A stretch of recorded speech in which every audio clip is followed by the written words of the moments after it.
Would you mind telling us a little bit about who you are and what style of psychotherapy you practice? I would love to.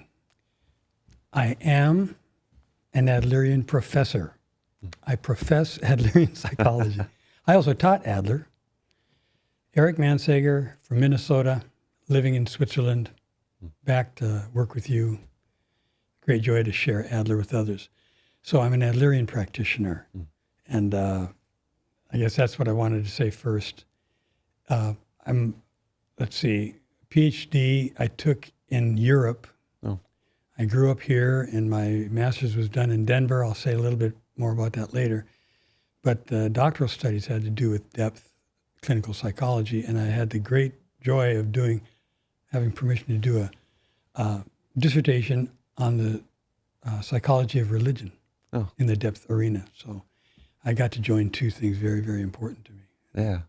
But where I work, and over in Geneva, it's a little town between Geneva and Lausanne, we've got our family counseling services, which serves a massive amount of English-speaking people in the region.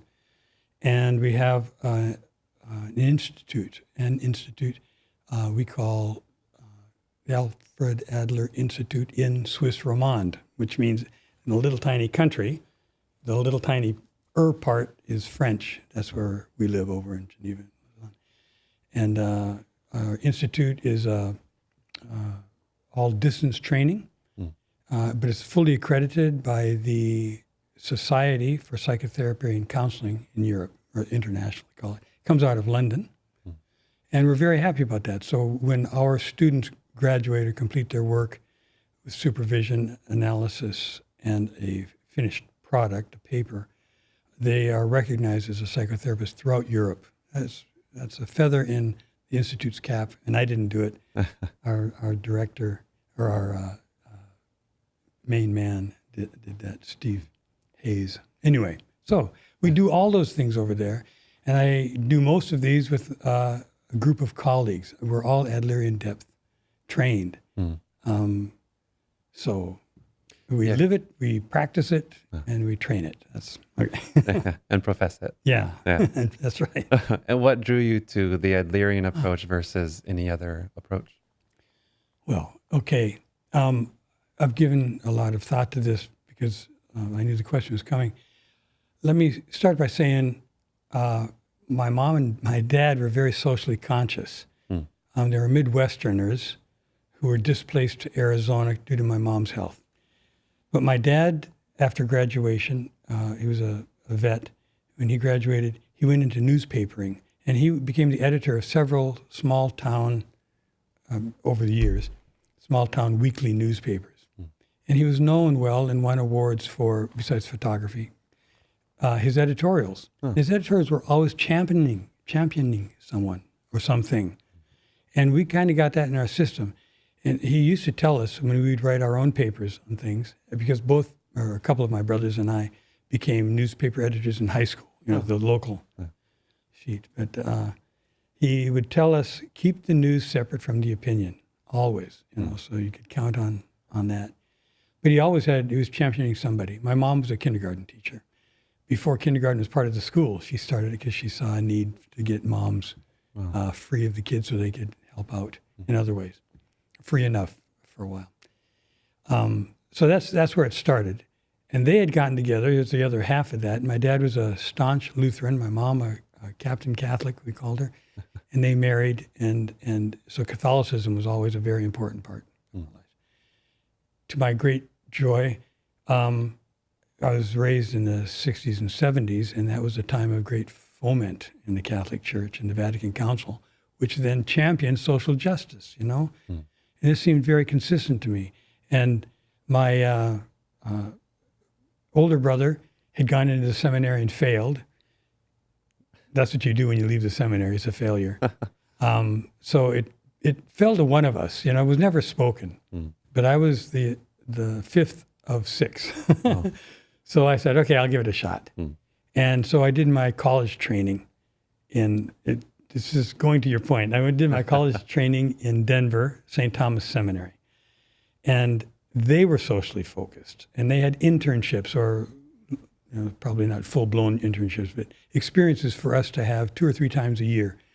And the fantastic one that I was able to do was between my junior and senior year, they sent me for the summer to a children's home, an orphanage.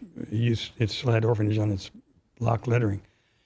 And it was run by a guy named Mickey Gamble. I'm going to name 3 big names that are important to me. Mickey Gamble was running this thing on Children to Challenge, a book written by Rudolf Dreikurs. Okay, so 50 kids, 12 of us, child care workers, supervised by Mickey and his staff, every week having several chapters of Children to Challenge read and studied and how to apply it.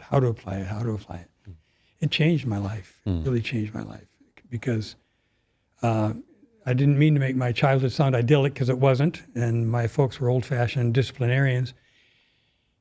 After several kids, I was a little better off because they figured it, they worked out that it doesn't help to eat and that kind of stuff. So we used to talk a lot more, and now I had things to talk about and share with them. And my mom and dad's eyes both, brightened with this idea of an Adlerian approach or a democratic approach to this. So that was my introduction to it. And I went back for my senior year, completed my undergrad at St. Thomas, and I had the choice then to go on to theology or go on to something else. And I like to say that I ran for my life, one of those I ran for. But I was so touched by this stuff that I went in search of an Adlerian program, counseling program. And to my great joy, Mickey Gamble had studied with Oscar Christensen, who was the professor at the University of Arizona where I lived in Tucson. It was just so fortuitous. And he helped me get in because it was a very busy program. And I was kind of late in the delivery, but I got in. I was so happy about that. And from that, I guess, I shared the Oscar Christensen part because he was trained, as Mickey indicated to us, through Dreikurs, who was a important disciple of Adler's. But he was very cognitive. He was quick-witted and got things down to just a bare minimum. And that represented Adler for a long time. And then this other stuff came out. Oscar Christensen, I hesitate, we call him Chris. So when Chris would say, read Adler, read any Adler you can find in the original, because there ain't much of it, in English for us. So when Henry Stein started coming out with the collected works of Adler in the 90s, in the 2000s, I was voracious. And I wrote reviews of them for our journal and our newsletter. And Henry appreciated that, so he sent me some books and said, have you ever thought about doing this thing, But it was one of the few American full-scale trainings. I mean, NASAP offers good stuff for certificates and but Henry's was a 4-year training, as I mentioned earlier, because we took over his training, and that's what we do now. He died a couple of years ago. Oh. And so we were just all in. I mean, that's how I got introduced to it. I got trained in the cognitive side of it. I got trained in the depth side of it. And as I said, the living and training and professing it is something very important to the depth psychologist, because each of us had to have a training analysis. And we don't believe in perfection, so that wasn't the point. The point was to get to know yourself well enough when you would step on your own toes and you're trying to pay attention to your client, and those kind of issues. Yeah. So it was a great help for Yeah. So it sounds like the social justice and social orientation is a big part of it. Yeah. Does that kind of segue into, I wanted to ask, from an Adlerian depth psychologist point of view, where does what we might call psychopathology arise? Where does that come from? Yeah. We accept the idea of psychopathology. We would call it severe discouragement, But okay, so I'll share that first and foremost, every problem is a social problem. And that's what I just intuit now because of how this works. And so every solution has to be socially focused as well. And if I can lay that as a groundwork, when I get to this kind of technical, as you and I spoke about the nomothetic and the ideographic, I'm going to go nomothetic today so you can see how that goes. But it's very important how this kind of unfolds, and it must never be disjointed from the social side of it. So we see psychopathology stemming from this, the dynamic force behind all human activity. And Adler had said in other places, of all life, I'll make the difference, is this striving from minus to plus. From a situation that is negative to we're looking for a resolution, a positive solution to that. Plants do it. When they grow, they're little, they grow big. They learn how, it's not a protective schema, but they can bend with the winds and then strengthen a far side of them so the prevailing wind doesn't topple them over. From minus to plus, minus to plus. More importantly, of course, is the human version of this, which we also find in our nutrition. I had in the children's home, we would put out food for the children who had been variously malnourished, and they would pick sweets at first, and within 3 weeks to 5 weeks, they would settle on a nutritional meal if they had it all available to them, okay? So this is the minus of the plus. That's all I wanted to say. Yeah. Kids can do that, or we all can do that. And it happens in our healing. It happens mainly in our psychology or most, impactfully in our psychology. So what we're looking for is this striving toward the plus. It happens situationally, but soon enough in a child's early life and implicit life, they say, oh, I've got to do this thing in order to stop this minus feeling, which we call inferiority, in the Adlerian terms. And the answer is a superior to that inferiority answer. It's not a necessarily evaluative thing, but so my issue is to get from here to there. And I do so with everything now, in all my ways. And Adler conjectured, well, then, if we look at the direction this is proceeding, if we could imagine where it's going, we'd say it's a goal. That's a fictional term, but it's going somewhere, and most things go toward an end, toward a goal. So the goal of our clients that has been, the goal itself is what we're after, okay? And it represents for us the unconscious. Adlerians don't deny the unconscious. They've been accused of that. But it's not a roiling pit of emotions and the like. It's whatever emotion will get me to that goal. That's why emotions are very important to us. Every bit as important as the formulations, say cognitively and the like. But so I want to speak about that goal. That goal has become distorted, and because of the depth of the inferior feeling that other people would call the causes of the psychopathology, the person has generated a response and formulated a goal so that when I get there, I'll be fine. Thank you very much. Now, okay, so you got the minus plus, you got the goal. We're concerned with the goal. It's a hypothesis we work with all the time. And sometimes we introduce our clients to that, but technically it's not important.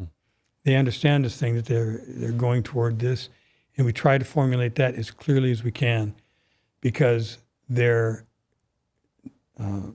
pathology is about keeping that in place, because that's where safety is for them.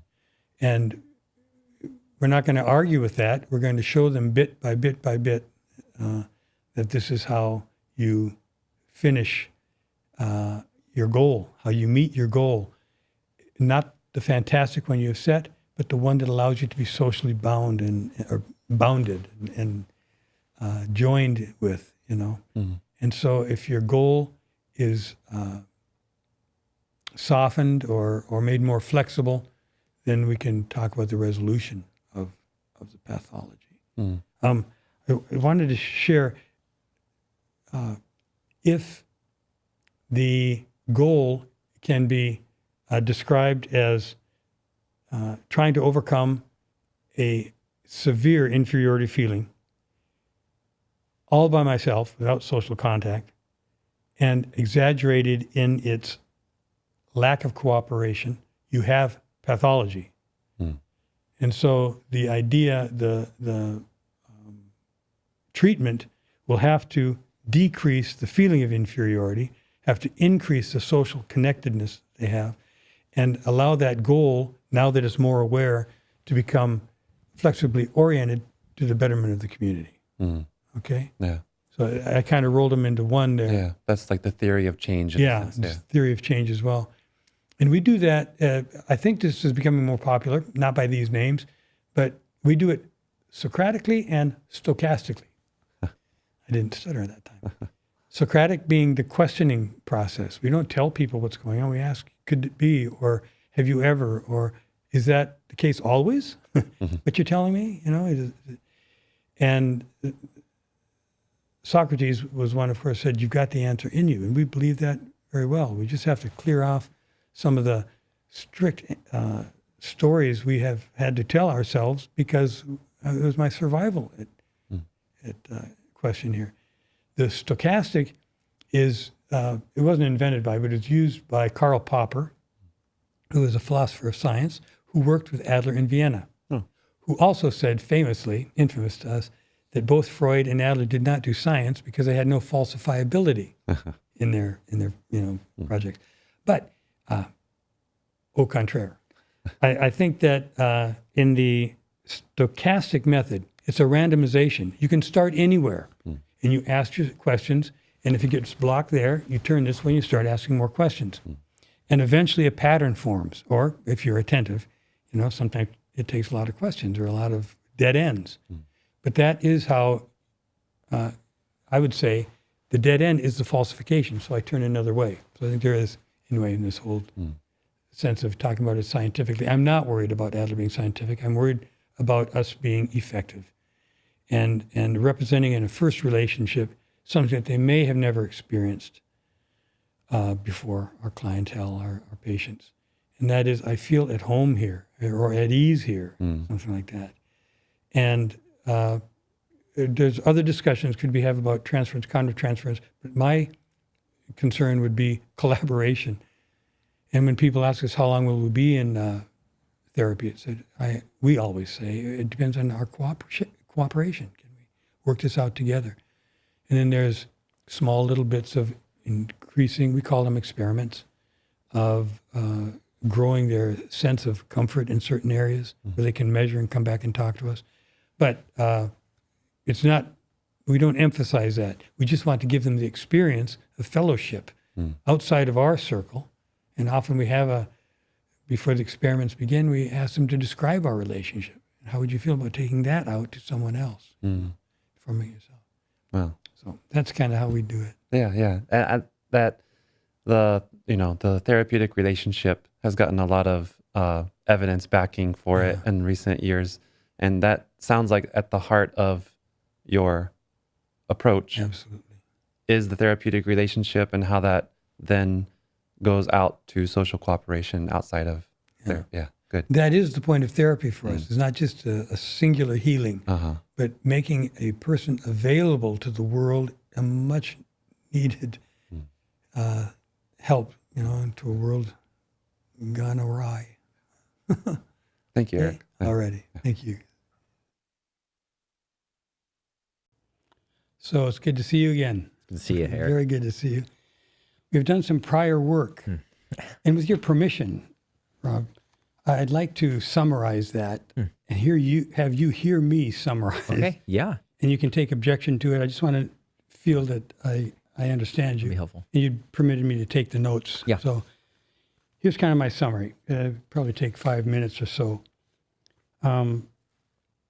In regard to our work together, you have done therapy before of a spiritual directed nature. It was extensive as far as intensity goes, as I remember, and quite healing to you, or healing to a measurable degree. You felt good about that. As a kid, you were nicknamed Asian, which tickled you in a way. You appreciated it. It referenced, however, your Asian mother, and that brought the topic of tiger momming, which you attested to in many ways. It wasn't altogether helpful. I'm not condemning, of course. I'm just saying it was a pretty mixed bag. Yeah. And that will come forward now, as I mentioned. Your family of 2 older brothers, a 13-year older brother and a 5-year older brother, was not always in a position to care about your concerns as you perceived it. This was a frustration to you, I think. So early on, you were telling me you were feeling certain needs being unaddressed. Now, the family was only part of your problem, however. And I categorize it this way, we kind of talked about it, you tell me if it's okay, that the brothers were in essence failures in mom's eyes because they didn't do the college thing, and maybe there had been other things. They didn't please mom. And in my estimation, this left you with the burden, the third and the last, okay? Then came dad's brutality, which was constant and terrifying, including a near murder of your mom. And this left the little boy with little option but to remain hypervigilant. And this showed up in the dream pattern we talked about, at least in my estimation. I didn't ask for direct corroboration, but it seemed to me that the dreams of the worst thing that could happen to you were preparations for the next day because you didn't know what you would face. And Adler would say, this is what dreams are for, so we don't go anywhere unaware. You know? Now that happened to fit in schematically anyway with dangers to women, mom, dangers to men, brothers, men as a group, escapes, vomitus, and perspective taking was altogether unhelpful. It was just frightening more than so. All these things that would be helpful to a little boy in the midst of such terror were used properly. I want to emphasize that, to prepare him for the next day so he wouldn't be caught off guard, perhaps. Okay. And I think this showed up in the strain issue, that it wasn't okay to sit still. You would be a sitting target. So to keep moving, to anticipate, as you said, you really learn to anticipate what might come, to get out of its way, or to provide it so that you weren't being yelled at or something to that. So to me, it made perfect sense, this emotion, if I could call it that. It's kind of an active emotion, or the strain and the rush and the anxieties was a helpful redress to what was going on in your life.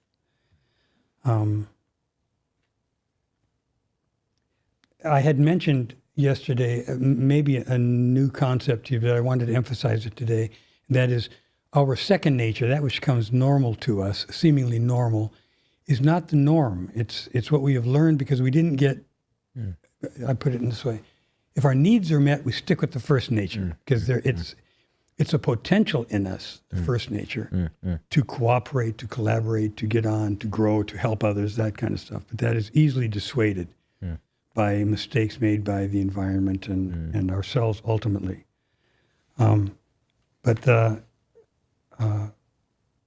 idea of this hypersensitivity and preparation for the difficulties became a second nature. It's what you wanted, it's what you could do to get your needs met, but the needs weren't there, so you got your wants met. I'm always on guard. I don't have to worry too much about that. Or my constant worrying is actually saving me. You know, there's a mix of that kind of thing.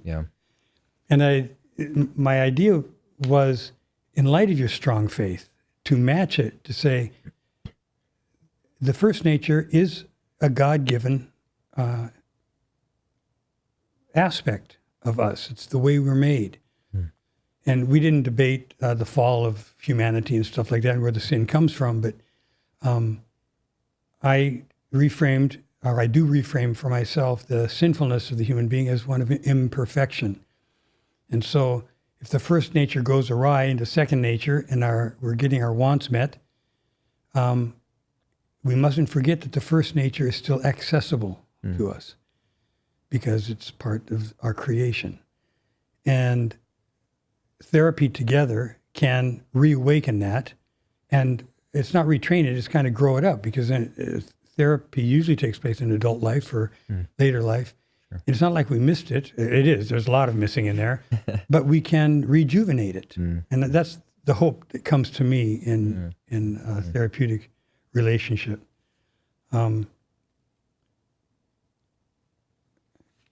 There's some other stuff I'll let it go for now, but I'll summarize here. I mean, the last piece. Okay. So therapy, good hard work. That's a synonym for good hard work. Realigns us with our first nature. You referred to reformation, which I found very compatible with this idea of the work that you were doing, the counseling and stuff like that. And open to affirming. Yes, you said you felt very affirmed in the counseling you did, and we joined the idea of affirmation with the first nature, because we have that capability in order to grow in an effective way. Even if it's not nourished, that's one of the things that remains available to us to re-access. Okay. And now, the very unwinnability of your situation, combined with your being mom's last chance at perfection, may have generated an intentional, ritualistic behavior of sorts. And that showed up in the ERs, the early recollections that we didn't talk deeply about yesterday.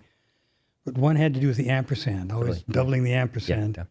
And the other was the warning over the glass of taking the new glass, which seemed to me to be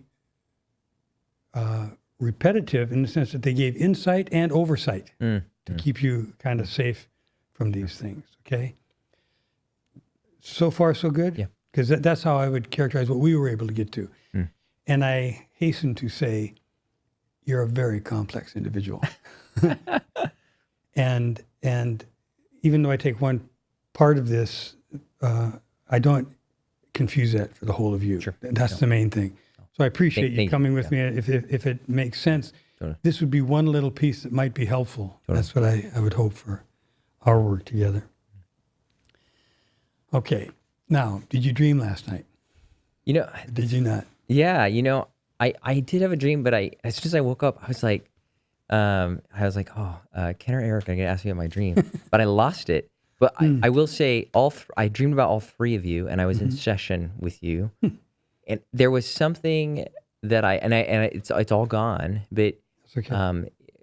I just remember I was trying to tell the same thing to each of you, which I guess in some ways I am, but it was like I was having a hard time communicating it. But each of you would come individually, and I would try to describe it to you. That didn't work. And then the next one would come. And that's all I have of the dream. Excellent. But I remember waking and going, that's kind of frustrating. That's what I'm curious about. Yeah. So you're awakened frustrated. Yeah. I just want to push. I did this a couple times yesterday. Yeah. Where do you locate, or how do you describe frustration to me? Like in general? Yeah. In general, but what you were feeling when you woke up. What? I think the frustration was probably a combo. Is there a way of which one's more? But probably a combo of not being able to communicate, to not give a clear picture. And then I think there's a frustration in not being understood, being received. So that kind of communication wall that happens between the two, I think that is probably where that frustration... Not being understood or to convey myself. Yeah. It went both ways. Totally. Understood, I can convey. Yeah. Okay. And then I think the other frustration is being stuck in it. Being stuck. Stuck in it, because it was almost like I was replaying the scenes. I was like, I would talk to each of you, then I would talk to each of you, then I would talk to each of you, and I was like, can we just make some sense of something, so I can get out of it? But so there was a frustration there too, of like, trapped, I guess. And that harkens back to this sequencing of your own dreams. Sure. In a way. I mean, Totally. Yeah. No, I do have a pattern. I just have to appreciate that. I mean, it's a tender-hearted thought for me that the little boy had to prepare himself for the horrors of the next day. You know. Yeah. And this is true of these skills that we learned as children to protect ourselves. You just did it last night for a good reason. Sure. See, the skill you learned is, although it's associated with something horrific, doesn't mean you can't take that skill and use it another way in your future. Yeah. And so that kind of puts a lie to people who say, I got to keep the writer's edge. I can't go to therapy because I got to keep my crazy thoughts. That's it's so not, funny. excuse me, friend writers, Yeah. but it's not that way. Those are part of us. We trained ourselves muscle-wise and mind-wise. Yeah. If we can change our attitude, we still have the skill to apply anyway. Sure. And that bodes well for you. Okay, great. That's what an Adlerian would look like. The content itself plays second or third fiddle to the generation of the feeling. It's just what I suggest you were doing as a little boy with these things. You were gearing yourself up to, shout again if mom needed it. To tell the brothers, let's watch out for this crunching of us, Interesting. I can't escape this, so let me stand my ground. Yeah. That might have been a very powerful but secondary message that you couldn't escape as a kid, so you were preparing for it. Interesting. And that might have to do with your professions today, standing your ground, learning your spirituality, being a minister, wanting to get back into teaching.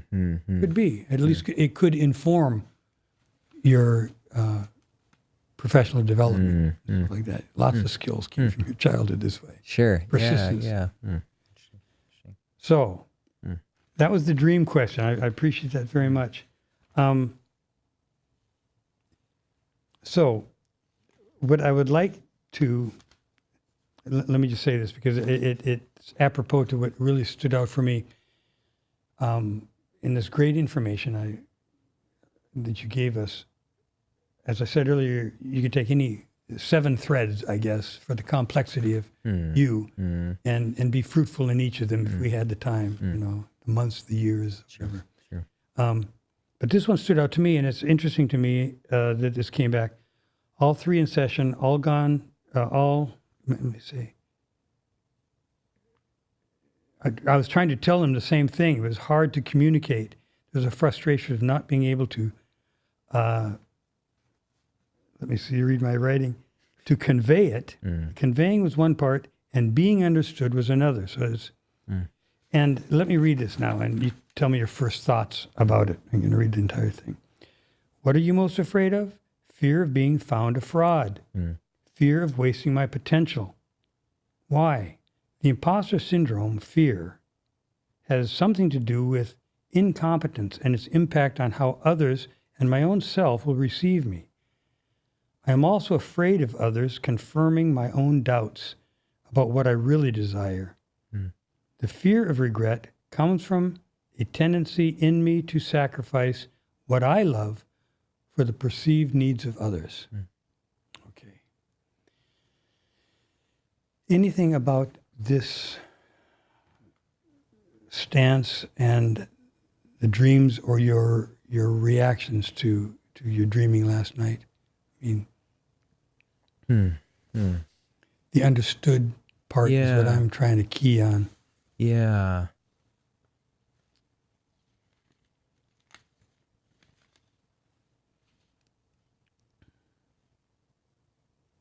I mean, I think there's definitely congruence between the dream and what I wrote of,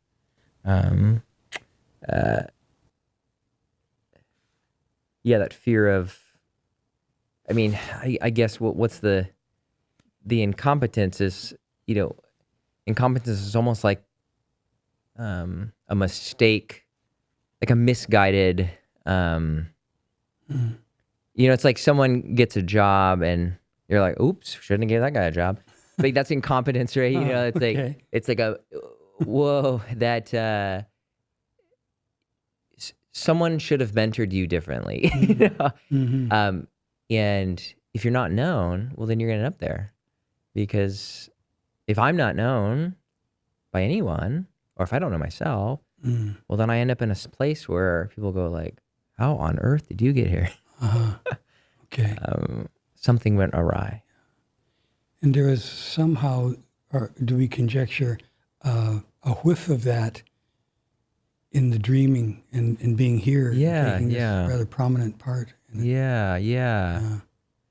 And the nature of this is to be known. Right? Yes. You know, it's Yes. even in its professional setting. I'm trying to know myself. You're trying to know me, and I'm trying to know you in a way. So the potential for missing is high. You know. Yeah. What do you mean by that? The miss has to be precision, you're saying, somehow? No. It's the potential of us like not getting each other is high because that's what we're we're trying to do that, and it's hard. Yeah, no, I certainly agree with that. And the limitation is our time together. Totally. Yeah. I'm of the mind that given enough time, we can do it together. You know, it has to be a together thing. Sure. And you represent that very well by talking about being understood and conveying. Yeah. It's a radical idea. People come here to have a relationship that works differently than their other relationships. Totally. Yeah. Speaking of which, I mentioned it in passing, but didn't emphasize, there's two aspects to your brother's failures that you were third in line to fail. There was a lot of pressure on you. Could have been. One could think this way. A lot of pressure to fail. Oh my gosh, your brothers didn't do it. And then when he comes through, mom expects 3 times the benefit. So I finally got one to win. It means a lot of pressure. Sure. Yeah. So it's like, wow. make up for lost sons. Yeah. Yeah. Yeah, right. Yeah. And it makes sense then, this energy that you have talked to us about. Sure. Yeah. Do it first, think about it later. Yeah. Get the bruising and then, I'll figure it out where it bruised later. Yeah. Or if I need a Band-Aid, it doesn't matter now. Totally. So, okay. Now, this idea of being mistaken, that's where the imposter syndrome comes from. So I have a series of questions, if we have time, I'd like to ask about that. Let's do that. Then I have one other area that we might be able to touch on. I guess more simply, the question would be this.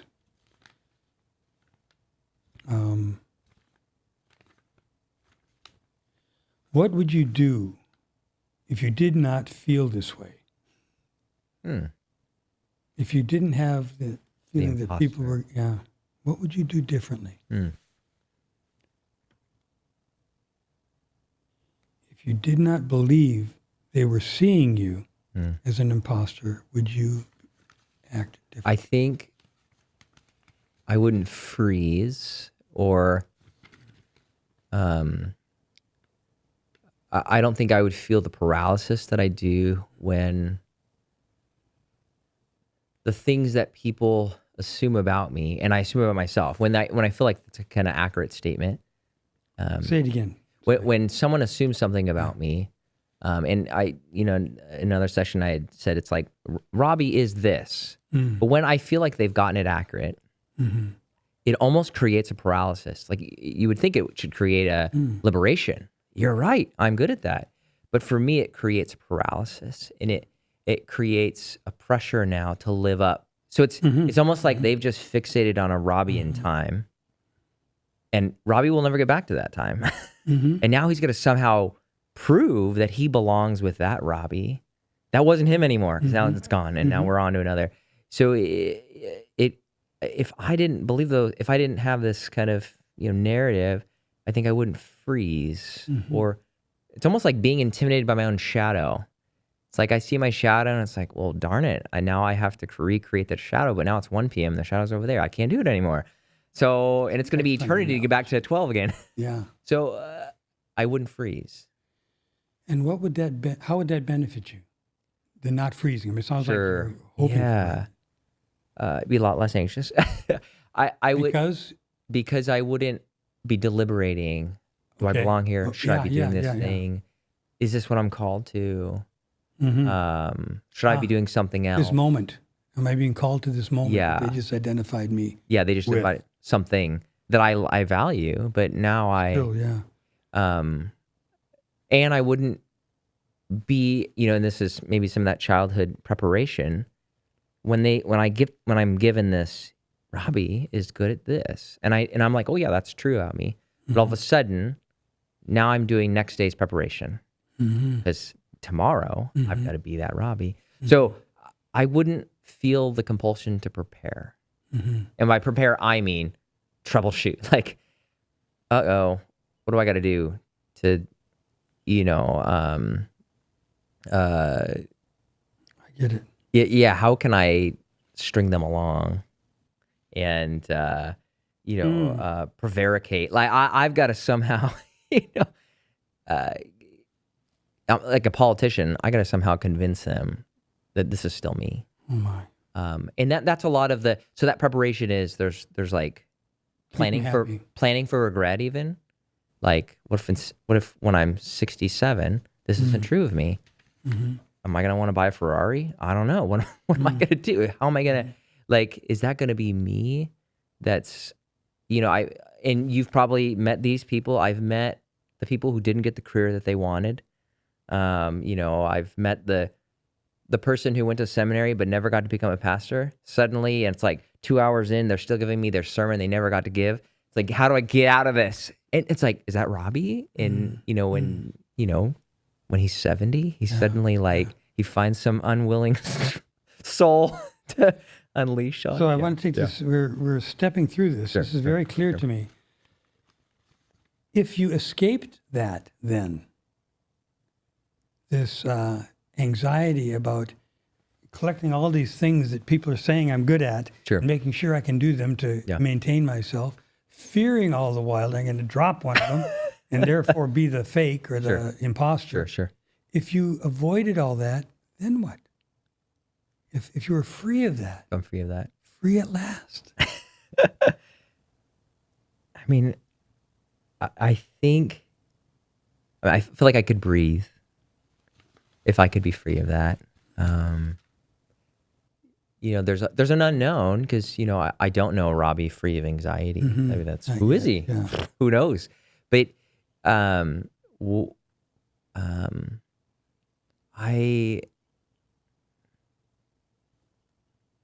don't know. Where will that? I once had a classmate of mine when I was going on that 3-week intensive retreat, and she had said, we were all going around and they were praying for me, and she had said, in her prayer, she had said, I am curious about what Robbie with full sleep and without schedule, what is he like? Because we don't know him.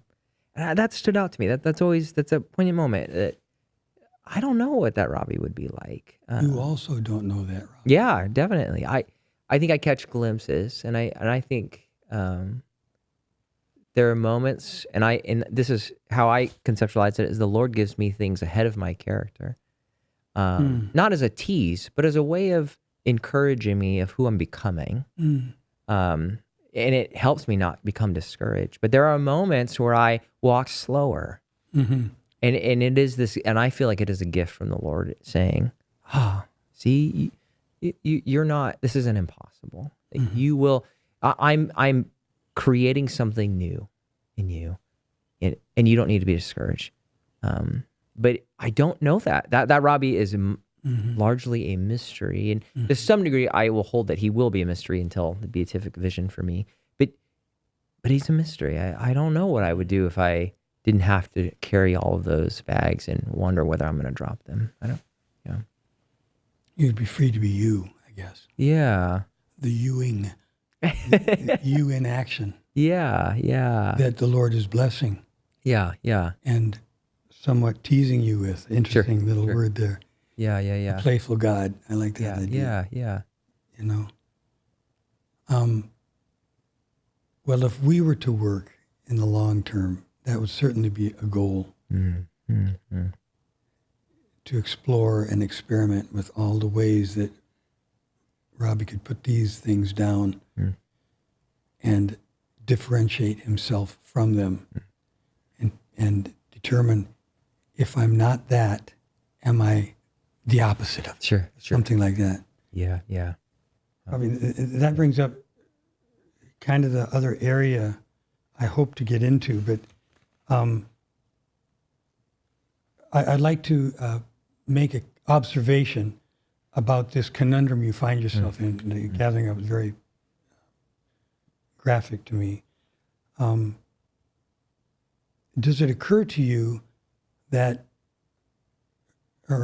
you are seeing other people see you this way? Wait, say that one more time. Yeah, that you fear they see you as an imposter and they might be right. Sure. Or something like that. Yeah. But the observation begins from you. Sure. Yeah. And goes out to them. Yeah. Yeah. What do you make of that? Yeah. I don't,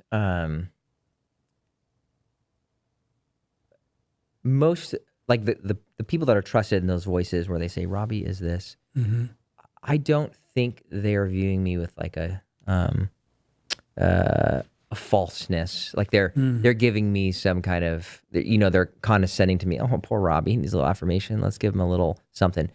I think they're actually genuinely not seeing the imposter. It is I am, interjecting their thoughts with my own Well criticism. said. Yeah. I 100% believe that. There are those of people that would criticize me and, that's actually legitimate criticism for sure. Yeah. But these trusted voices, no, it is me that's putting those words, or I'm projecting that. But I am, it's almost like I'm afraid I think there's a part of me that believes they're deceived, and it's only a matter of time when they see reality. Like they truly don't see reality as it is by saying Robbie is what he wants to be. Yeah. Fair enough. And by this little sequence of questioning we went through just before this, might be an indication that it's important for you to keep them questioning because it keeps your arms full. And it doesn't allow you to do the free Robbie that you don't know and maybe you don't trust or wonder. Now, that's a big thing, and I don't, because, oh my God, let me just go throw them away and I'll be me. Sure. That's not at all the process of it. No. But it is a beginning worth thinking about that in a kind of a mistaken way, but nonetheless a convicted way, I keep them questioning so that I can keep proving to them. Sure. Yeah. Okay. Yeah. I do. I definitely. I feel like I've seen in my own story, some of my frenetic energy that I brought out of childhood. I've seen that the frenetic energy is normal to me. So then, second nature, if I may. Yeah. And so then, when it's, I remember one of the more profound, solitude retreats, spiritual retreats that I took.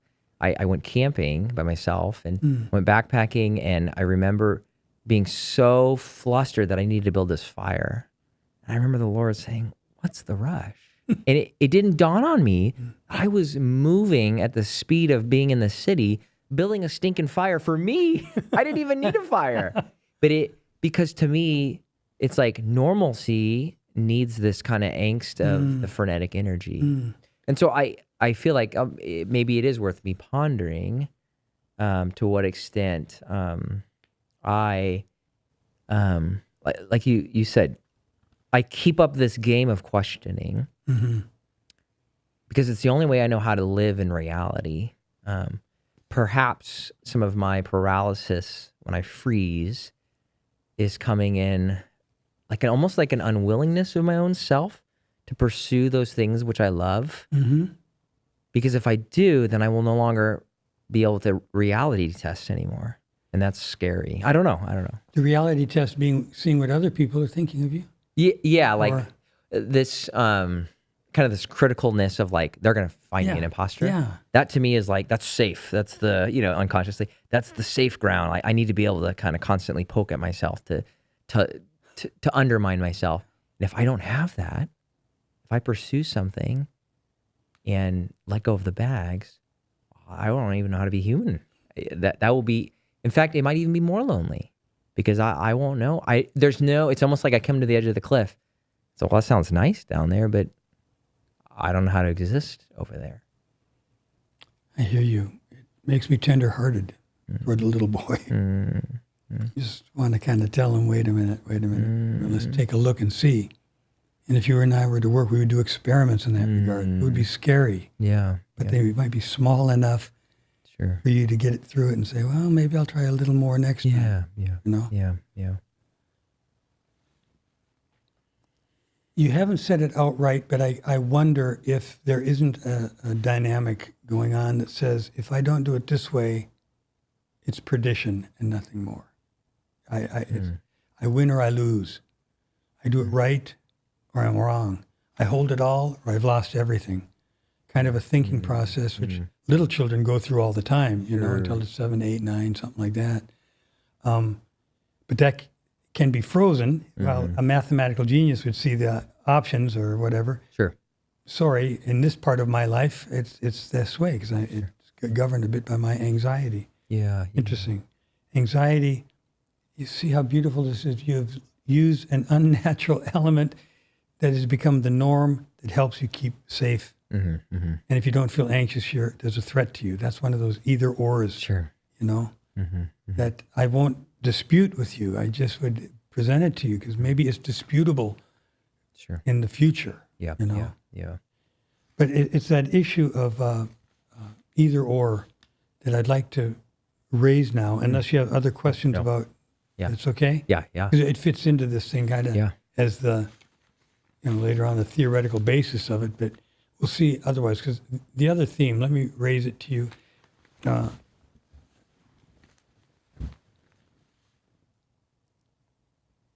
I found 4 places in your questionnaire in which your masculinity was questioned. Okay. Not am I or am I not, but what is it? Sure. This thing. Okay. Yeah. In the third recollection, the encounter with the neighbor, the little neighbor girl, and sex as a result of that became a bad thing to be avoided. Okay, so that's one part of it. I'm not going to examine it so much, but that in a sense, natural, both natural as kid play, but certainly natural in adulthood thing became tinged somehow, and especially with the dads not scolding, but effectively questioning. Yeah. Okay. The second part, your affirmation. No, wait, this is about you being an atypical boy. Can you say a little bit about that? Yeah, I never related to my my male counterparts in the same way they thought about women. And I wasn't like purely, I was not a Christian. I wasn't in a Christian household. I was just around the run-of-the-mill boys. Yeah. But, they're kind of, and I'll call it now, like lust for women. It just didn't take on the same, for me, and I feel like there's a part of me that feels there's a little bit of a dysfunction, but also a gift. Yeah. Like porn has never been a thing for me. Okay. Encountering the opposite gender has never, I don't feel this predatory pull. Now I feel something different, which I actually trace as a similar lust. Now, now I can relate so much. And I, as a spiritual director, when I have directees who are just in the throes of pornography and they're like, it's ruining my life, I can see our similar, like, core basic desires. And I can see how it plays out for me. But in some ways, I'm thankful that it doesn't play out in this kind of more, I don't know if I want to call it aggressive, but like I didn't, so because all my friends, middle school, especially as becoming middle schoolers, they're like, man, I'm masturbating. I didn't even know what masturbation was. And I, look at that girl, like I want to bang her. It felt, it like just bounced off of me. So I knew at an early age, there's something different or wrong about me. I'm not sure. If I had a label then, I probably would have used it. Maybe I would have used queer or something. I probably would have chosen something. I was attracted to women, but just not like other men.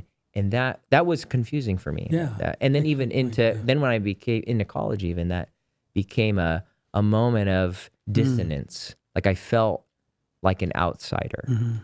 I guess I've never really connected it to imposter syndrome, but it's all connected. I did feel like an imposter man among men. Oh, fascinating. Yeah, one of the, I don't think I wrote it, but one of the one time I was in a Bible study and everyone was going around sharing their struggles, and it was all porn, classic.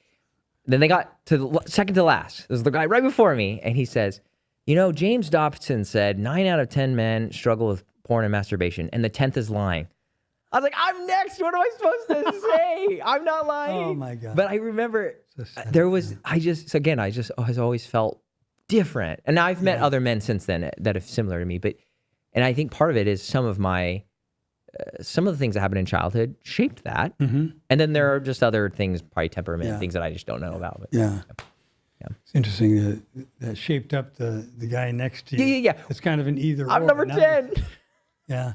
Either you tell us you did or you're lying. Or you're a liar. I have no other option. Inescapable bind, those kind of things. Sure. Okay. And I would say that the early recollection of the little girl next door, or a little older than you, can be a placeholder for all those things that happened. It was weird. I didn't know what to do. Totally. I was shamed, and totally. So it's the beauty of that. Okay, so this is the either-oring is my concern. The last piece that I found was your appreciation of your little boy being a real little boy. Yeah. He likes blue. He likes trucks. That's right. This is a real boy. Yeah, he's full boy. Yeah. As if, I don't know what you make of that. It's certainly fatherly pride and appropriate. It'll be helpful to him if with this caveat, that if your picture of masculinity is a healthy one, or becomes a healthy one, or remains it, or develops into it. Totally. Okay? So that brings us back to my dear Adler's phrase, masculine protest. Alfred Adler, the guy that I follow, was an original feminist. He was married to a strong feminist woman. In all the ways that probably don't get represented fairly today, but that we have to be an equal relationship so that we can do all the work that falls on our combined shoulders. Okay, the masculine protest, I won't go into too much detail, but it represented the women's complaint over masculine privilege. And Adler advanced it against penis envy. Said it's not the anatomy that they're jealous of, it's the damn way society treats them and treats the male, okay? So this is the masculine protest, what is masculine? But the beauty of Adler, in my regard, shows again here because men have masculine protest too. Is that what I have to be, Charles Atlas? Totally. Do I have to be like that today, or can I be something else? Totally. And this is very important when little Robbie looks at his father, you see. Yeah. So the next piece that Adler offered us is a gender guiding line, okay? Adler was not one to say there are different gender roles. He knew the different sexual role. Gender, he said, is pretty much a cultural issue. And the role of the man and the role of the woman is equal, or the same almost. He would even say the same. It is to do what you do best for the community. That's your role, Mr. Mrs., your role is to do the best you can for the community with what you can do. Now, there are restrictions in any age, but it's the same idea. Women have to be competent. Pardon me. They don't have to be competent. We have to realize that they can be competent if we give them the same training and the like that a man has. No difference there. Okay, so this masculine protest fits in, I would say, I would describe your awareness of the way they are and the way I am is a protest. Do I have to be them? Sure. Or you wouldn't have been caught in that bind at second to the last answering the question. Sure. You know? Yeah. That's Yeah. And it's a sensitive spot. This evolved in Adler's ideas just to the issue of striving generally, which we talked about yesterday, from a minus to a plus, to a situation that is favorable given my inferiority complexes and feelings, you know? I can't imagine, or I don't even have to imagine because it's deep in my unconscious. I know where I'm going with this stuff. All right, now, you and I have a little bit of business to understand how does Robbie see man, the prototype, and woman, prototype. And neither of those were favorable images, see. But it could be that if I'm not like my father and I refuse to be, Yeah. then am I my mother? This becomes a question, Sure.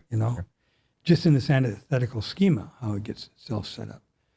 And if this is a woman and they marry men, how will the woman be that I marry? Sure. Whatever, Totally. all these are dynamics that can be sorted out and should be looked at. The benefit of the guiding line, the gender guiding line, is that it's not role model, which is important. A role model is a conscious, deliberate choice. A gender line is something that is inside. I would call it intentional if it wasn't confused. I aim it towards something. That's what intentionality is, but I'm not aware of it.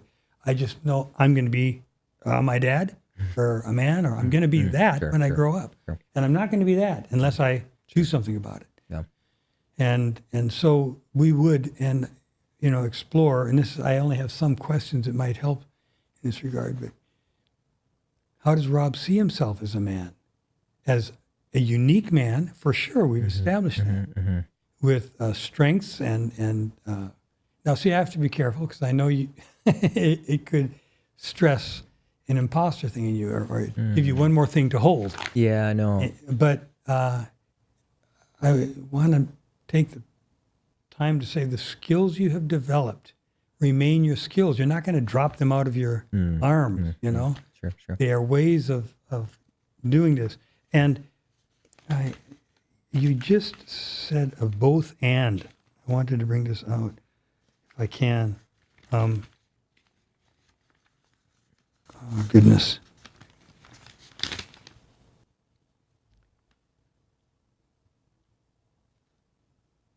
I would be less anxious. We were talking about putting something aside, and you said it could be this, but there's also a little bit of that. I wish I could bring it up. I won't now.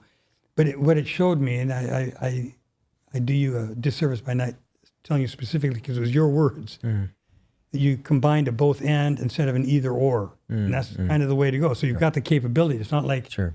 you see everything is bifurcated. Yeah, but yeah. rather, in certain instances, you can draw them together. Yeah. And that's going to be important Sure. in this work, that you're not going to be isolated. But one can reject, in a sense, consciously, the image of the man that hurts the woman. Sure. Yeah. And that doesn't make them a woman. Yeah. That's the point. Yeah. It makes them a unique individual like everybody else is. And we can be appreciative of that uniqueness. Yeah.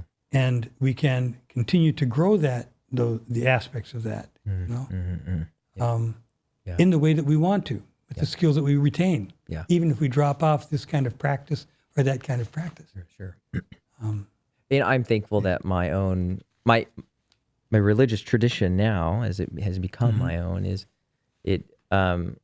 I've inherited one that, is full of dialectical things. Yeah. Christianity is a giant dialectic. There's so much in there. Do not be afraid, but when you come to the mountain, fear and trembling. It is. You see. The voice comes on the Mount of Transfiguration. This is my beloved son. The disciples are afraid. Then Jesus puts his hands on their back. Don't be afraid. It's a dialectic. And especially, my religion is the only thing that I have found peace for the masculinity piece. Because it is, Jesus himself embodied a male sexed body.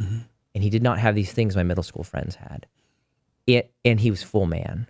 And so for me, it offers a complexity. And so, and for both me, and. a both and. And at the end of the day, there's, in my religious tradition, it is the, honestly, I know there's some, biology gets a little tricky these days, but biologically, that's where it kind of it sits for me, to be a man, to be a woman. It's just have parts. And then gender becomes, there are patterns, things come out of that. And I see that. And that's, I pick up on my son.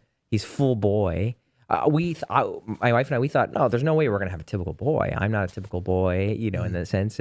And she has more, traditionally masculine traits. And then here we get this boy, and he's obsessed with basketballs and blue and construction trucks. And I find myself in it's delightful for me. but it's also uncharted territory because it's like, Yeah. oh, I don't know this world. Like he's becoming, at least right now, who knows where he'll become, but stereotypically he's like the other boys at the playground. And it's like, oh, that wasn't me. Well, I don't know actually exactly what I was, but that wasn't me. And so that is unique that I'm kind of, I thought for sure I'd have a boy who just wants to be interested in knitting, I don't know, but no, it's the construction truck. But, yeah. Thanks for that. Yeah. That's very interesting. And I'm glad the resolution comes in some ways like that. I just wanted to play with the words dialectic, which of course means two ways, and dualistic, which is a setup like that. And you just kind of demonstrated what Adler and Nietzsche and some of these other guys would use as a dialectic, which is a thesis. You might know this, thesis, antithesis. Those are the bifurcation. And then a synthesis. Beautiful. So we have to move through all the way to the synthesis, and we can see better, further, deeper. Still don't have the answer because now the synthesis becomes the thesis. Sure. And then there's antithesis. Sure. Yeah. But you seem to be thinking along these lines in a way. And kind of in closing or coming to the end here, because of its importance to you, because of my affinity, I think there would be this for us to work through, and that is God the Father Robbie's father? Or is he not? Where does the biological father and Almighty come into this? Because, I mean, it's just a fraught area. It's worth spending time with. Yeah. Because the question becomes, Robbie, to what level of conviction do you believe you have an accurate or perhaps correct view of God the Father? Sure.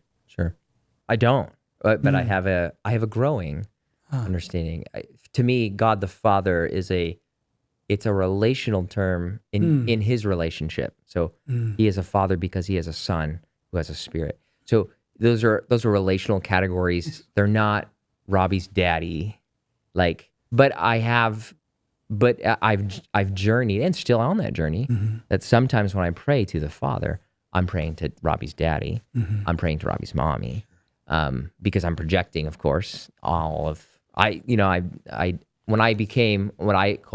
when I became saved, if you will, I didn't inherit a divine way of relating. I just continued with all the tools that I was already given. Yeah, and excellent point. So there has been much work in being afraid of God at many times because I was afraid of my dad. Shocker.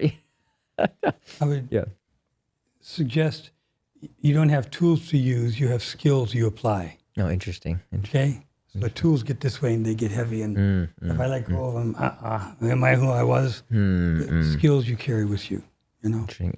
And along with the encouragement of seeing you have the ability, the vast capability to say both and rather than either or, which is another important thing for you when you get caught periodically in either or, is you have a first recollection. What was your first recollection, the one you wrote down in your life?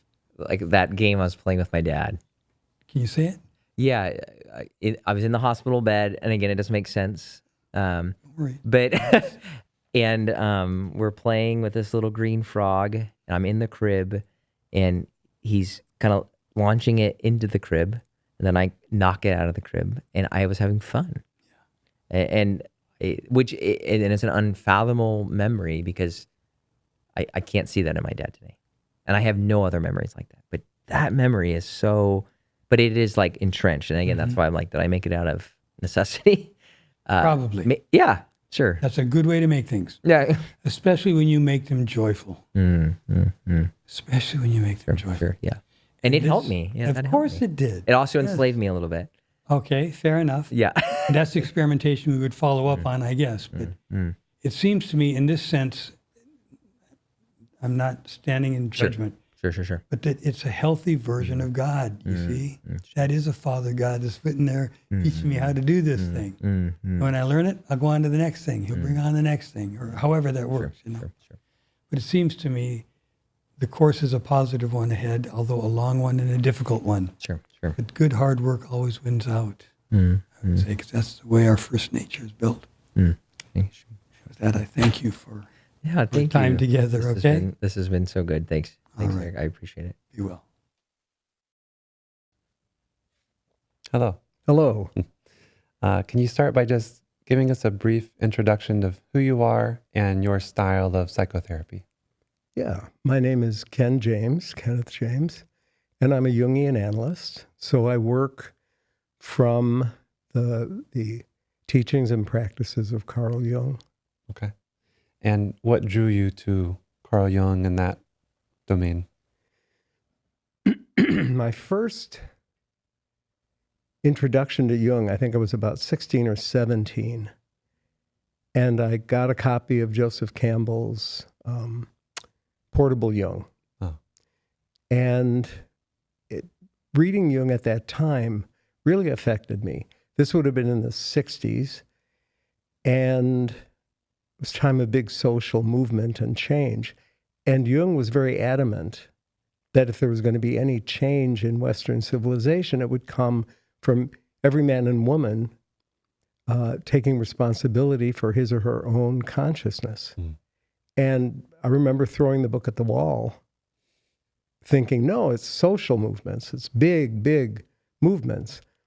But then I grew up and I realized that we are the cause of whatever is going on outside of us. Mm. And we need to look at that. Mm. So it was a lucky series of events that led me to Jung. Yeah. How does, were you interested in becoming a psychotherapist? What led you to wanting to do that for a living? Not at first, no. I think it was my personal analysis. Oh. I went through my first analysis with no intention of becoming an analyst myself. I just knew I needed to better understand myself and the world I was in. And Was this with a Jungian? it was, yes, Okay. with the Jungian Analyst, yeah, in Chicago. And at the end of it, I remember saying to my analyst, I think I'm going to miss this. It was about 9 years of work. Mm. And he said, well, have you ever considered becoming an analyst? I said, no. He said, well, why don't you think about it? So I did. And I eventually applied to the Institute and got accepted and really never looked back. And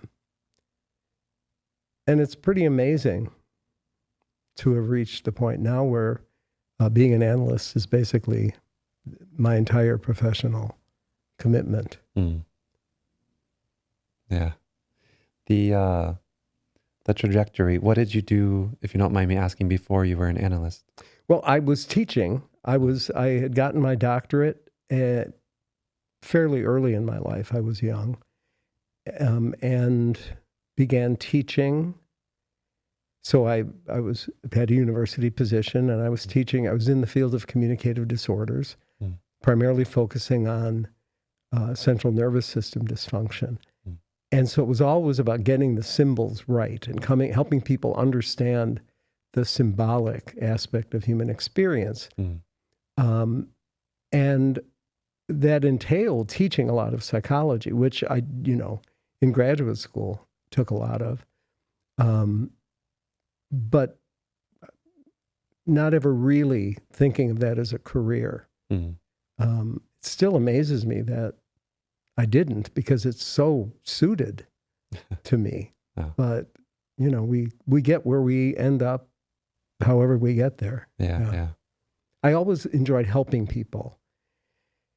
Ran clinics at the universities where I had faculty positions.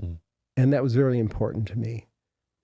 And this was, to me, being able to help people in a whole other dimension of human experience.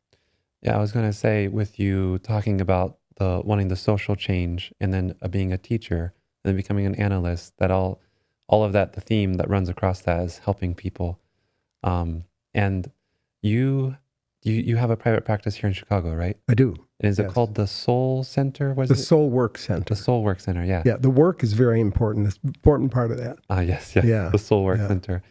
And that goes back to what you just said about the type of help that you're doing now as an analyst is so much deeper, so much more personal than maybe teaching or, It includes all aspects of human experience. We don't have to partial out the spiritual or the what I would call the enigmatic or those aspects of our experiences that we really can't explain using traditional logical materialistic categories, but are nevertheless part of our experience. Yeah. Right. And to understand how to integrate that with everything else.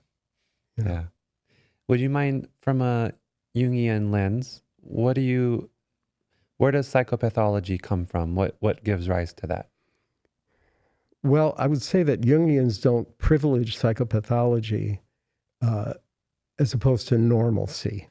That wouldn't be a way that we would think.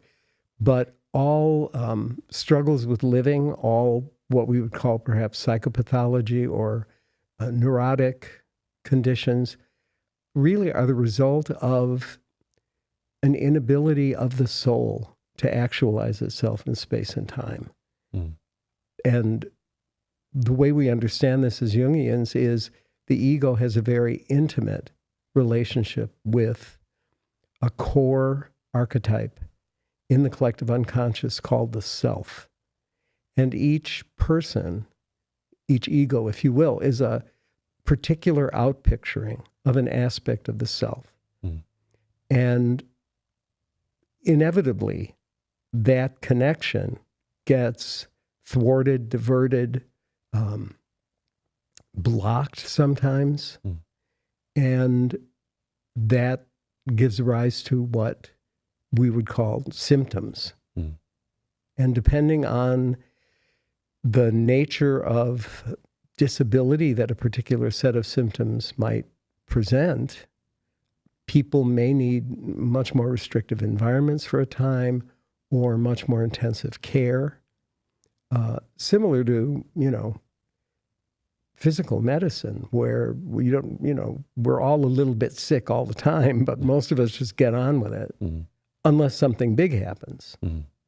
And to treat psychopathology as part of a continuum, I think is very important to the Jungian paradigm. And I know this is a kind of a broad question, but the theory of change, is there a certain, maybe it's, dependent on the person and what they're coming in with, but is there a kind of a theory of change?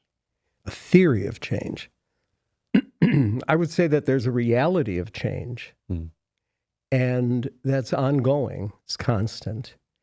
And it is directed not only by consciousness, we can set goals and we can meet them, but also by unconscious determinants on what we think, what we feel, and what we do. And so change, being in a position to change, means that you work with those forces. Because if you're going to be pulled, so you can either go face forward or not. I like that answer. So in essence, like what you're saying is, when it comes to a theory of change, it's not like, oh yeah, it's insight or it's cognitive restructuring or whatever it is, but it's more about where is this person being pulled and how do we get them in line with that type of thing? Yeah, the term that Jung uses for psychological healing is individuation. And in one of the volume 7 of the collected works, not that anybody cares, he pays particular attention to that word because the root of that word is being divided. So individuation is the process of healing continually the divisions that are just part of the human person. So we're always striving for that wholeness. We never reach it, at least insofar as we're alive, we never reach it. But it's that movement to bring things together, all things, the dark, the light, the positive, the negative. That's the continual struggle. So that would be if you want to call it a theory of change. Yeah, like a harmony, bring in all Yeah, harmony is another term that would work, right? Okay. Thank you. Thank you. Yeah. Okay. Hi, Robbie. Hey. Good to see you again. See you, Ken. Do you have anything from our last session that you wanted to bring up or talk about? Nothing comes to mind at the moment. Okay, great. So did you have something on your mind? I don't know. All right. Yeah. So you gave us a lot in the material that you sent, but I'm interested in some other things. You did mention an early recollection of a story, Caps for Sale. Oh, yeah. That's Yeah. Yeah. But I want to ask you, when you were a child, do you remember having a favorite fairy tale or folk tale or myth that drew you? That's a good question. What were some of the kind of the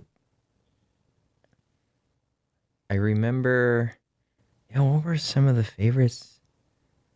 Berenstain Bears, and I had this record player that would play why am I blanking? Disney, like Mickey Mouse and Pluto and they would, and Donald Duck, and they'd be Jack and the Beanstalk I played a lot. And turn the page. Bling, Oh, yeah. And it would be them, and then at the end it would say Mickey. But I remember listening to the Jack and Beanstalk one a lot. I don't know why, or reading it and listening to it. I'm trying to think of. That's a good question, because story. I mean, like fiction plays such a pivotal role in my life now. I love fiction. I feel like I love wrestling with it. But as a child, reading was work because my mom, it was like an assignment, even pre-kindergarten. Now, I don't know what my reading level was, but I knew I could read in kindergarten. But there was this thing that our local newspaper put out called the mini pages. And every time it came out, every week, I had to sit and read and struggle with my mom. And I wanted to do the crossword puzzle, but reading was, again, it was associated with work. Did they ever read to you as a child? I mean, they had to have, like, even Caps for Sale, I remember. Okay. Yeah. All right. My dad did not read. I mean, it's not shocker to me. You had mentioned that. Yeah. Reading is, spelling, Difficult reading, for those him, are hard for him. My mom, besides the mini pages, and I mean, that book is so clear. I mean, partly because it's embedded into my nightmare, but gosh, that's it. I've never even. Do you read any stories to your son? I do. In fact, when he came out of the womb, I started reading to him, and. Do you have any favorite stories you like to read to him? Oh man, I love reading Narnia to him. Okay. And I had never read it actually as a child or adult. Okay. In the Narnia series, I love reading Voyage of the Dawn Treader to him, holding him.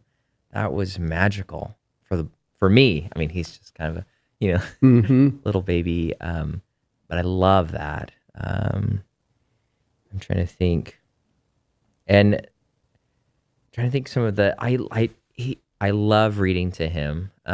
So his kind of stories, not just my stories to him, but I'm trying to think. Some of the favorites are. What are some of the favorites? I always let him pick. So he's really into monster trucks right now, and I do not like reading monster truck books. There's like the poor writers. I don't know who's publishing these things. They're horrible stories. They're like AI has generated them. They're terrible. I love Dr. Seuss. I love reading the Lorax to him when he will read it. Okay. A person is a person, no matter how small. That just hits me every time.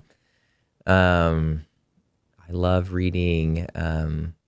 My favorite Dr. Seuss book is What Was I Scared Of? And I love reading that to him because fear has played a lot in my story. Yeah. I don't know if you're familiar with What Was I Scared Of, but I'm not. it is, and it's usually embedded within the Starbelly Sneetches book. Okay. But I bought a standalone copy, and it glows in the dark on the outside for my son. And it is a little guy who he runs in these pale green pants with nobody inside them, and he's terrified of them. And the whole book, he's like, every scene he's in, he's like, there it is, the pale green pants with nobody inside them. They're riding a bike, and they scare him out of his wits. And then at the end of the book, he finally is in an isolated place with a pair of pants, and he loses it. I'm dead. Like, someone's going to kill me. He's going to kill me. And then he stops, and he realizes the pair of pale green pants is crying too. And it's just as scared. And he puts his arm around the pale green pants, and they kind of like, wow, we were both terrified of each other. Oh, and then they become friends. And there's like this kind of integration of the two of them. Yeah. And now they say hi, and I love that. And that I hope, right now I don't know how much my son is internalizing, every time the pale green pants come out, he screams. Pretty much. Pretty much, I would say. Yeah. So, but I love reading that one to him. That's another. Yesterday we had talked about the themes of like bringing things together. The ampersand and the referee. That's a really important theme for you. And I would imagine very healing. Yeah, no, that is, I think when I have seen my fears as extensions of me, that has been a healing. That has been so healing to me. Yeah. It's nice to pass that on. Hopefully. I pass. Yeah, that is. Yeah. Very nice. Yeah. So, caps for sale. I do remember that story. And could you recall your early it wasn't a recollection, it was a recurring nightmare dream, nightmare. About a growing neck. Could you tell it?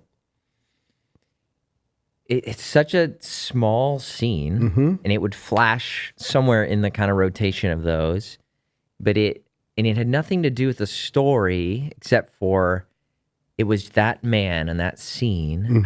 I can't even really picture monkeys in the scene, but he's kind of, there's the trees, you can see the kind of the depth of it. Yeah.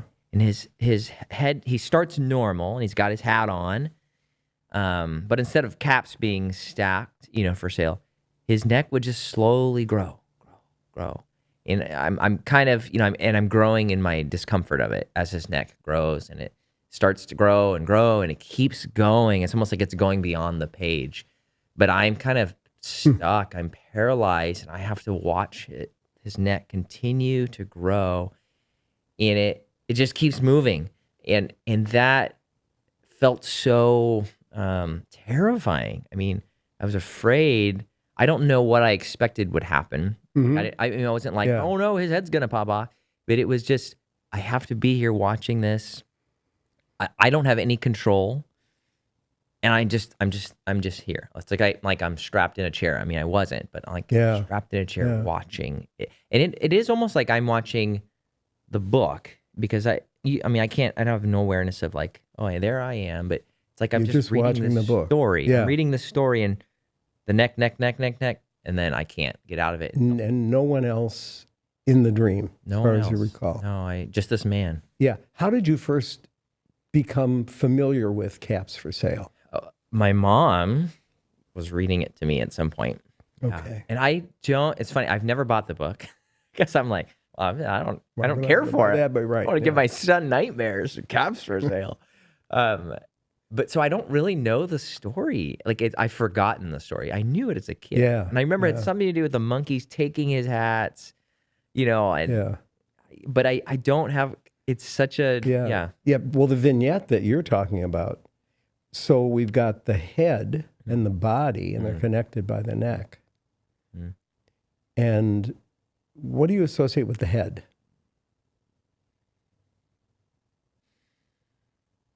I mean, before his neck grows, he's human. He's a person. A person is a person, no matter how large. No, I'm just kidding. But But when he starts growing, Yeah. he's something other. He's a creature. He's a monster. Right, right. But the head itself, Mm. what do we usually associate with the head? I think when I think thinking, Yeah. I think communication. The head is almost the soul, because I don't, you're embodied, but I'm talking to your eyes and your Talking about mouth. head, yeah. That head becomes kind of like, oh, that's you. Beyond, Mhm. like that's your soul. I think Yeah. of the duality, Yeah. and Yeah. the head is that to me. Yeah.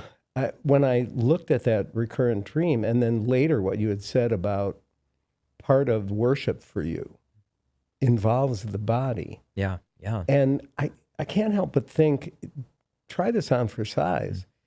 And it just clicked this morning when you said that your mother would force you Mhm. to read the pages Mhm. in or whatever that Yeah. part of the newspaper was. And we know that your mother really wanted you to do well in school. And I wonder if what was frightening about that was your head was being Interesting. separated from your body. Interesting. And when we're little, our body, everything is Sure. embodied. We're running, you know that with your own son. Totally. And Interesting. I just want, that emphasis on the head Interesting. Huh. might have been scary. And, these images come to us, even though they're nightmares, to kind of help us balance or to help us Interesting. heal or remain the whole being that we are. Yeah. So I just wondered. The other thing I was thinking of with that is, the metaphor to stick your neck out, Yeah. That's to like take a risk. Or Yeah. Or in a negative sense, don't stick your neck out. don't stick your neck out. Too right. risky. Yeah. Keep Yeah. quiet or keep. Yeah. Yeah. Interesting. Yeah. What about? Yeah. Go ahead. No. I was just thinking. Yeah. I've never made even sense of, some of the things I can kind of make assumptions of, like the clown forcing me to race it. We're gonna get there. Yeah, Feel I wanna dadness talk there, about maybe. But hey, the caps for sale one is just a bizarro. It feels like just at a kind of the unconscious, just Well, going it's such crazy. a benign story. Yeah, it is. It is. As you And I'm sure say, it's a great story, but yeah, well, I think it won all kinds of awards. Okay. But if you force me to remember, I Totally. knew the monkeys and I knew the hats, and yeah. that he got the monkeys to throw the hats back after they had stolen. But it's just it's interesting, but Sure. ultimately forgettable story. Sure. Yeah. But that scene, which of course didn't appear in the book, Yeah. that's kind of Yeah. interesting. And there was a lot of pressure on especially being the youngest. I'm the last Yep. chance at an educated child. And my mom constantly pitted, my dad as the kind of against. She was trying to give me an educated life. He's uneducated. Okay. And that became the mirror in the household of redneck, educated life. And for her, it's like, I'm not the educated life. She's like, I just, we both have a disability. Mom would say, my disability is I'm Taiwanese. Dad's disability, he's an Oklahomanese. Those are the disabilities. Now you're going to have you're not going to have those disabilities. You're going to be educated. You're going to make lots of money being smart. And so perhaps it could be that, there was some symbol of my head kind of Yeah. it being overwhelming, that it was having to rise to an occasion it didn't want to stick its neck out. Right. But I don't know. Right. Yeah. And maybe be prematurely separated from the body of experience. Yeah. You also made a neck reference when you said your mother was Taiwanese, your father was a redneck. So I just wonder Totally. if, the neck, Yeah, I don't. it's a stretch, no pun intended. Yeah. There we go. You're bringing in my trauma of my dream. No, just kidding. Yeah, I mean, I don't know. That is interesting. Yeah, the redneck, but could just be the colloquial phrase. Yeah. But I mean, my dad's family is redneck, so that's kinda, but yeah, I don't know. That is interesting. And the clown. Mm.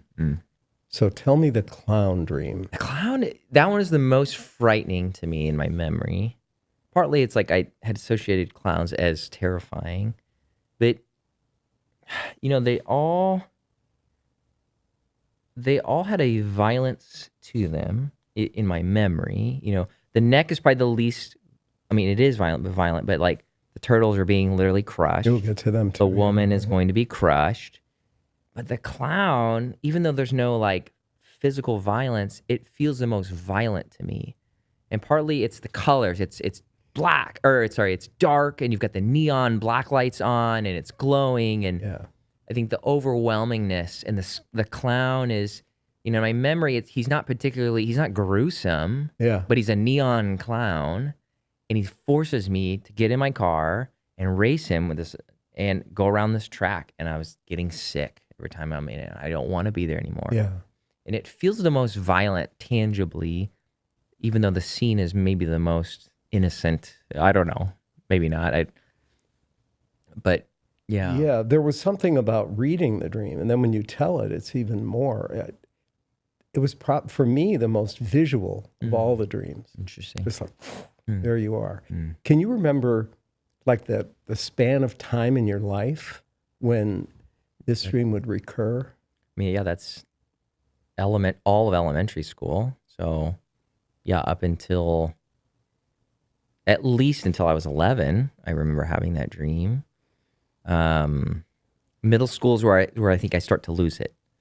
And you had said yesterday, middle school, was it middle school where you decided, I'm just going to not do school anymore? Yeah. That was. So it was during that elementary school period that you had this dream.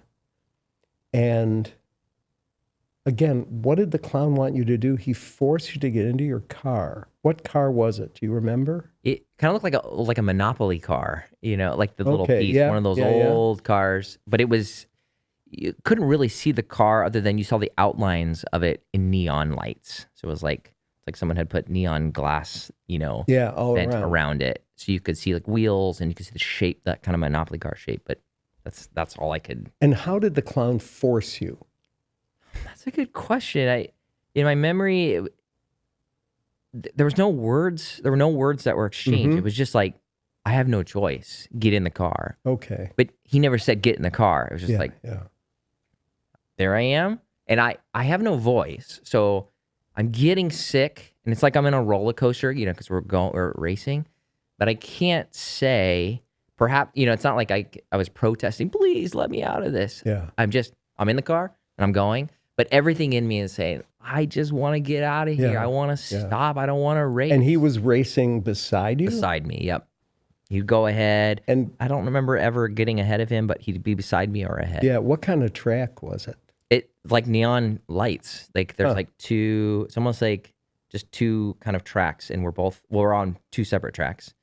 But we're kind of on these neon, and we're just going. And everything else is black around it. So I can't make, it's like we're in Space Mountain, the ride at Disneyland or something. Yeah. Because somewhere else in your material, you mentioned that slowness is a very important value for you now. It is. And what kind of acceleration was expected of you as a child?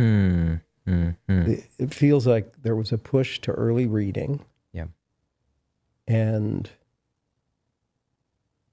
like always doing more, doing better. I think you said anything below an A was just not. Yeah, no. I have a prime memory in the second grade where I knew I was supposed to study for the spelling test. And then I came in and I didn't study. And I think there were like 8 of us that did not do well on our test. And the teacher called us out into the hallway. It was like this shameful, I remember we had to leave. We had to go out in the hallway and she lectured us and I was bawling. I just remember I'm in so much trouble. And it was like, there was just so much fear of getting less than an A. And again, I couldn't get a C because that's summer school. Yes. And it wasn't like, C is a summer school, some other kid could have been like, wow, what's the big deal with summer school? That's not that bad. But to me, it felt like, it was like, you're going to hell if you're like summer school C felt like. But is that even a thing? How I don't think a C would force you. No, to my miss- parents said that I they know. would force- Yeah, I yeah. know. Who know? And who knows if they even, honestly, if my parents even knew how to like enroll me in summer school. You know, like I don't know, but they told me that, and it just became this kind of like, I gotta, you know, and that kind of moment in second grade was like a reality check for me. It was like, Robbie, get back, you know. And so there was a lot of pressure in the school in kind of staying on top of things. Mhm. And Yeah. that kind of built, and then middle school. Once I got that first C in chemistry in sixth grade, Yeah. it just was like, oh, what was it? Nope, The no world summer didn't school. end. Yeah. Yeah, I right. didn't have to. I'm not going. I mean, I got in a lot of trouble, and middle school. There was every report card day was like hell. I mean, What would your parents do? my dad would yell, lecture me, ground me, take away privileges of seeing friends. Usually friends were like kind of his weapon against me often. I'm trying to think, man, when did we stop getting spankings? I was feared getting a spanking. That was somewhere in middle school. My mom never spanked us. It'd always be like, well, Dad's gonna spank you. Oh no, you know. Yeah. Yeah. I don't know when those stopped. I didn't get spanked in high school, but community was always kind of a big punishment. And I get lectured. So every report card day, I would try to first intercept the call. That would call. I'm like, why are they doing this? These Who would call? there would be a recording from the school. Just so you know, parents, today report cards are being released. And I'm like, ah. So I would always try to intercept the call. But if I couldn't, my dad would come home later in the evening and I would go straight to bed. Mhm. And he knew it. And he would even say, oh, I know you're avoiding me because your report card came out. But like I'm sleepy. I got to go to bed. And that's how I would kind of try to push off I would delay the conversation of being lectured of, you know, my dad would just, he would use all of his anger and competence. And then usually it would end, as most things did, of like, I didn't get an education and, you know, or I didn't have all this and you do. And, you know, so like of a shame of, you're throwing this away. And then I'd wait to the next one. It's a strange message, though. Mm. We want you to like school, and if you don't do well in school, then we're going to force you to go to more school. Yeah, sure. That doesn't make sense. You Yeah. use school as a punishment, but it's supposed to be this Yeah.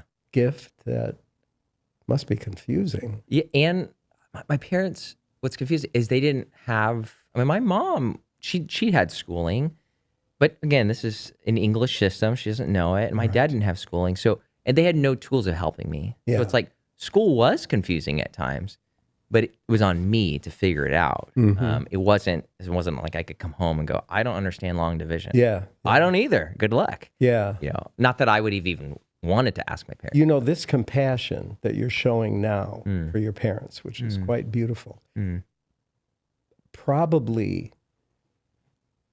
well, not probably, it was in you. As a child, you wouldn't have been able perhaps to express it the way you can now. But there were episodes where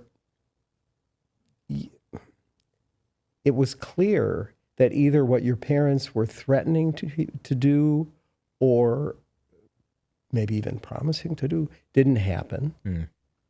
And we'll get to that in a moment because I don't want to miss the clown and the racing. And were you aware in middle school, I don't think I have to be in this race anymore? Or I'm just wondering why they would have stopped at that point. The pressure was still on. Pressure was still on.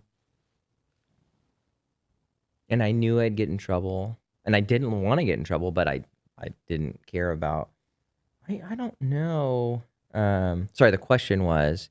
That, you know, why do you think it stopped? What would have been released or what would have been so changed in your life space that dream didn't need to bring whatever message it has? And we may not know. And Sure. But it just is so interesting. Yeah, totally. I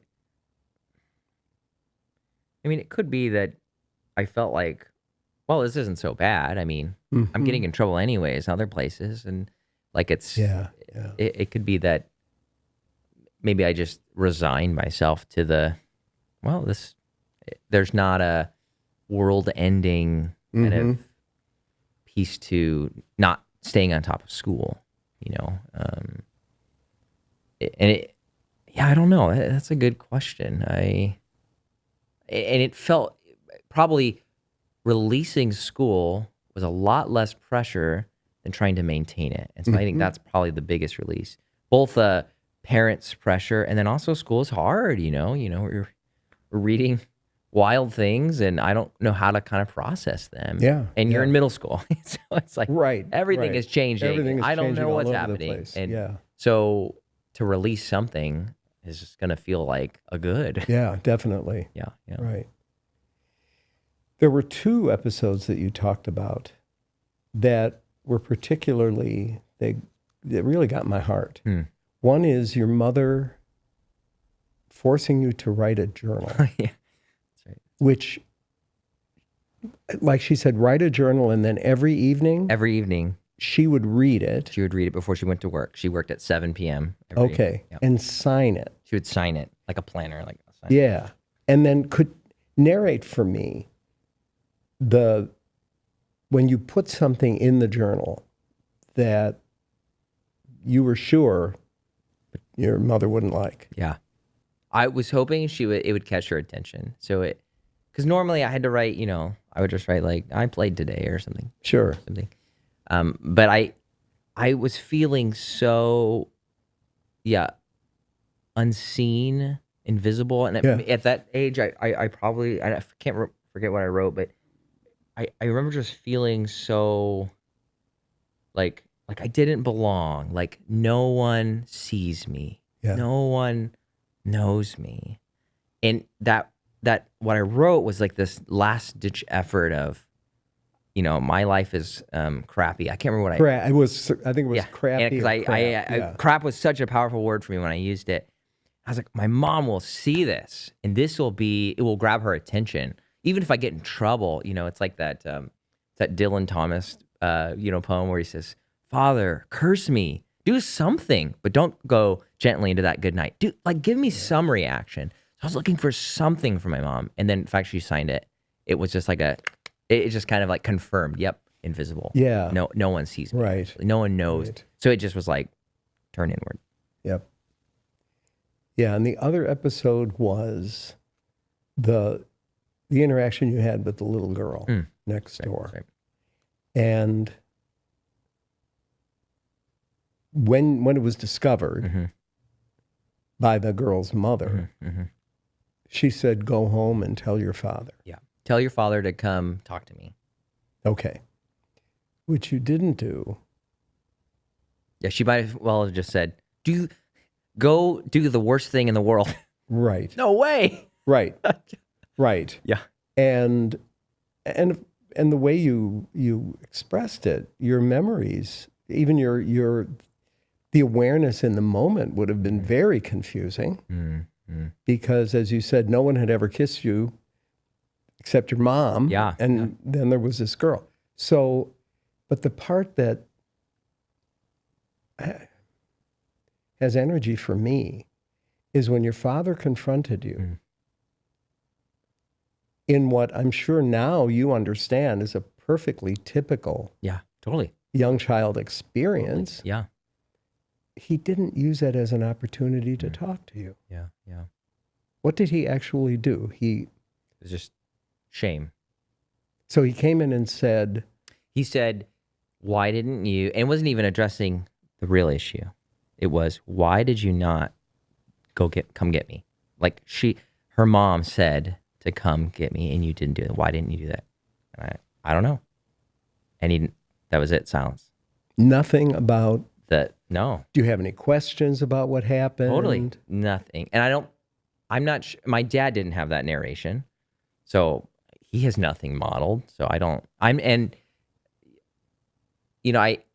looking back on it now, I would think, even giving my dad's kind of history, it would have been more of a, "What were you doing?" Something. But it wasn't. It was, "Why did you disobey this order to come get me?" That's always been that's a strange kind of like that's what I was being shamed for, even though the other shame was, it was there in the room. It was almost, implicit, this shame of like, you committed something that you shouldn't have, but we're not even going to talk about it. I think that's what I'm internalizing. It's so shameful that we're going to talk about the surface thing. Right. But the surface thing provides its own shame. Why didn't you come get me? And it's like, I don't know. And I think it goes back to being seen. You said that your father didn't have that narrative. And again, I really admire your capacity to be understanding. I don't have to be. Sure. So, yeah, who has that narrative? But you have this son who experienced something that would probably be confusing for him. I think I would try to find a way to talk about it. Yeah, sure. So that, again, it's this not being seen. Yeah. And yesterday you talked about when you connected with your pastor. Well, he wasn't your pastor then, but he became. You were seen. Where else in your life have you been seen and thrive? Sure. Oh man. Because you've gotten a lot of schooling. Sure. Yeah. So many places. I don't even know how to. My relationship with my wife. I feel so seen and held, even in my kind of immaturity. Like I just am so held and so like my wife, is unmovable in a sense. She is just steady, stable. My relationship with God, he is so, again, the same words I use with my wife, stable, steady. And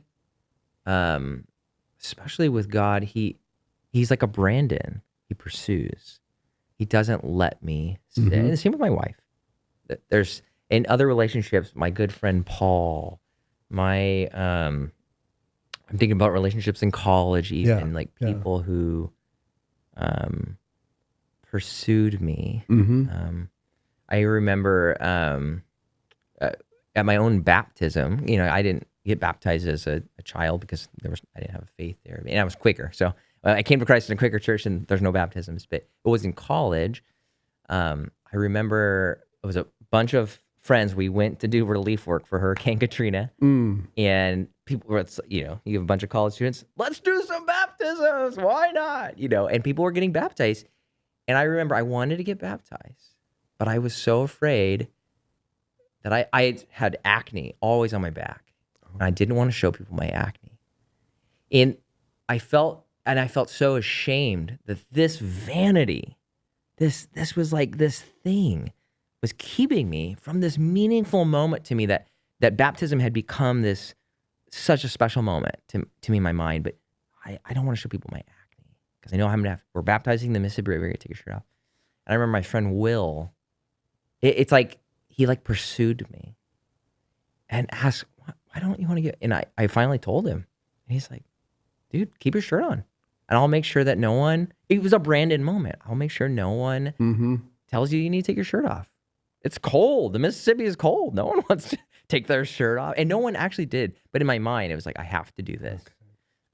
Another moment of scene. And then that scene is a pursuit. Like with my mom's journal, I wanted the pursuit. Of course you did. My dad's, I wanted the pursuit. Right. Even if my dad didn't have the knowledge, I wanted, let's figure this out. That was confusing. Yeah. What on earth just happened? And yeah, so the being seen is like a not turning a blind eye. 'Cause my parents saw something. You would hope. Yeah. But I mean, I don't know, what was going on in their own world. Their own confusion. But yeah, I don't know. Did you date much before you met your wife? Not a ton. It's funny. I had a girlfriend in kindergarten and in 5th grade, but just a couple of dating relationships in high school, but not a lot. Not a lot. Yeah. And what did your parents think about you deciding to get married? Dad, indifferent. Mom, this was almost the last straw. We got engaged my junior year of college, so we'd be married my senior year. That was the last straw for my mom. Of like, she had been fighting me for so long. Christianity became this kind of like wedge between us. I don't know if I talked about that last time. Not really. Although you did say that she didn't share that faith. She didn't, and she in high school she limited me to one Christian. I thing remember a week. that. Yeah. Right. Yeah. Because it was starting to tear me away from. And at one plans. point, a threat of no church. Yes, that's right. That's why I started getting good grades in high school. Yeah, it was it. No church. If you're okay. Again, my parent, they knew I use a relational thing to kind of cut you off. That's how my dad punished us as kids. If I did something wrong, you can't go. You're banned from those friends. I mean it would just cut us off. Yeah. So in college, I'm not now pre-med. So that's already, and it's just my mom at that point, she's lost so much of her fire, part of the dementia, but she is like a passive Asian mother, but she was this ferocious tiger for so long. And I'm a sociology major. What on earth? This is not med school. She was already upset. Okay. And then now this Christian girl comes along and she's going to take my child away from getting a bachelor's degree. The other brothers didn't get it, and now my last son won't get it. She was furious. I couldn't even go to my parents' house. I would try to come talk to my mom. She would cuss me out of the house.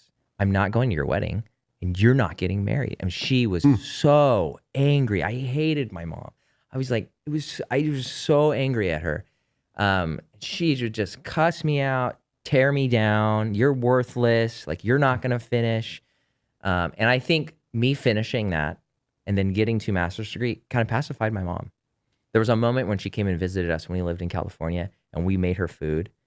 And it was almost like, I felt like my mom, like her shoulders dropped a little bit. And he's like, you didn't get the degrees that I wanted, but I got a college education, and that kind of released some of that energy from my mom. But she didn't, she opposed my marriage to my wife. Did your parents come to your wedding? They did. Okay. Yeah, my mom, was it 3 weeks before? I mean, it was less than 3 weeks. It was like just 2 weeks maybe. She said she's coming. And I was like, awesome. We were planning on my mom being there, but also not. I had no idea that she would come. Yeah. And my dad was, I think my dad was started to get excited. Oh, I'm going to have a daughter, and his kind of. Right, because he had 3 boys. Yeah. So you were pre-med and changed your major? No, or you I never. Yeah, Okay. for sociology. Yeah. Which in her mind is like, oh, my mom's mind, you're going to counsel people and they're going to shoot you. Yeah, that's like her mind. Like, this is a path to poverty and death. Okay. Yeah, for her. And then she would die. And then she would die. That's right. Right. That's right. So Set the that was chain all reaction. tied up. Yeah. Right. Yeah. But she didn't. She didn't. Yeah. When did you first become aware of your mother's dementia? Man, it's so hard because growing up, there weren't many Asians around me, and so I always. It wasn't until later. I mean, I identified early on as Asian. In fact, and I don't know if I share that with you, but like that was one of my nicknames. It was an endearing nickname. Like my friends would call me Asian. My other friend Randy, I remember we called ourselves the Asian Invasion. But like there were so few Asians that it felt like it was just such this. Like I felt full Asian. Like it was almost like a kind of a voice moment of like I'm Asian. It wasn't quite like it is today, where we didn't have all this kind of intersectionality, identity talk, but it was kind of purely like, I'm the Chinaman, like, but in a proud way. Yeah. But I didn't have much Asian culture. But what I had is my mom. But what was always hard for me to distinguish was what was my mom's Asianness and what was her mental health. Like that was always kind of a tricky piece. My mom couldn't get cultural idioms. She was strange. She had these OCD-like patterns. But it was always, I was never, and she would forget things, but I wasn't ever sure what was kind of the piece. And she's very repetitive. So that's what's hard. As I've always thought my mom has kind of had this dementia line, but she's constantly like, okay, so when are you moving back to Colorado? And I would tell her, oh, we don't know. We're kind of, and then, 10 minutes later. So tell me about when are you moving back to Colorado? And so it was always hard for me to parse out memory versus fixation for her. Like I don't, and it wasn't until she finally, this last July, she met my son for the first time. And she thought she had already met him. And multiple times during the trip, she, would say, oh, but I've, he's grown so much since I saw him last time. And I thought, and again, I'd say, Mom, you've never seen him. And that's where I feel like, oh, wow, we're really starting to kind of into a different kind of, I'm now parsing out some of that. So I don't know. It's hard to know. Her fixation has always been there. So we always kind of thought of Mom as forgetful in a sense. Yeah. I don't know. Yeah. What does that mean for you? That because this will be progressive. Sure. Yeah. Yeah. That's interesting. I feel like the trajectory that I've been on is in all throughout until grad school. So until like my mid-20s, I would say I was angry at Mom. And I think it was probably part of this, like I'm enmeshed with her and I'm rebelling against her. Like once I could start rebelling against her. Dad, I was just afraid of. Yeah.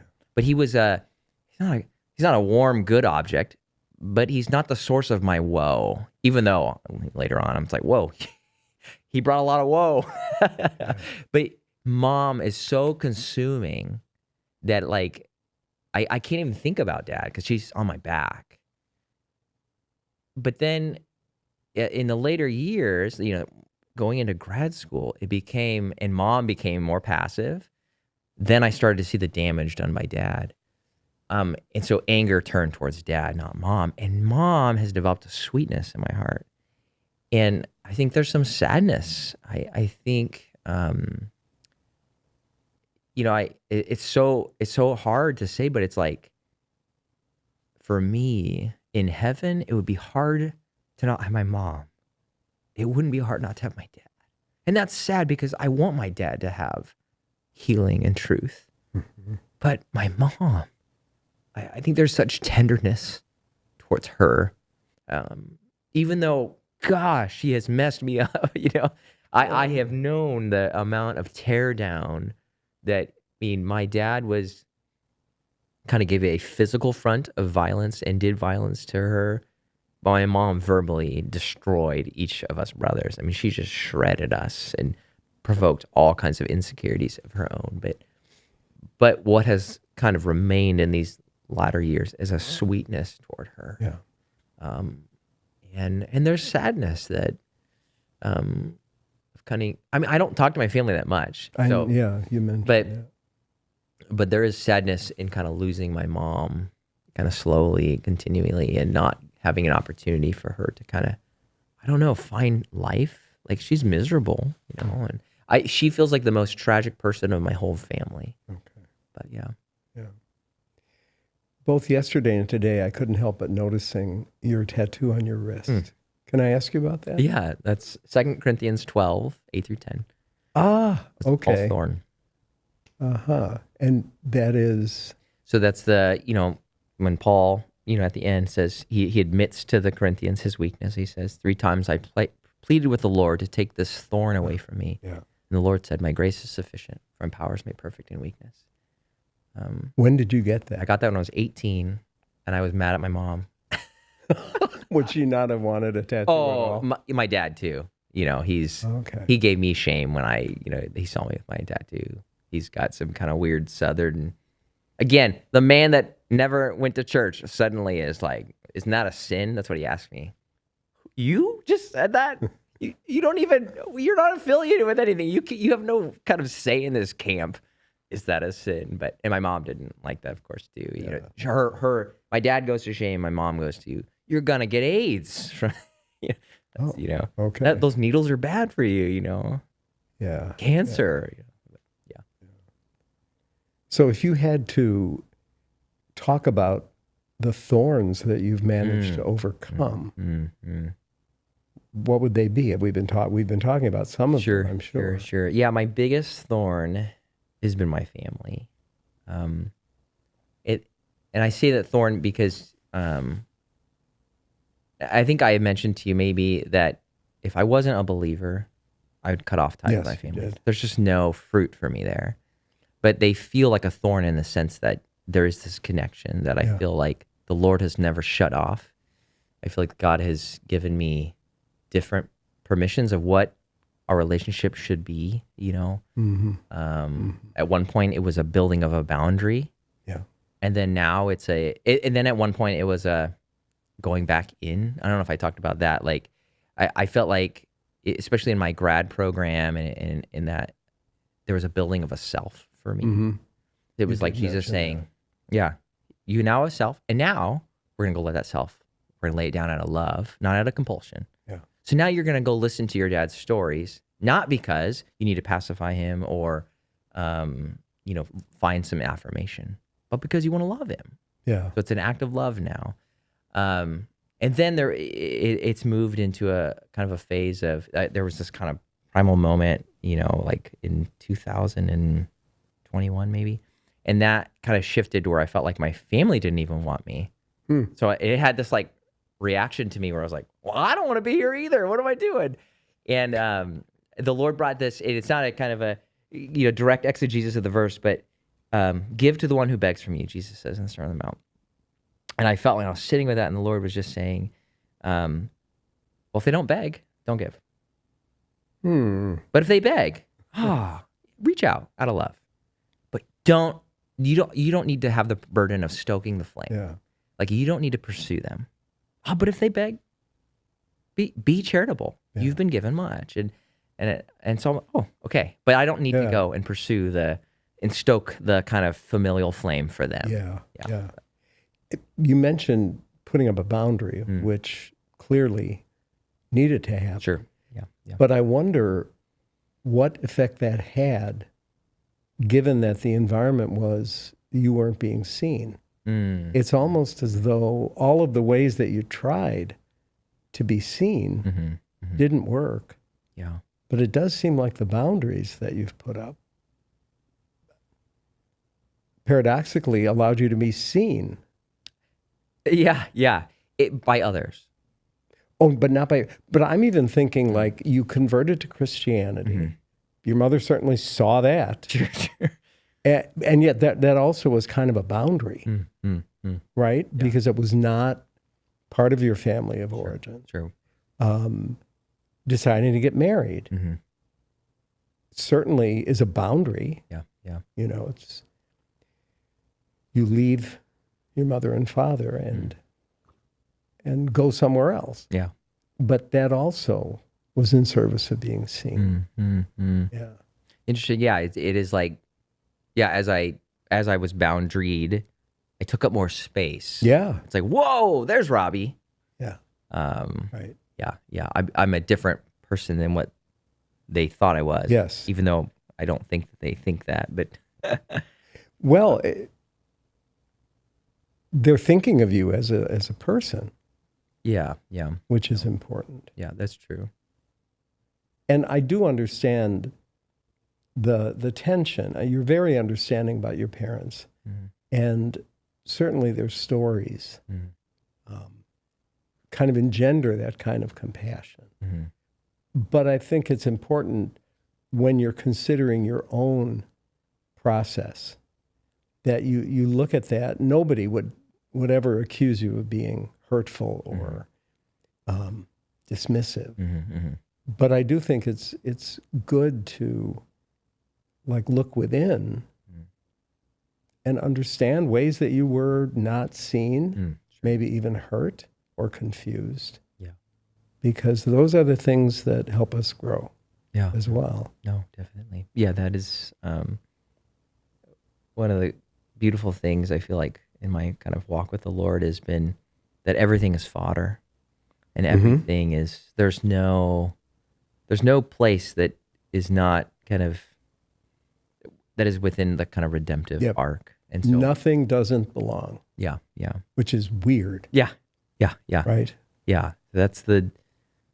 And so, those hard places with my family. And I think some of that is the move toward compassion, is the sitting in the lament of what has been done to me but then also kind of recognizing their humanity too. We're bumping into each other as humans, and they messed me up badly. And here we are, though. What do we do with it? What do you do now? Yeah. We're almost at the end. Okay. 15 seconds. Okay. I want to thank you for being so open. Yeah. And is there anything you'd like to say to me that you haven't had an opportunity to? I don't think so. I appreciate, all of you, and I appreciate your conversations with me. I feel like it's a stoking of a flame that I don't want to go out. I think that, the trajectory that my default kind of, person is on is to becoming indifferent to my past. So it just being cold. Again, if I wasn't a believer, I'd just cut it off and move on. Yeah, you know me by now. I'm going to go for that metaphor. Yeah. You said stoking a flame. And it's important to remember you can only stoke what is already lit. Yeah. So, because you said, I don't want it to go out. If you've given us the opportunity to stoke it, that is a signal that it is present. Oh, that's helpful. Thanks very much, Robbie. Thank you. Yeah. Hello. Hello. Would you mind just briefly introducing yourself and telling us what style of psychotherapy you practice? I'm Nancy McWilliams.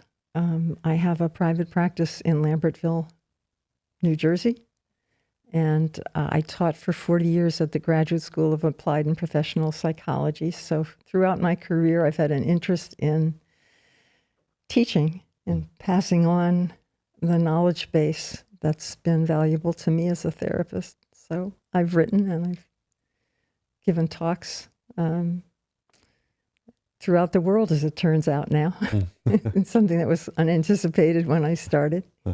But mostly I'm a practicing therapist who has just always loved the work. So my own type of therapy is hard to name because I haven't signed up with a particular theoretical group. I've been influenced by most psychoanalytic traditions. I started with Freud. I was a political science major in college, and I always knew I was interested in psychology.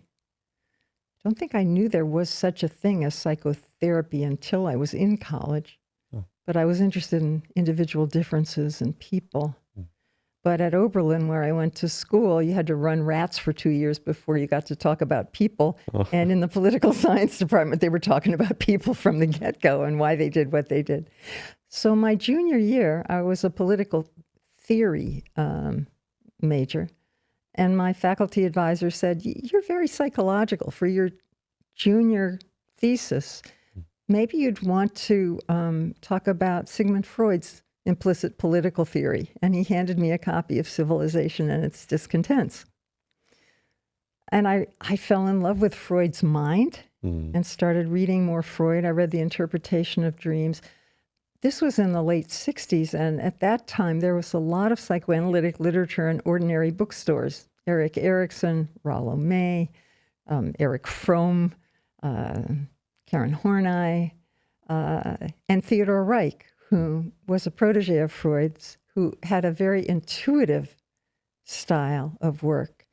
And I was quite influenced by Theodore Reich, not just his masterpiece, Listening with the Third Ear, but also he was the first person I ever read who talked about sex differences without the attitude that female psychology was a kind of unfortunate deviation from the male norm. This was before feminism had re-risen. And I just never read anybody who acknowledged that women think and feel somewhat differently from men. And there's some assets to that. You know, later people like Carol Gilligan and Nancy Chodorow took that and ran with it. But this was the first I'd ever heard of such a thing. So I felt sort of understood by him. And I went to meet him. He was still alive, and asked him what advice he had for somebody who eventually might want to be a therapist. And he told me I had to get analyzed. So I was in New York, and I could barely afford an analysis with an experienced person. But I went to his institute to get assigned to somebody. And it was a really good fit. I was very lucky. Wonderful guy who helped me enormously. And it was I think I went into it thinking this would be very intellectually interesting, but it absolutely transformed my life. I don't think my marriage would have lasted. I don't think I would have had kids except for my analysis. Wow. So it was the therapeutic effect of a deep psychoanalysis that made me identify with psychoanalysis generally. But my institute exposed me to Kohut, Ferenczi, Klein, Winnicott, so the ego psychologists, the object relational people. Then self-psychology came along, and then I studied with George Atwood and Bob Stollerow on intersubjective approaches. Then the relational movement arose. The only psychoanalytic set of theoretical angles of vision that I'm not well versed in is Lacan. I don't speak that language easily. I've learned a few things from Lacan and Lacanians, but it hasn't been as rich an influence on me. So I consider myself an integrative psychoanalytic therapist. Yeah. Out of all of those different branches, is there one that stands out to you? Probably object relations more than the rest. The idea of internalizing people, internalizing relationships, and how that gets replayed in life. But I also was very influenced by the ego psychologists and the idea of defense, different defenses, different levels of maturity of defenses, defenses as natural, as problem solving. Yeah, adaptation, really. Yeah. Because I was going to ask, in your view, how do you view psychopathology as arising? Like, what is that? Yeah. I think it's always, there's a psychoanalytic concept called overdetermination, or multiple function is a related idea. It's rarely one thing. Sometimes one trauma can create psychopathology. It can be that bad. But usually psychopathology seems to me to arise from a combination of temperament, and what are your temperamental vulnerabilities? What are you genetically, how are you inclined? What did your parents model? What were you taught? What defenses did you develop? Did the world reward those or not reward those? Was your self-esteem supported or not? Were you taught to manage your affects? Were you given words for affects? I mean, if you weren't, there are certain kinds of psychopathologies like eating disorders that are sort of nonverbal expressions of suffering. So I think it's always a complicated story, and I think that doing psychotherapy is rarely applying one technique to one symptom. It's usually, it may involve many different techniques that are integrated, and it often involves, it's like severe psychopathology is like this ball. It's not. You take out one string, and then you take out another string, and you take out another string. So a person has a maladaptive pattern, and it's partly based on identification with a parent. It's partly based on counter-identification with another parental influence. It's partly been reinforced. It's partly because you had a trauma that you keep trying to solve. It's partly because it was adaptive to certain circumstances that no longer apply. So you keep having to to deconstruct it. So it's not a simple answer. Yeah. Yeah. And the question is pretty vague in and of itself. Like what psychopathology? Because I was going to ask too, like, do you have kind of a theory of change? But that's probably also very nuanced and it depends on what the presentation is. But Yeah. can you try to speak to a little bit of how do you see the theory of change? Yeah, and there's different kinds of change. There's behavioral change where you learn to behave better for, to be more well adapted to whatever the stresses are on you are. There's a change that I think we talk about probably less than we should, which is the change of accepting what can't be changed. People often have to come to terms with very painful realities. And a lot of psychotherapy involves helping people grieve things that they keep trying to believe they can fix, change their parents, change the fact of their being the target of racism. They aren't going to be able to change that, but they can change how they understand that and live with it and move on from it and triumph over it and so forth. So a lot of change involves a grief process that hasn't been possible. Other kinds of change comes just from identification. For example, at the end of every psychotherapy, I do a kind of exit interview. I ask the patient, how has this been for you? What are you pleased by? What are you disappointed in? And the way they describe their change is often very different from how I would describe it. So one of my patients said, oh, this has been really good for me, this therapy. I said, well, so in what way? She said, I learned you can fix things. I didn't know what she was talking about. I said, what do you mean you learned you can fix things? Give me an example. She said, well, when the light bulb stopped working, you just changed the light bulb. And when the air conditioner was too cold for me, you just turned it down. In my family, we would have sat around for weeks lamenting the condition of light bulbs or air conditioners these days. So she was describing that she had developed a sense of agency by identification with me. Wow. And that happens a lot. Things that we don't even, we're not even conscious of modeling get taken in. Yeah. A non-judgmental attitude, for example, that the patient then starts applying to other people. Or there's a bunch of very interesting studies done in Germany about facial affect and how in really effective psychotherapies, patient and therapist have different affects on their faces. And Rainer Krause, who did this research, calls therapists people who are trained to have abnormal affect. Because in normal affect, we match. If you're my therapist and I'm angry, right? The natural reaction is you should very quickly show the same anger on your face. But a good therapist doesn't. A good therapist will show curiosity about why you're angry.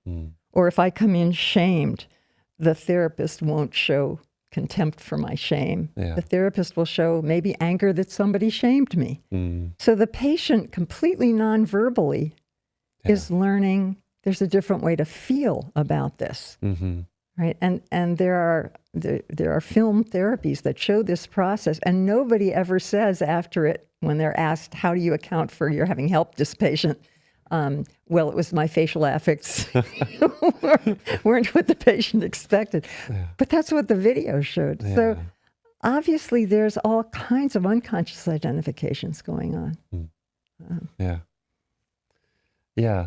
No, that's wonderful. It reminds, like when you said if someone comes in and their affect is they're down and they're feeling ashamed of themselves or something, I can imagine that person, if they were to walk into a room with their family members and maybe their family is like, here they are again, or they're tired of them. Right. But then walking into your office, the way that they're met with is entirely different. Yeah. They can learn, oh, it's not me or it's not my shame that is causing this. It's the way other people are relating to me or I'm relating to them. Or Right.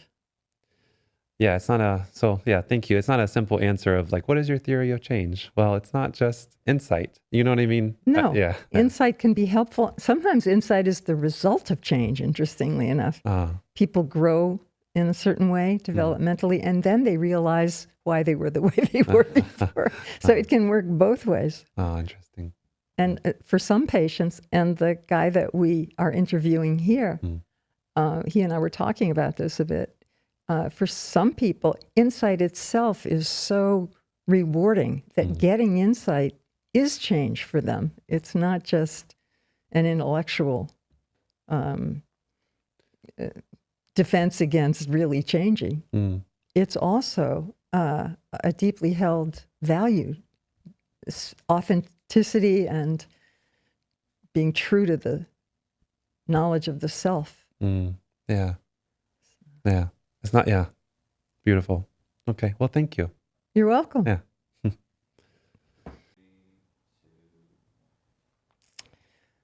Hi, Robbie. Welcome back. Hi, Nancy. This is like your fourth interview, but only your second with me. What's the process been like for you in general? Totally. It's been super engaging. It's been fun. Yeah, I definitely. Last night I was like, man, I'm tired. I bet you are. But it's almost like it caught up to me. But it's been really enjoyable. I kind of like kind of stirring in these things, and I mean, we're stirring in me in a sense. I'm getting to know myself in a deeper way, and it's fun to be able to have feedback and kind of to be able to process that. So, it's been really meaningful, and I have lots that I've been writing and kind of thinking about and processing. And tell me about some of that. Totally, yeah. I mean, and all of you are so different. So, and I've loved you're all warm, which I've loved. But each session has just kind of brought a different flavor. Even our time yesterday, it was funny. I loved your permission to tell me if you need to take care of me. Because immediately when I walked out of the room, I was like, I think I was trying to take care of Nancy. Interesting. Like it just, as soon as I walked out the room, I knew it. And that brought up its own kind of fodder to think about and process. And again, for each of the different, therapists. So that's been, that has been really sweet to kind of sit in. Did you identify any particular ways that you were caretaking? I think it was like as I was kind of reflecting on it, I think, okay, the two things that, well, first you had mentioned right off the bat, they were like, oh, I'm nervous, for this kind of format. And I think that probably kind of just triggered something for me. But then anxious mother stuff? Yeah, maybe it could be. Yeah. But, and you are the only woman. So could there be some kind of mom transfer? I mean, I'm not going to deny that there's not, I don't know. But I think I felt like we were searching for me yesterday. Yes. And at some point, I think I started like, oh, I got to help Nancy find me.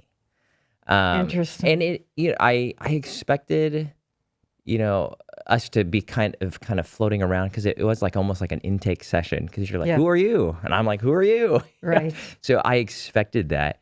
But I think I was trying to help you towards the end. I was like, okay, I gotta give Nancy a good therapy experience. And it was fascinating that kind of came up for me. And as soon as I walked out the door, I was like, oh, I was trying to help Nancy. And I don't know all of the kind of, what was that coming from? I'm a spiritual director, so I've sat in a similar way, not in a therapeutic role, but I've sat in many times in the other side of the chair and going, okay, I got to try to find this client, and I'm trying to search for them, and they're on the move, and I'm trying to find them. And so was there empathy, perhaps a little bit of that? I'm not sure, but yeah, that was striking to me yesterday. Huh. Oh. Can you identify the feelings behind that? Yeah. That's a good question. What the feeling?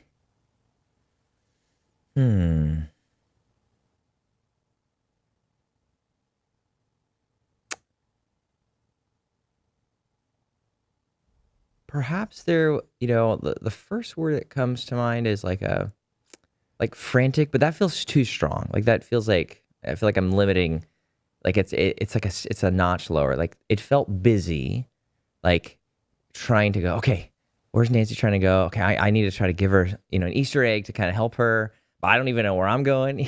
So anxiety. Yeah, there was a little anxiety there. Yeah, that's probably that. That's a good term. And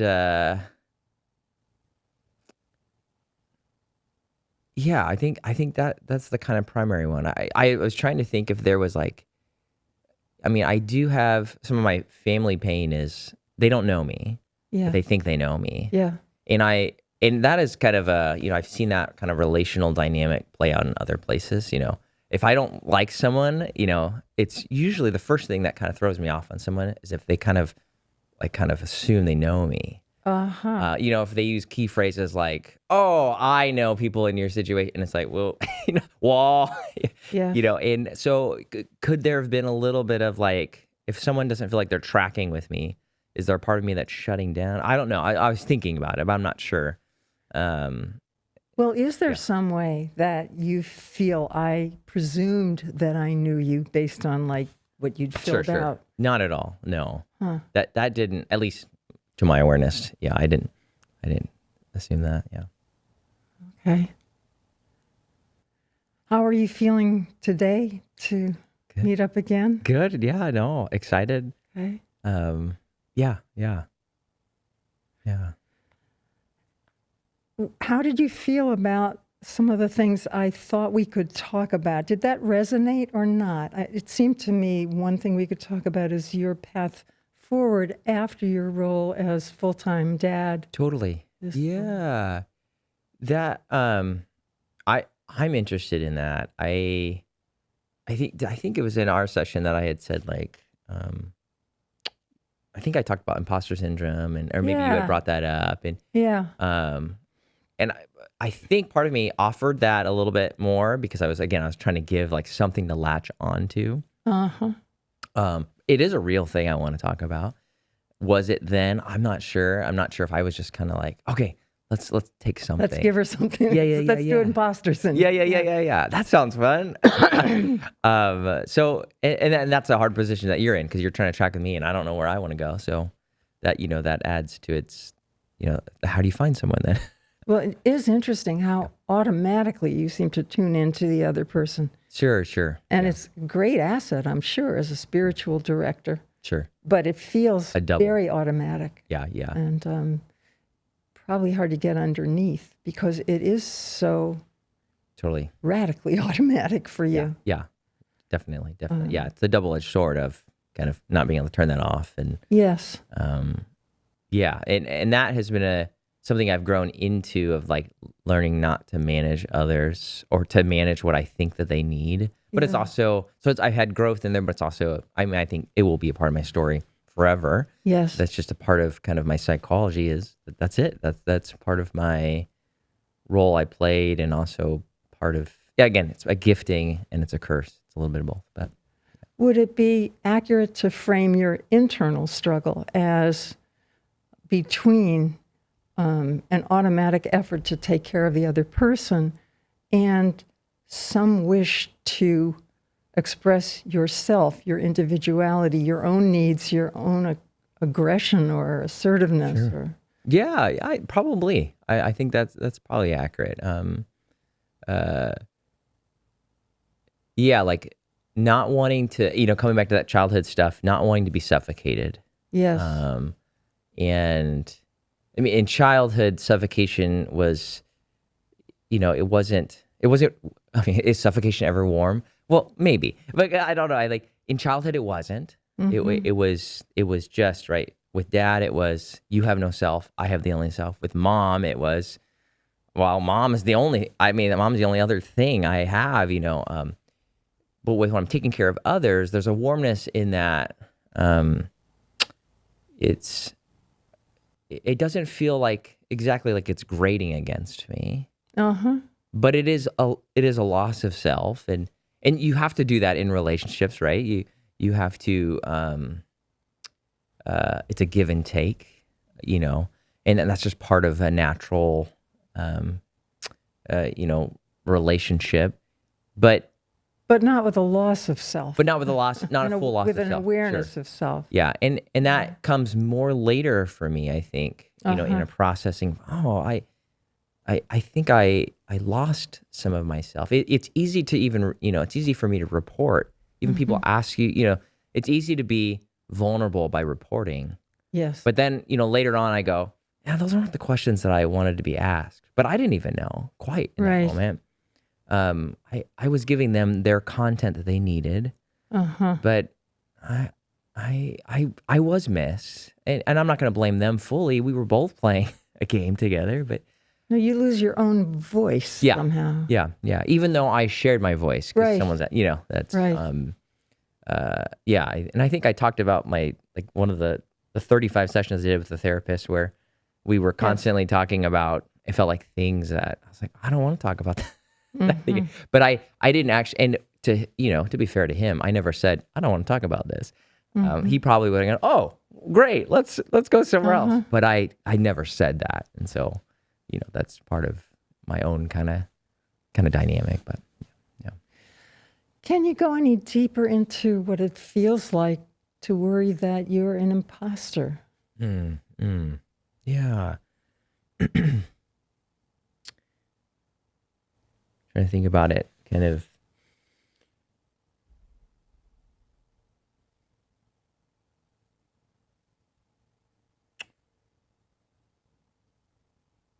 I think that, so I'm trying to put it, how do I put it into a context that would kind of help me kind of explain, if I'm asked, let me put it this way. A vulnerable thing for me is when someone affirms something that's maybe a strength of mine. Because what it does is it automatically, it opens up this kind of vulnerable wound that says you need to now prove that you are this thing. And that creates, an example is, I've longed to do a doctorate in Old Testament theology, and more than it's not the doctorate, I want 3 years to spend kind of grueling over certain theological things that I've been writing about and reading about, but I want dedicated space. I love grappling. That's kind of a life-giving space for me. Could even probably be a defensive space. I don't doubt that, but there's something I love. I love fiction and kind of grappling with stories of characters that resonate with me when I think of as the human condition. When people talk about, I needed a garbage read, for a little while, or some kind of throwaway book. I was like, that sounds horrible. That sounds miserable. I want to grapple. I want to have to really kind of wrestle with the text and go, man, there's my human condition caught up in it. All that to say. So I've had this inclination to, I continue to stir in this world and at our previous church, sometimes people go, and we had, at our previous church, we had legitimate Old Testament scholars who were there. And people would say, Robbie's the Old Testament guy. Now, all of a sudden what that does is that opens up this kind of, you have to be the Old Testament. You got to be this guy. And it's if you don't, you've got to live up to this. And now all of a sudden, imposter, just the light goes off. Or if it could be in any setting, Robbie is such a good, I was doing group spiritual direction. He's such a good group spiritual director. It just kind of now opens up this little wound, and it's you've got to be that. And so then the imposter now, so it's this, it's like an obligation. But it's not just an obligation. It's like an obligation, and I know I'll fail. It's just, there's a feeling behind it that says you won't actually meet this. Yeah. Yeah. And one day that same person is going to say, maybe you're not the Old Testament guy. You are not who I thought you were. Yeah. So that, and I know that there's childish stuff wrapped up in that, but so there's something there. So often when I'm confronted with something that calls upon the thing that I most love and feel capable of doing, it actually spins me into a writer's block, into a paralysis. I mean, and I know I've used that word with my childhood, shocker, but it spins me into this paralysis. You know, I loved being one of our main preachers at our previous church, but sermon writing was hard because it would just surface. It would say, I mean, I've read so much, but you know, when I've got to put a product before, I mean, they wouldn't call it that, but in my own kind of, you know, my self feels like I've got to present this. I would get to write the sermon and it would be like, I've got nothing to say. I'm not an expert. I mean, I would never consider myself an expert in a sense, but it's like, you have nothing to say. You have nothing to offer. And that was always a kind of a voice that I felt like the Lord was always trying to kind of fight against. But it is so hard because it is this kind of primal feeling of the paralysis that just kind of happens. Yeah. And I'd probably even say it happens when someone says, Robbie, you're the blank guy. And then I freeze. Oh! But, you know, it strikes me that we enacted something like that yesterday. Interesting. I mean, I began with that from your writing. I saw you as intelligent and having a sense of humor and being sensitive. Were you at all aware of feeling like now you had to be that that's interesting. smart, funny, sensitive guy? Yeah. I do think, I think probably there was a little bit when you said you're intelligent, that there was a certain like, oh, I need to, I don't know, like. Or what if she sees the fact that I'm not smart about something? Yeah, I think so. Like, I think there was a little bit of that, perhaps. Yeah. That doesn't quite touch quite on something as personal as like an actual, you know, thing that I've given myself to. So I don't think yesterday it had enough. Now you're reassuring me. It could be. I could be. But I think if you had said, you know, I don't know, like maybe if it became more personal, if you had said yesterday, like, you just have so much self-knowledge, Robbie. Wow. All of a sudden, I think that would have kind of activated but I'm deeply deceived, you know, and I know that as a reality that I don't know myself fully, but I think if it became more poignant and like kind of touched something deeper, because that is kind of a general statement, but I don't deny that it didn't have some kind of effect sorts. Yeah, well, it's not a criticism. It's just... Sure, no, totally. It's fascinating to me how even in the therapeutic relationship, which is not an ordinary relationship with ordinary give and take, the subtleties of a person's relational patterns come in. Totally, yeah. And the therapist participates in it too. Sure. Because of the dynamics between the two people. It's just endlessly fascinating to me that happens. Yeah. Back to you, I was struck in my own reflections on what we talked about yesterday at how much pressure you were under as a kid. And how heavily the mantle of the chosen child fell upon you. Sure, yeah. And that must be a lot of what's behind this idea of I have to rise to what is expected of me. Totally. Yeah. And I actually have an interpretation for you that's deeper than I would usually make on the second session with anybody. But I noticed in your questionnaire that you made one typo that I took as a Freudian slip. Okay. Instead of saying that you had been the manager of your brothers, you said you were the manger. Oh, no way. That's so funny. And Interesting. my take on that was your mother wanted you to be Jesus. Interesting. Wow. You were her I was her star in the salvation. sky. Yeah, You were the yeah. star of Bethlehem. You True. were the babe in the manger, the one that was going to be Christ-like. Sure. And I think that would be a tremendously heavy expectation for anybody to meet. On top of her saying, "If I die, you die." Sure, Or, sure. Sorry, if you die, I die. Yeah. You know, it's a reversal.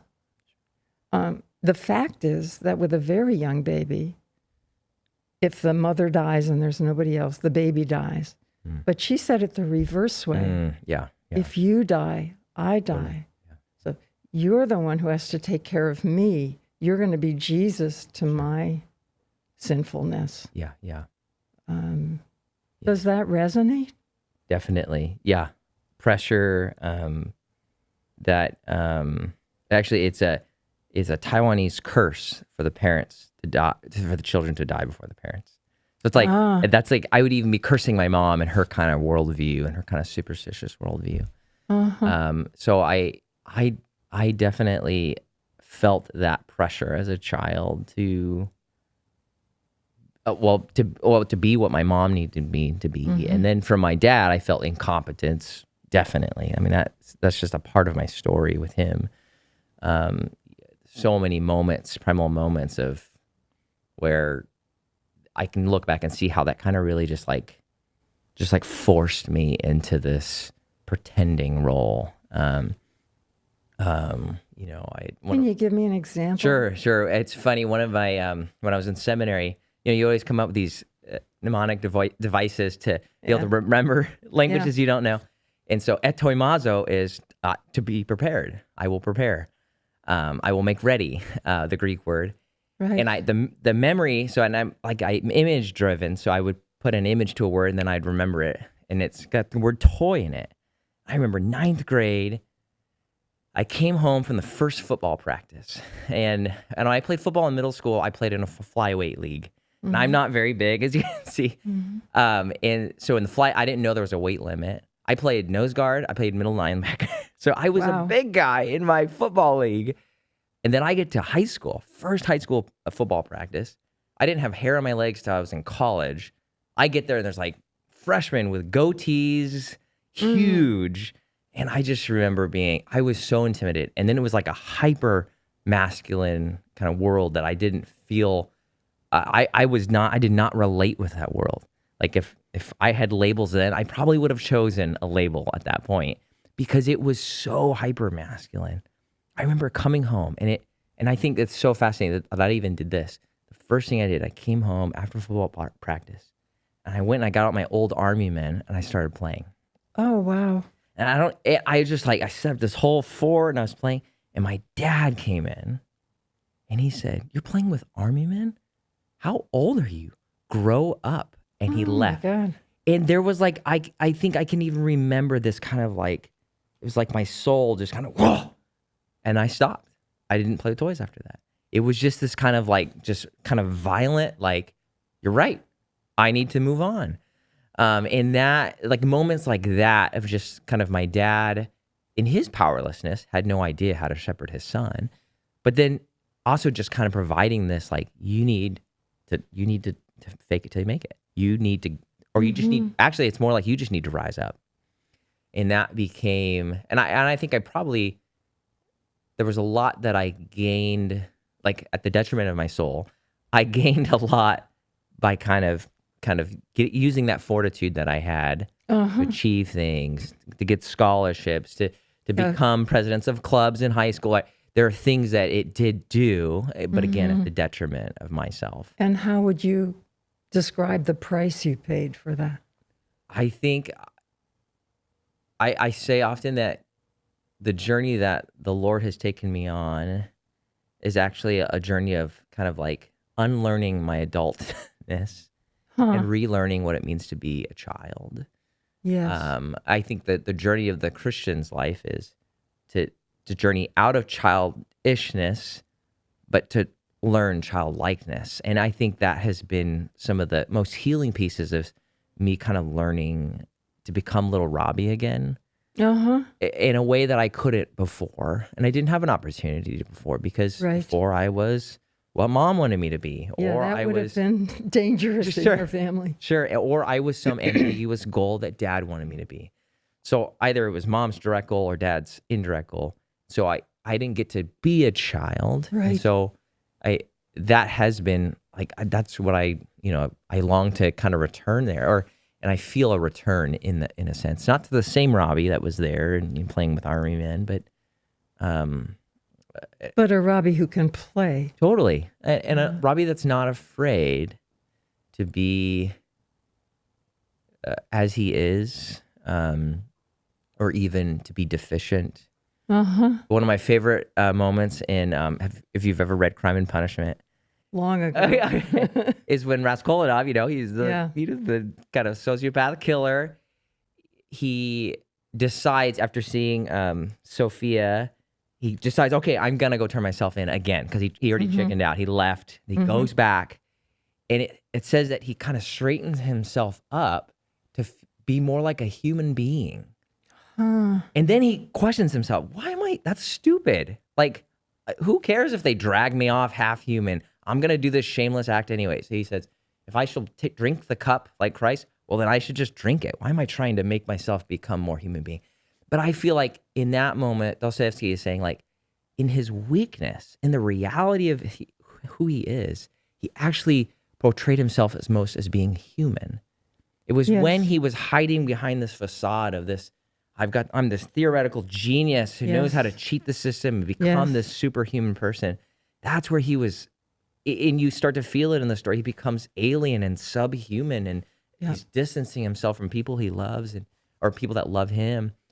And that feels like for me, that's the invitation of, like, to become more human is to become, well, kind of stripped away of these things that say you need to be something, even though, but it is a standing up by standing down in a sense. Yes. But yeah. Yes.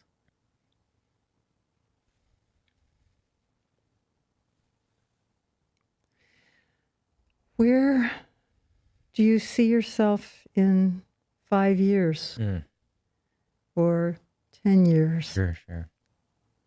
I'm not a future planner, even though I forecast, but I'm more of a, and this is kind of it's been a blessing. My wife thinks future, and it's harder for her to be present. And for me, I'm consumed in the present, and it's hard for me to think about future. And partly, I think, because future brings up some of that paralysis. It says, you got to make decisions to be this thing. But in 5 years, I hope, my son will be a little bit older. We hope to at least have one more child. And my wife will be done with the professional requirements of her. She's still in career. training. Yeah. Well, she's not licensed, so she's still kind of part of that kind of. It's endless. It is. It does. But it does come to an end. And the income will be a little bit more than what we've been doing, and we've both been in school for so long. But I would like to have, I think, given myself what I feel is, but currently I feel I have been that the Lord has called me to kind of stew in this kind of area of theology, and to have given myself to it for a time. I think that's what I would like within the next 5 years, is to have, and is whether that means pursuing a PhD, or whether that means I just got space to do it, and I gave myself to it, because I do have a fear of, being, and I don't know if I mentioned it yesterday or not, but like being 65 and my midlife crisis, happens, and I can see why people go and buy a sports car. It's like, because now there's all this kind of regret, and this imposter syndrome is there. It's like, look, you became the imposter you were afraid of being all along, because then I become the condemner of myself as well, not just the voices of others. So I think I long for yeah, like a space to go, oh, I rose up to what I felt like I was called to. Or maybe clarity that maybe that wasn't what I was called to. Maybe that was some other pressure that I put on myself. Mm-hmm. Maybe that wasn't the Lord's voice. Maybe it was something else. Mm-hmm. And a resolution of going, oh, yeah, I didn't need that. That's okay. I think that's what I would want. I don't want to be in 5 years still going, well, I think I'm considering this. I think that, Yes. I think I want to be at a place of like, oh, that was really exciting, but yeah, that wasn't for me. Or, oh, that is for me and I'm there. That's what I think I want. Yeah, something like that. Well, the thing that you've said so far that felt to me like the strongest statement of where you are and what is your voice was you're saying that you wanted to spend 3 years with the Old Testament. Yeah. Is that something you feel you could claim the right to once your fathering duties are a little bit less consuming? I think so. I think it is a realistic picture. My wife and I, we both do want to kind of be like a part-time working status. And, right now she's full-time, I'm not, but Yeah. she wouldn't have to be full-time anymore. So Yes. I do envision kind of a possibility, like practically it looks like it could work out. Mm-hmm. My son entering, school age, and we still don't know what we want to do with school. But eventually I think we want him to be in public school no matter what, because I feel like that it feels in line with our values of, Mm-hmm. so that does free up some space no matter what. Mm-hmm. So I think it is feasible to do that. There's always a question in my mind, will I take it? It's the Yeah. age-old, like, I think when people say, oh, I just need to get away. Well, it'll just be your same self there, Yeah. If I am given the time, will Robbie take it? I don't know. I hope. I so hope. I'm a hobbyist, so I love kind of dabbling in things, and I always have to kind of shut down, things, because I think partly I inherit this from my dad. Is there's a curiosity in a lot of things, and those can also be distractions. Mm-hmm. For me, in line with our tradition, gluttony is neglecting one's calling.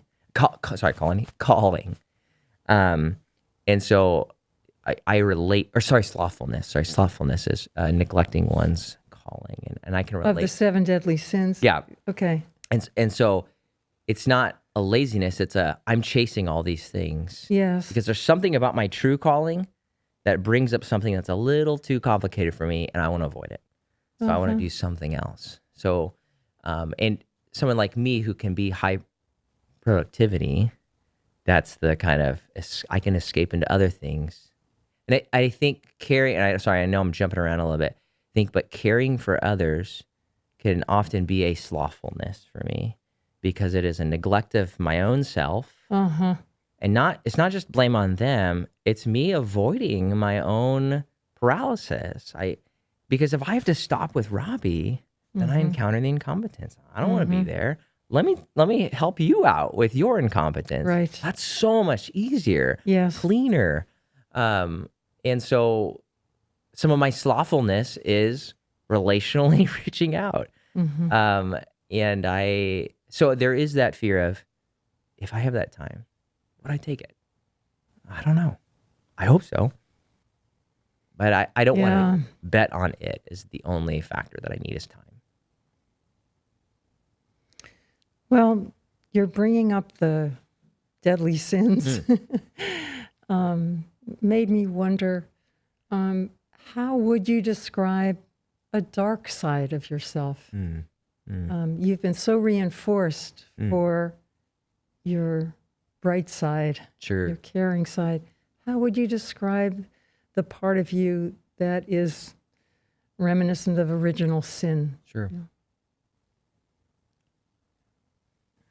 I mean, that's almost like asking, I feel like initially, it's like asking, describe how you are human. Yes, it is. It almost just like yes, I am. I don't, it is hard for me to see another person's sin where I can't actually see, sorry, it's hard for me when I see someone's sin, I can't but see my own sin wrapped up in it.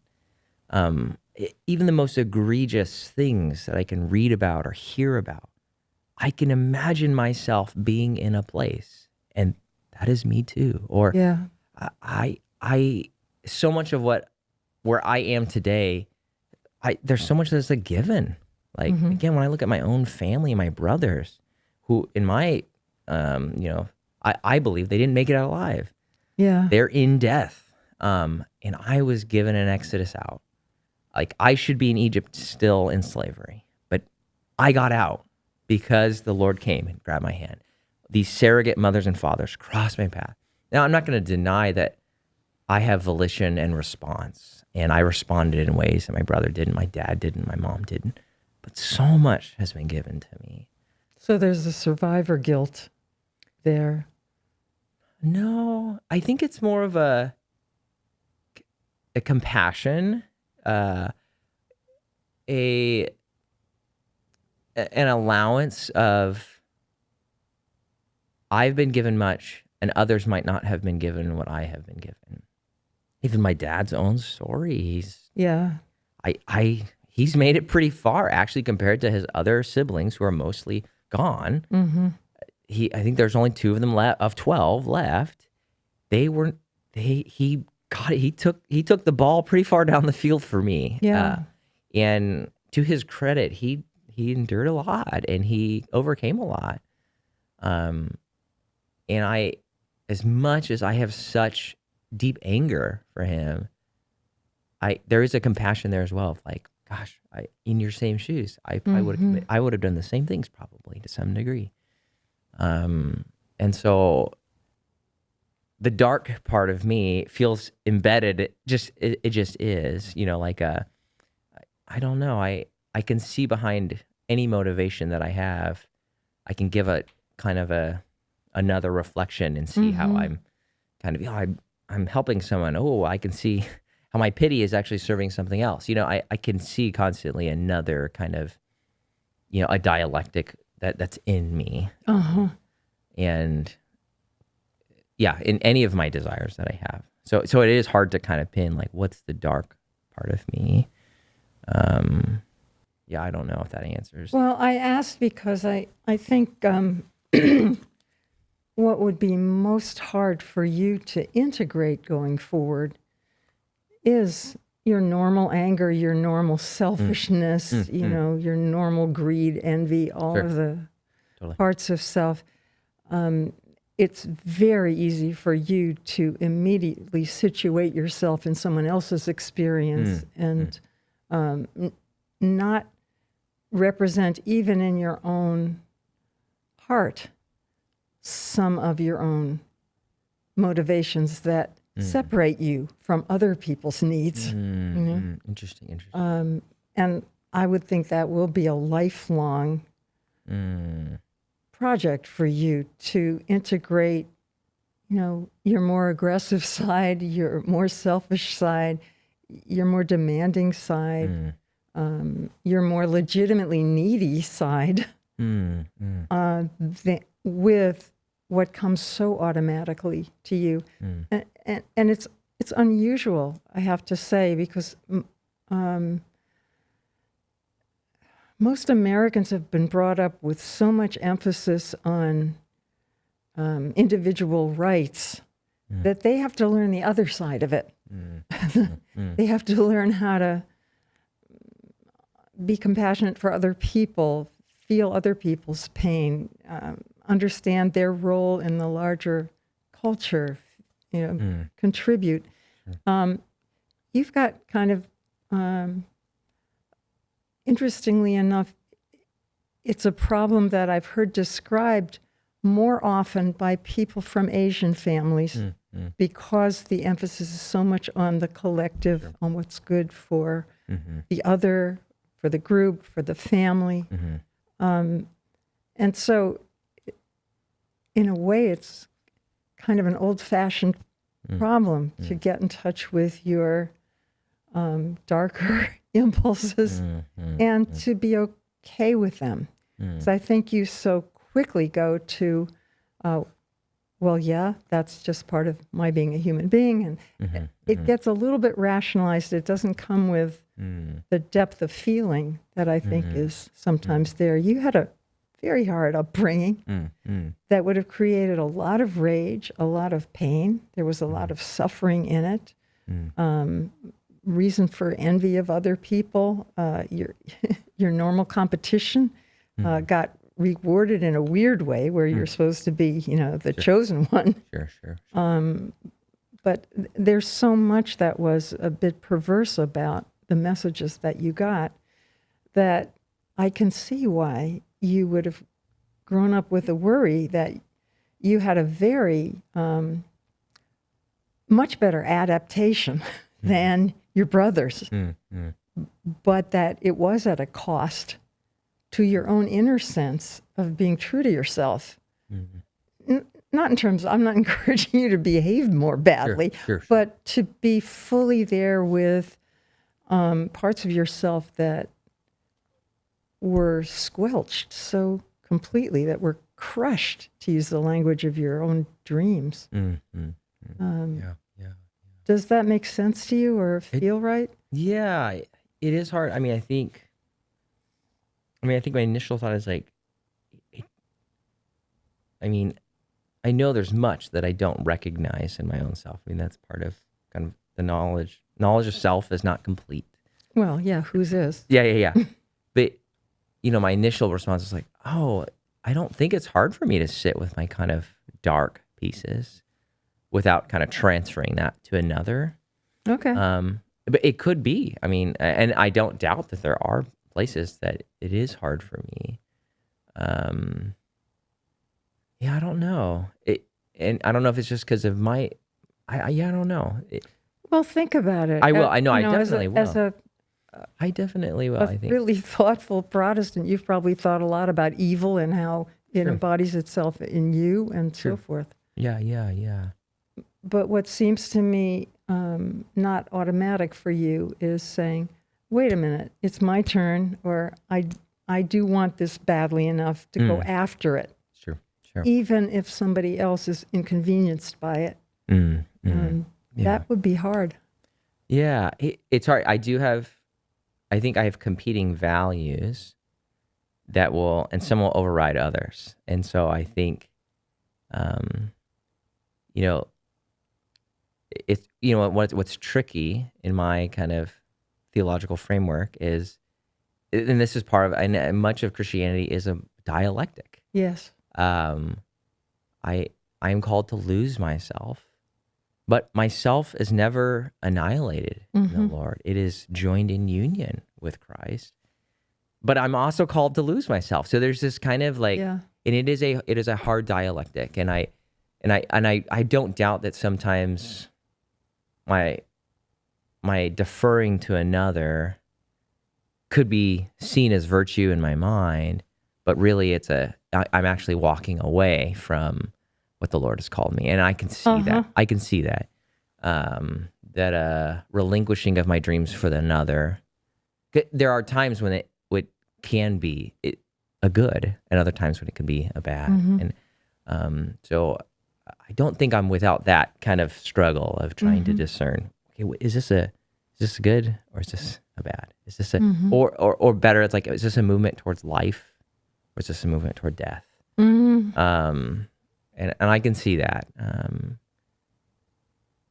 it's going to be a little bit easier to be just my psychology and my temperament is going to have an easier time laying down my rights than it is to stand with what the Lord has called me to do. Because I don't know, it's so intertwined, and it is hard. I think this is what makes, as Christ calls it, the narrow way. It's really hard. It's difficult. But I don't know. That's a hard one. Yeah.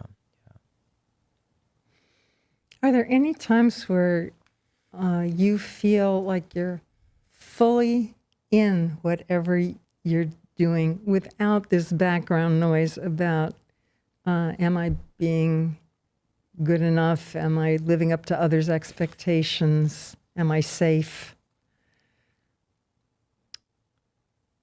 Yeah. I mean, I think that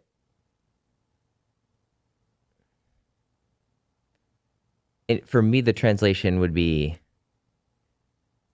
like, yeah, am I meeting I guess am I meeting the expectation of others? Or what is it that person wants from me? I think there is a sense there that maybe is always on. Mm-hmm. I'm trying to think of are there times when that's shut off besides when I'm sleeping? I'm just kidding. No. Well, it may not and be then shut and off, then there, yeah, we have. Then that's when my violent dreams come out. Yeah.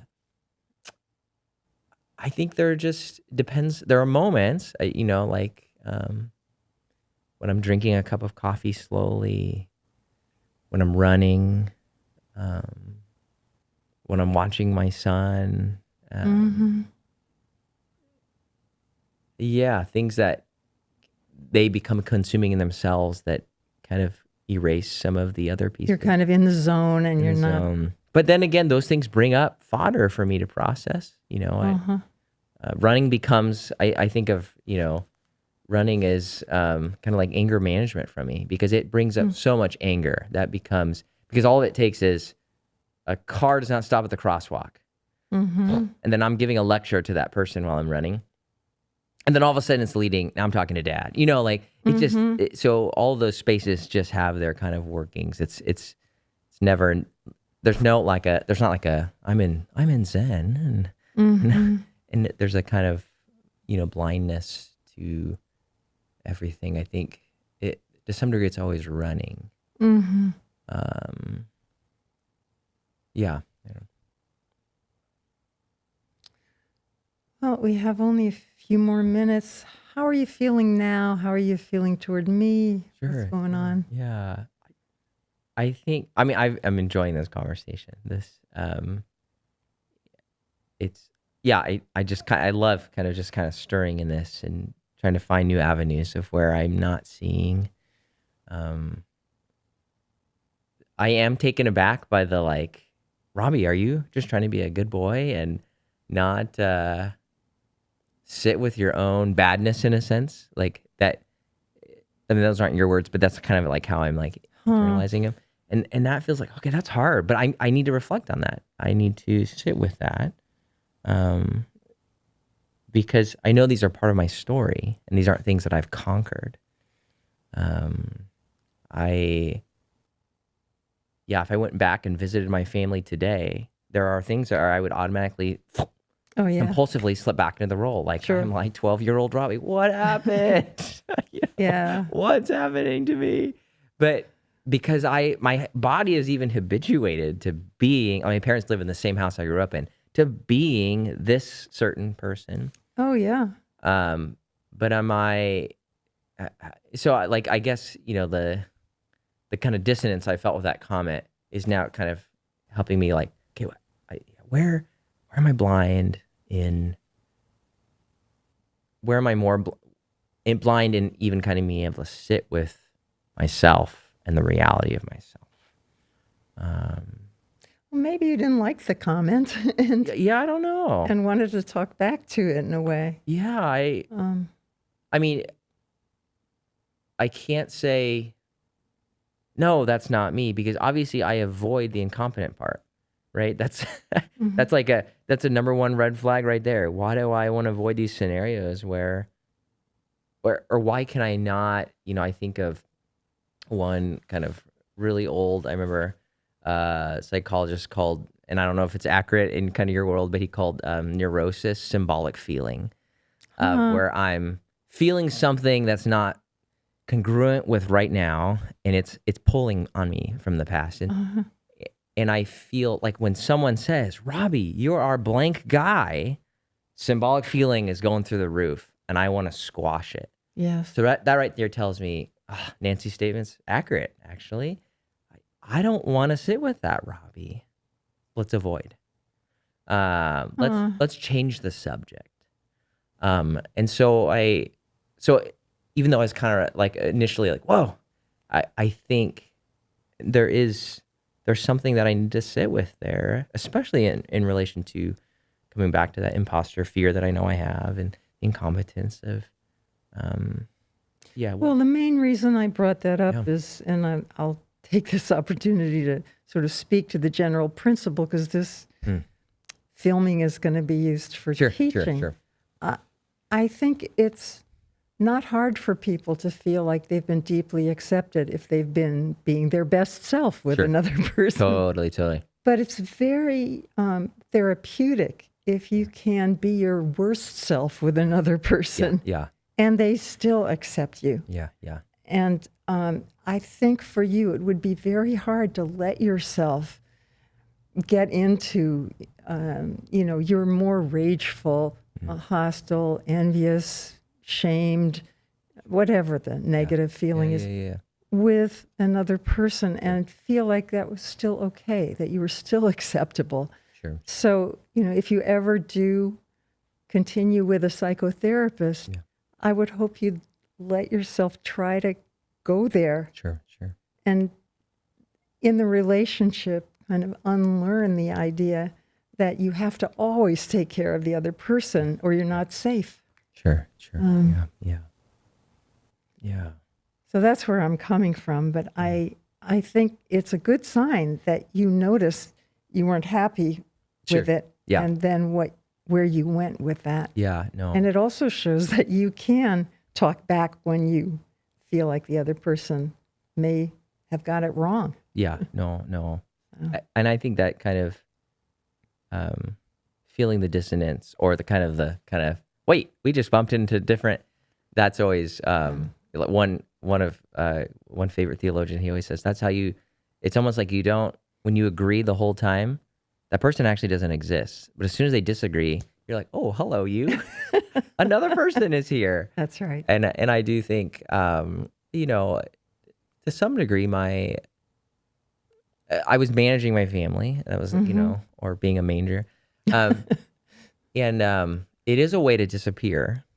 And it is a way to make them disappear. By pacifying dad, he doesn't blow up. He disappears. By pacifying mom, she disappears. I don't have to make her worry. And I think by meeting the needs of others rather than standing in the way, I can pacify them. And I can see how my care of others can actually even be, it's actually a care of self. It's like a reversal. I'm actually not seeing them because I'm not allowing us to kind of bump and be face to face. I am saying, you have a need, let's pacify you, let's put you down, and now I'll keep moving. And so I can see that tendency, the long tendency into me because, you said safety, like to be safe is to pacify. Yeah. And that's an impulse. I don't know if I have character now. I hope maybe when I'm 80 that I will have more impulse. Maybe that's why old men are grumpy normally. They've let it go. No, I'm just kidding. I don't know. Now they There just is speak their something to that. mind. That's I right. don't care anymore. It's a very nice state. But I don't know. I think there is. And again, that's where it's not a virtue, where I'm pacifying others, so that I can survive. But yeah. All right, I have to stop you Okay. there. It's been a great pleasure. Thank you, Nancy. To meet you. Yeah, it's been sweet.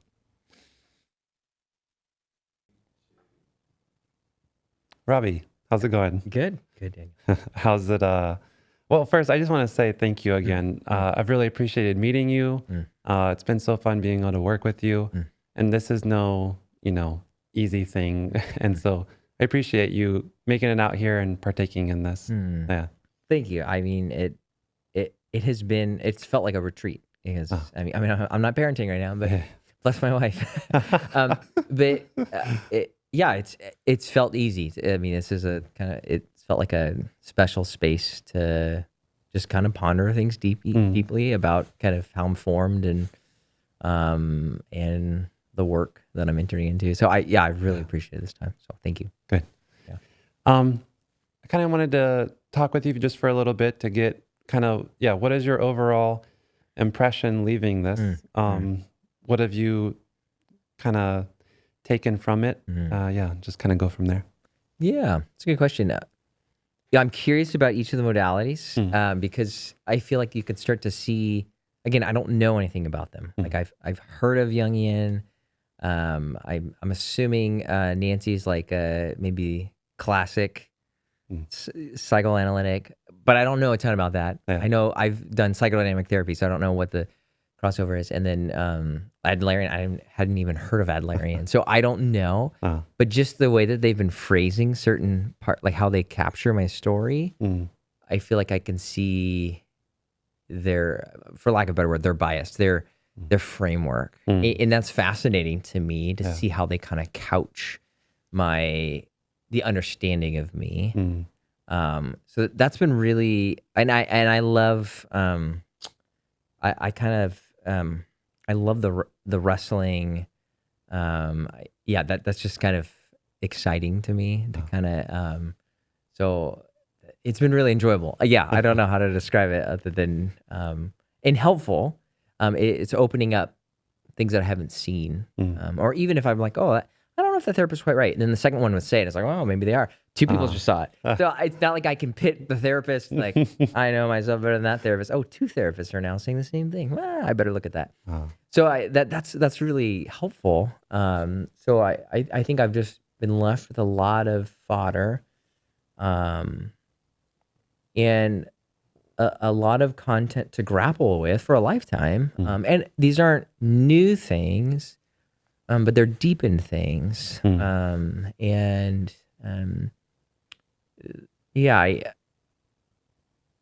so, all the things that we kind of grappled with, they're just so integrated with my behavior and my life, everything that I do, and it is, it's I don't know, it's just fascinating. Yeah. No, I'm glad to hear that because each of them, they all come from a psychoanalytic approach, but different camps. And they all have this primary thought of everyone is an individual and you can't boil an individual down to any one thing or fit them into any framework even. They all have a certain framework. Totally. But also with the understanding that you can't fit an individual into a framework, right? Yeah. So it's nice to kind of hear how you mentioned that each of them, and then even how you were talking about how they all had a different approach, and you said it deepened like an understanding. I think that's one of the richest parts of psychoanalysis or psychodynamic therapy is that it's very deep, and Jungians call it like soul work. So that's good to hear that. Is there a certain therapist or approach that you feel like you were drawn toward, or you resonated more with, or you just related better with? That's a good question.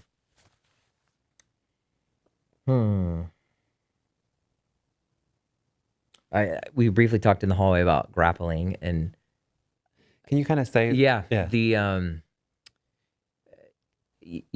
I love grappling. I love story. I love myth. I love, in fact, and I think actually, like personally, I think myth is like one of the ways we receive truth, because facts cannot be just downloaded. They're relational. And so they hit on me relationally. So I think that's one of the beauties of myth, is it hits on me relationally. When I read the creation account in Genesis, it's bizarre, but that's because I don't have all the capacities to kind of sit with it. It's going to take me a lifetime to grapple with it. And so I like grappling, and it's like a journey into my soul. It's a love language for me to wrestle with ideas and stories. It's also defense. So I think it's kind of this. It's interesting because, I will say that Ken and Erik gave me more to grapple with than Nancy.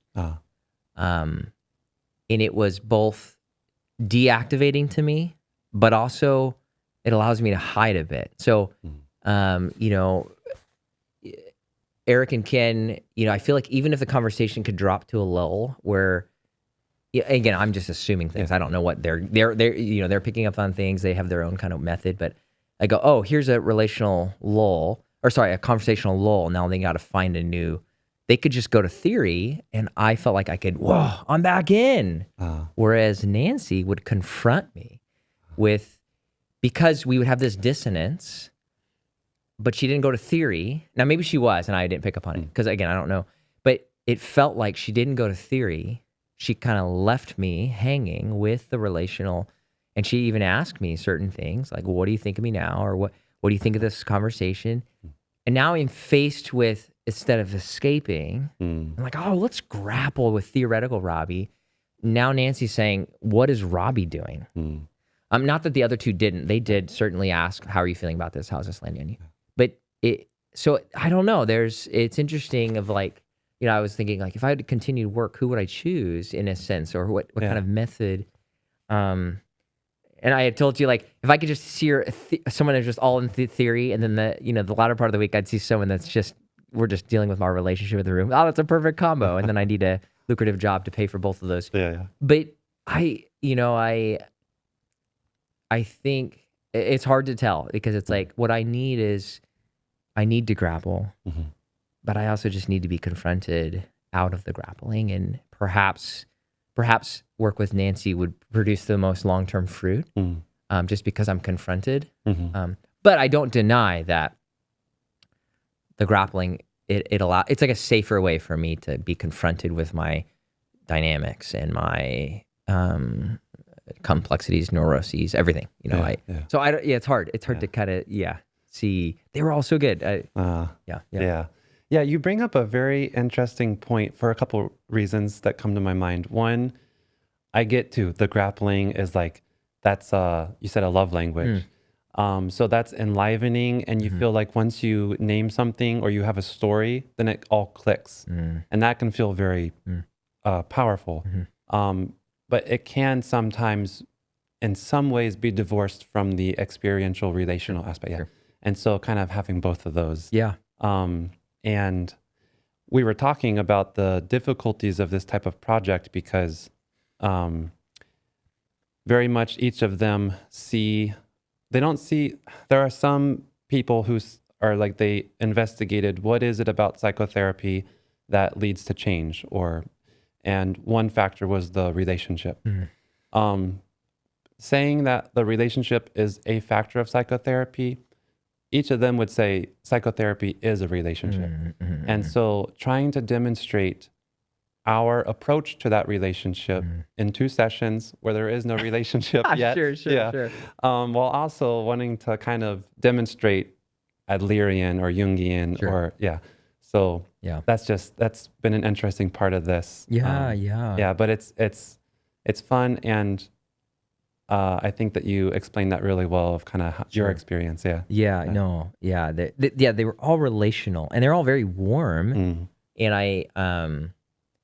I think for someone like me, if they were working through some kind of checklist or some kind of manual, it would immediately shut me down completely.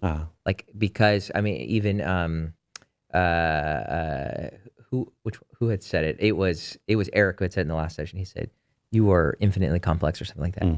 And that disarms me, because if he's working through just his kind of checklist, it would derail any kind of healing work that could happen within me. And so I appreciated the deeply relationalness of all of them, even if there was kind of this theory mixed in there.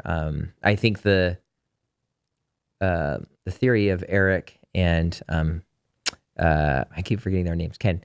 But you know what it is? It's Erik. His last name begins with a K, so it just kind of throws me in my like mnemonic device to kind of remember names. But their theory, actually, you know, sometimes what would pull me away from the room is how they would capture my, what I would call neurosis or something, or my kind of, I'd call it like my deformity, if you will, like how they captured it. It would almost kind of butt up against kind of my philosophical framework, and it would pull me out of the room a little bit.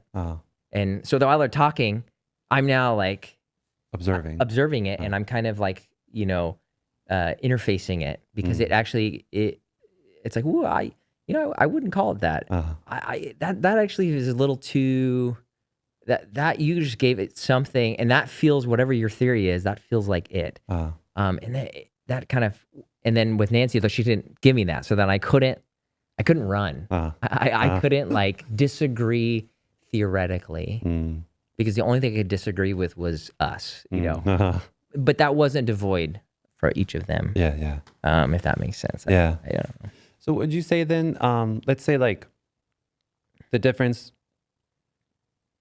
when you came here and you leaving here, is the takeaway, you're talking about this relational aspect. Do you have any type of for lack of a better word, insight into your relational dynamics, or leaving here? Are you thinking about that differently, or is that more to explore, or? Yeah. I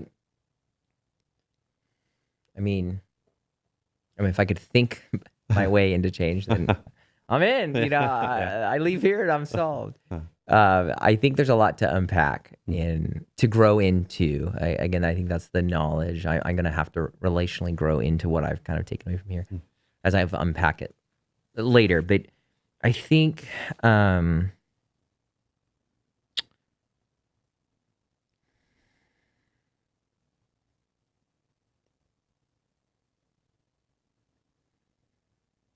that's a good question.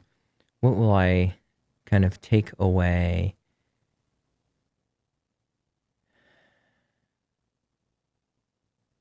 I think each of them,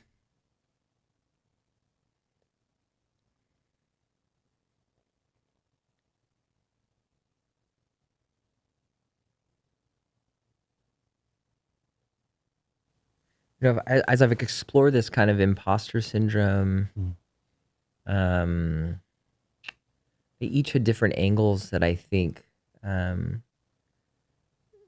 way that they process it with me made me a little more comfortable with that imposter side of me. I don't think of myself as one who's afraid of my weaknesses, but obviously I don't want it. My imposter syndrome wouldn't have any power if I never avoided it, but obviously I avoid it to some degree because that's why it has power either. So I think it has been so helpful for each of them to kind of take a different angle of that and really kind of, it's almost like, sitting in the weeds with me and kind of, I don't know, just reconceptualizing my relationship to it, disarming it, I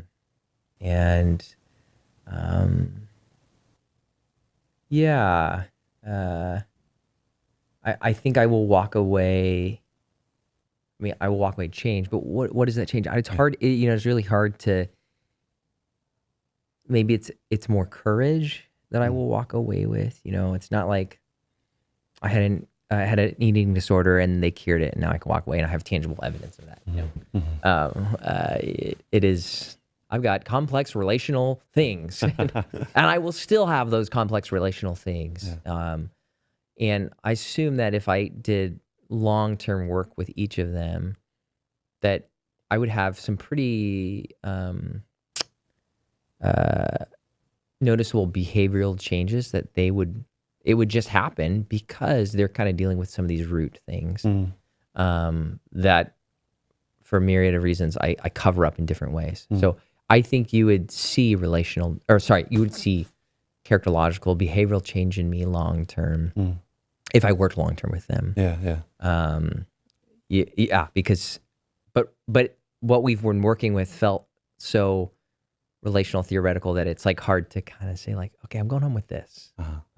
I don't know. Does that make sense? Yes. No. Perfect. Yes. Yeah. It sounds, and tell me if I got this right. It sounds, a quote that popped into my head, I'm not going to get this right, but basically it says, we may very well take that confession is the beginning stages of psychotherapy, or give up what you have in order to receive. And it sounds like, something like imposter syndrome. That's something that you don't really go around sharing, right? Sure. So it sounds like each of them were able to, maybe you felt known on a deep level of, this is my imposter syndrome, this is what it looks like, this is where it comes from or how it's taken shape, maybe even how it kind of rules some of my life. And the attitude that they took toward you, not even that, but you, and the relationship that was beginning to be formed and working through some of that, sounds like you feel that that was impactful in having the imposter syndrome lose some of its grip, or or having you grow in courage, and that is what you're going to take away from this, and you don't know yet how that's going to show up. Is something like that? Yeah, definitely. I think it's the, you know what it is I feel like they all gave me a little more empowerment. Like, and I can see, again, this is where my philosophical theological framework is going to kind of push up against theirs, because I could see some, again, I saw it only in the responses to how I talked about like my brokenness and how they reframed it immediately. So like, one of them reframed it as something I always had. It was like a skill I always had, and I just continue to use it. So it was almost like I had something inherent. It wasn't broken. It was inherent, but it needs to be repurposed. And another one, it's like I moved to a new nature, but I need to come back to my old nature. So there's just this, I felt this kind of response when I cast something aside as brokenness or destruction. And tell me, just how does that bump up against your, yeah. So, because in my theological framework, it's, for me, true healing is going to come from outside, but it doesn't annihilate what it already is. So for me, and again, I could be misunderstanding the theories, God. I'm guessing them from how they responded to. That's it. So I could be totally wrong. For me, salvation, and when I say salvation, I don't mean just like going to heaven, but I think of the Lord's redemptive process. For me, salvation is an outside, it is not recreation. It is, as Paul says, it is new creation. So it is something from without. And it takes what has already been made, and I think God made man and it was good. So it's not like he made us and it was bad. It was good and then it was corrupted. But then his enterprise is wholly other. And that's because he is wholly other. Because I think ultimately deliverance, salvation, is sharing life with another, which is the triune God. So I can't make sense of him because he's another person. It's like if we were talking about someone that's like, well, but we can really figure out who he is by just being us. Well, no, we need that guy because that's his thing. So it is a wholly other enterprise. And I think that's where my theology bumps up against some of these, like, I already had it. I already had the spark that I have the key to unravel the tangled mess. And for me, what I'm becoming is more than I'm becoming something more than just unraveled mess. That's the journey that I believe I'm on. I'm becoming something new. Now, that's not an escape because this thing has to do with this thing. I will have a resurrected body that has something to do with this body, right? This soul carries over to this soul. So it is not an erasure of this. But I think even if I bump up against their own views, it's so good to sit with them. And it would be so good to continue to sit with them because there is in a sense, it was helpful for me to have a little more empowerment, to take away less power from the imposter man, which actually is me. So it's like, it's just redistributing the power and the fear, and it's helping me. It was Ken who had said, because I had said, I'm so thankful for you guys kind of stoking the fire. And he paused me and he said, but there are already embers. Like, we couldn't stoke what wasn't already there. And again, I feel his little framework. But what's good is it's like, you're right. I don't need to cast it aside, my own kind of brokenness into such.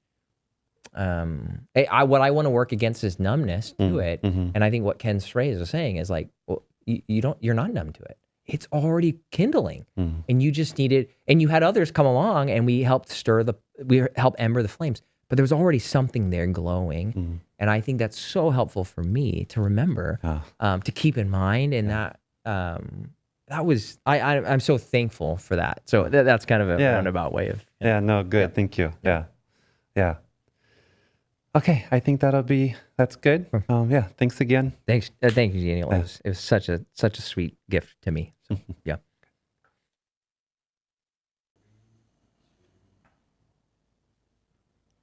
Ken, Nancy, Eric, how's it going? Daniel. Good. I just wanted to give us about an hour and 15 minutes or so, kind of talk about how this weekend has gone. And I wanted to start off, Robbie made a good point earlier. Each of you have set time aside from your busy schedules, come out here, spent the weekend doing this, been recorded. Your work is going to be, put out there. What is the why? what is your hope and goal in doing this together? Maybe Eric, can you? Yeah. Okay. My goal in doing this was to work with you again. Partly, I've really enjoyed what we've done together, and I've enjoyed what I can find at your website. Oh. I don't mean to be commercial about that, but it's enriching my life, and I can do that quicker than I can read books, which my colleagues, I've made a long list of books that have influenced you, that you haven't recommended in that sense. Read this one. I think my goal, I'm always honored when Adler gets thrown back in the group, I think our place at the table is helpful if anybody is interested any longer. And I think that little lament is a little pathogenic due to Adlerians, the second-borns. We were always pushed around and out of the way. I don't know. But it was delightful because I know that the depth aspect, in spite of our earlier discussion on what depth, the breadth that Adler brings, that kind of thing, we belong with this community also. And that's why what inspired me, as well as, I knew you handled this well. Nancy has just said the idea of bringing the depth analysts together to lay down their sword and shield is a worthy endeavor, and to build something constructive. And I'm really all for that. So I got kind of an extra reason for participating, and I'm very happy about it. Good, thank you. Yeah. I guess I said yes because you asked me, and I had enjoyed working with you before. But also, I really liked your vision, that it would be very interesting to get 3 psychoanalysts of different theoretical orientations to work with the same patient and see where we were similar and different in actuality. Because I have the bias that it matters more the personality fit with the patient than the particular theoretical orientation of the therapist. But I think also there's a prejudice out there, a kind of straw man about what is psychoanalytic therapy. And when I have an opportunity to demonstrate what it has been for me and what I understand it to be among colleagues of diverse subgroups within psychoanalysis, I'd like to get that information out there. So that's why I said yes. Yeah, thank you. I would certainly echo the opportunity to work with you again. I think what you're offering is really priceless. And I just thought this was a very exciting opportunity to learn and to grow. I was imagining what would it look like to watch the two of you do this work. And my profound hope is we're going to look pretty similar in how we respect the the volunteer, the analysand, and the intimacy with which we work will be reflected regardless of the training path that brought us here. Yeah. Yeah. And for me, one of the reasons I wanted to put this together, I've shared with you a little bit, is I have watched, Nancy, you did a video with the APA several years ago, and I watched that video and I thought, like, that you can tell how effective this was for this patient. But when I hear any of my colleagues or a lot of the people that talk about psychoanalysis, like you said, it's a straw man, or it's just a, I don't even think it's intentional on many people's part. It's just that they've never been exposed to it. They don't understand it. And I just wanted to show that, but that type of video is behind a very expensive paywall. And so I was like, I want to see if I can put this together. And I've worked with all three of you, and I respect all of the approaches that you take. So yeah, I thought it would be a great way to show this is psychoanalysis, and even psychoanalysis from three different styles. And so please watch and learn and see what this is all about, and kind of getting that information out, because I said earlier too, I think a lot of people are starved for what psychoanalysis offers, but they don't understand that they could get it through psychoanalysis because it's been misrepresented or strawmanned or whatever that might be. Right. Yeah. Right. And I wanted to follow that up with,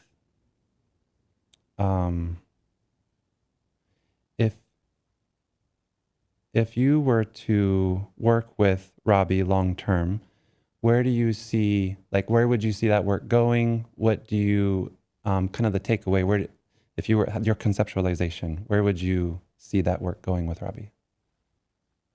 Yeah, well, reverse order. Oh, reverse order. Oh, my. Okay. Well, he's certainly very grounded in his religious tradition.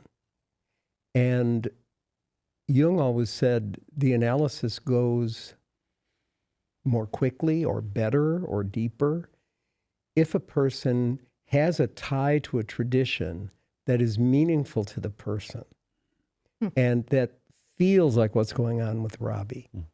I think that can serve as a foundation for helping him open up to other aspects of his life, and to some of the quite understandable darker emotions that may be there around some of the things he had to endure. We would call it the shadow, but that doesn't even begin to touch it, you know. And he has gone through a lot and will probably continue with that same spirit. When we were talking, he mentioned about boundaries and connectedness. And I said, those two things go together. You know, you don't set up a boundary if you don't want connection, because it helps define the nature of the connection. So, yeah, I'm hoping that he does continue with someone, because I think he has a lot to offer. Yeah. So you would see going forward, you talked about his tradition, his religious tradition being helpful for him. Right. Where do you think he's being led, or what's his teleological pull in your view? Or Yeah, well, just looking at that, and you know, I'll use the term religious mythos, but I don't mean that in any disrespectful way. But I could tell by the way he was, you know, like he mentioned, for example, the Pentateuch, which is a small portion of the Hebrew Scriptures, the Old Testament. And I said, well, you know, what's beyond that? And I specifically mentioned prophecy and wisdom. And I think within the mythos of, you know, Christianity, you can actually facilitate a deeper exploration of all of the aspects of human experience, including his personal experience, because that's how the scriptures were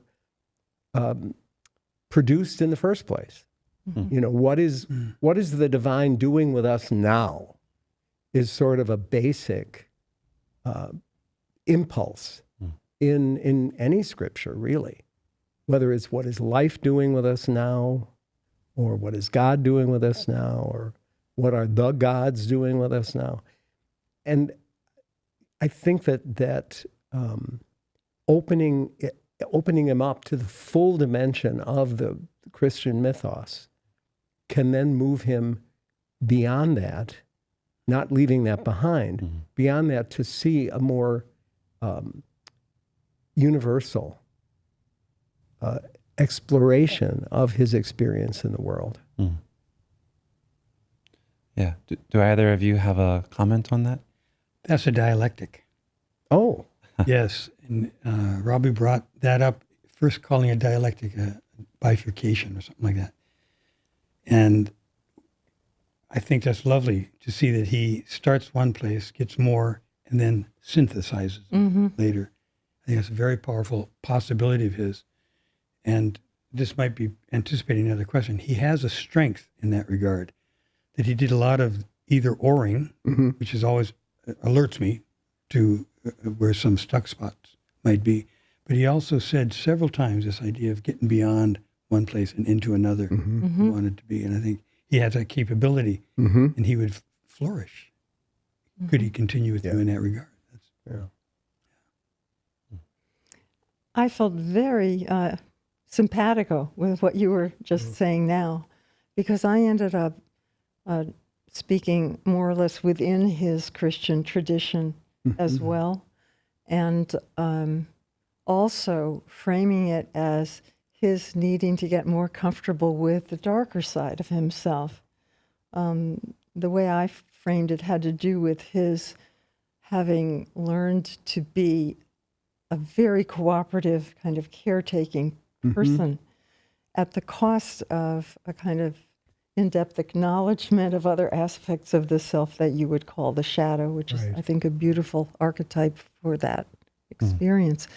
And I kind of hope also that he will go forward in some version of psychoanalytic therapy, because he is very talented at it. I think we all found him extremely likable. I got interested in the particular transference that was going on there, where he was kind of taking care of the therapist, being a good subject for this practice, and tried to look at that with him a little bit, but in 2 sessions you can't exactly go into that. But I think it would be very valuable for him, especially in getting past the chronically worried part of himself that is afraid he's a fraud somehow. Anyway, I'm completely in sympathy with that, and I also heard that dialectic that you were talking about, and how he doesn't get stuck in it. You know, Kleinians talk about getting stuck in the paranoid schizoid position, where there's either this or that, it's either good or bad, and he doesn't stay there. Right. Yeah. He moves into the He's at depressive least position. cognitively willing to go there. I wondered about whether he feels safe enough to do it, but I could hear that he was willing. You brought up the transference. For you, sticking with you for a moment, what was your countertransference like with him? How did you experience Robbie's? Yes. Me? Yeah. Countertransference was interesting.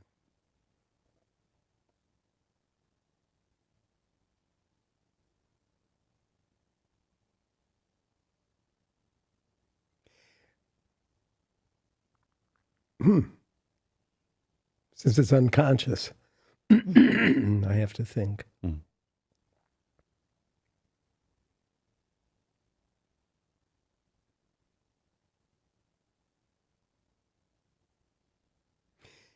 I think I felt like I wanted him to understand that I understood his perspective.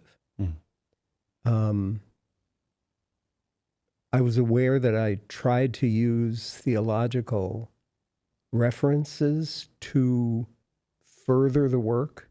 At one point, he said that his family system was a very tight, almost narrow kind of system, and he broke free of it.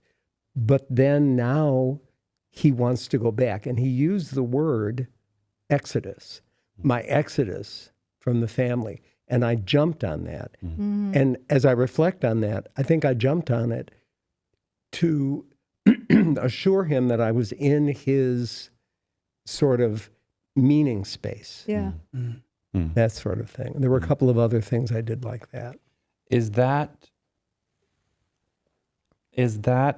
Did you feel with him in particular that would be very important, or do you just generally try to do that? Or was there a certain specific to him, did it feel that would be very important for you to do that? A little bit of both. I mean, I tend to pay attention to word choice and move through that as the time and the topic would take me. His religious grounding was so front and center that I think that was a way for me to respond to it in a way that he would experience as caring and holding. So a little bit of both. But I was aware, as I reflected on the session, that I was very deliberately building on those metaphors from the scriptural tradition that he comes from. Yeah. Last question for you, and then I'll leave you alone for a bit. Nancy spoke to how she experienced Robbie and him trying to kind of be a caretaker, and what that might say about him. Is there something specific to how you experienced Robbie and what that might say about him generally? You mentioned you felt like almost like you wanted him to feel seen and to taken care of. Right. Do you think that he pulled for that in some way? I don't know that he pulled for it. Oh. I felt along the caretaking lines that when I would ask a question that really, to me, was open-ended, we could have gone anywhere, it felt like he was trying to answer in a way that perhaps he was discerning I wanted him to answer. Okay. He answered honestly, Yeah. but so sometimes I double back and say, but what about that? To try to assure him that you can go anywhere with this. I'm just starting a conversation. So Yeah. Okay. Yeah. Were you going to say something earlier? Yeah, I wanted to share the direction I would go with him. If that's all right, go double back a little bit. The imposter syndrome came up with us in our discussion both yesterday and today. And it was for him, I think, thinking my Adlerian terms, I'm hearing other things and appreciating it. But I had the sense from Robbie that his religion was everything to him while we were here. I wasn't so sure the religion transferred outside. I'm sure it does, and that's his life and the like. But I had a feeling that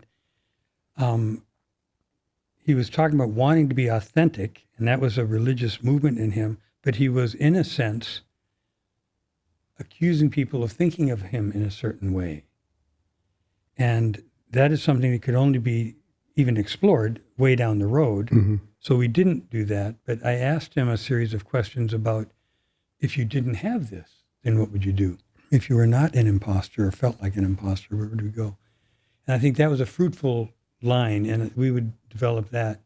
And then there was this kind of confluence of masculinity and his religion and God and the like. And like you, I appreciated very much where he was coming from. religiously. I mean, he's well studied. There's no question about that. He knows what he's talking about as it impacts him. But the use of it seemed to me was what I would call safeguarding, not as opposed to defense mechanisms, but I think the safeguard for Adler maintains his view of things, you know. And yesterday, far more than today, I felt kind of kept out of things that, and it made me think of his display of religiosity, which is not the same as his internal feelings, is what we would call a counterfiction, which hides his movement toward his goal, which is a superioristic goal akin to God. I don't know, maybe I'm going too far for the early question, but it seemed this is very fruitful for him because of his sincerity in his religion, but he seemed to me to wear a part of it defensively, and he doesn't need to. He knows what he's talking about, and I would affirm that or explore that with him and help him try it and apply it in a cognitive way, you know. Just, I don't mean this as just a technique or homework, but he needs to experience his religiosity from people who appreciate that and don't try to impress me with it. Just let's talk about how it impacts your life. I think that'd be really fruitful for him. Yeah. Is part of that, are you saying that almost as an intellectual exercise or way to stay away from the experience of it? Is that kind of what you're getting at? Yeah. The experience that we were providing him. He could safeguard within this zone. Yeah. Okay. And how about you? How did you experience Robbie, like countertransferentially? Okay. I appreciated your going inward there, Ken. I don't pay attention to that. Just be honest. What I had was pushback on some questions, so I stopped questioning, you know, and observed and asked his feelings about things. Let me think.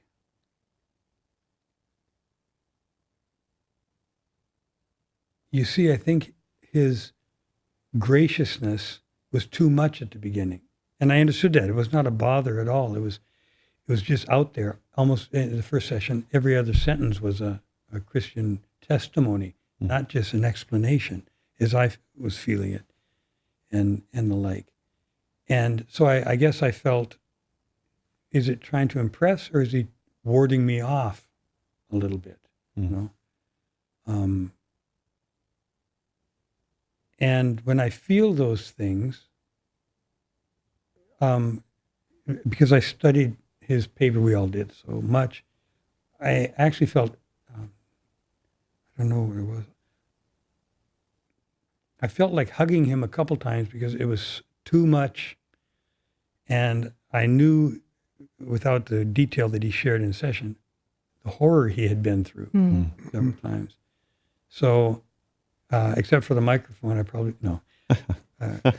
would have offered, leaned forward and wanted to be there for him. And then came the look on his face, which I thought was a bit affected, you know, kind of not put on at all. I think he probably learned it in seminary school or in something where it's a deep contemplative, you know, I appreciate that. And I don't doubt there was sincerity in that, so I took it at that level and would have taken the little boy and said, thanks for that. You don't have to be quite so dramatic about it, but let me feel your heart for a minute. And yeah, so that's kind of my feeling. Yeah. That same sort of caretaking, I mean, we're all caretakers here, so that's probably going to get pulled out in some way. But he does in a lot of ways. He's healthy, high functioning. He's got this, his religious foundation does a lot for him, but it sounds like you're saying underneath that, you could really feel that little boy and that he needs something. Yeah. And he has the stuff, as we're saying. He has the stuff to do it. And I'm sure he will learn to use that either in a theological way or possibly he'll continue in a therapeutic way. I tried, without being too obvious, to say, I think we're in line here. Psychology is, comes from the human being, and the human being came from God, and it all works this way. So, anyway. Yeah. Thank you. Yeah. Nancy. Where would you see, if you were to work with him long term, where would you see that going? Oh, sorry. First. Yeah. Went this way. Do either of you have anything that he just shared? Does that bring up anything? Any thoughts? Well, in terms of countertransference, I was aware of multiple things. He brought out a very maternal countertransference in me to the extent that I was aware of the derivatives of it. And countertransference is unconscious, so we enact stuff we don't really understand. I realized the second meeting that I had enacted a couple of things with him that are probably connected to his mother's symbiotic connection with him. But I mainly experienced him as a trauma victim who had had a very hard life because I had his history at hand. And so I think I wasn't in a big hurry to get him to see things that he was defended against. I thought you'd probably ask me how I would diagnose him. And because that's what people think about it. I thought of him mainly as a survivor of trauma with obsessional defenses. In other words, he was very good at talking about things, often in an animated way, but in terms of relaxing and really feeling them in depth, that was not easy for him. And his whole life was about trying to find safety. And I think he found some defenses that served him very, very well, but at a cost. So over the long run, and I said this to him in the second session, I think it's not difficult to feel deeply accepted when you're being your best self with other people. But to feel deeply accepted when you've been your worst self, which is what will happen in a psychotherapy if you really get into your rage, your envy, your hatred, the parts of you that he associates with original sin, and fully being accepted then, that's transformative in a way that knowing that you can be a very good kid is not. So that's where I would hope he would go. If I were to work with him in the long term, I would keep pushing at, say more. What were you feeling then? Was there any other feeling there? Because he's oddly conversant with feelings and at the same time defended against them. And I felt that way to some degree in the countertransference, partly because of the situation here. It's demonstrative what we're doing. We're trying to show some pieces of how a psychoanalyst works. And so there's an audience here that wouldn't be in the room with other people. I think we all felt that a lot. Yeah. And I said things very much sooner than I would have ever said them in a therapy that just organically. So, for example, you were talking about feeling like there was a kind of unconscious conceit about moral superiority or something. I picked up, I don't know if either of you did, and I brought it to his attention, which I would never do in the second session of a regular therapy. But he had made a Freudian slip in his paper. He meant to say he was the manager of his brothers. He said he was the manger. Okay. I did not see it. That's right. I yeah. realized I'll be darned. his mother thought this kid was the Christ child. She'd given birth to God, and that's what his role is supposed to be. And when you're supposed to be Jesus in the manger, Yeah. then you have a hell of a life ahead of you. That's unless- lovely. That's lovely. I commented to him that he was the third and due for failure. So she was really looking hard. And then because he won it, he had to be, Yeah. 3 times as high. Yeah, Trinitarian. the is what I was Trinity. saying. Yeah, right.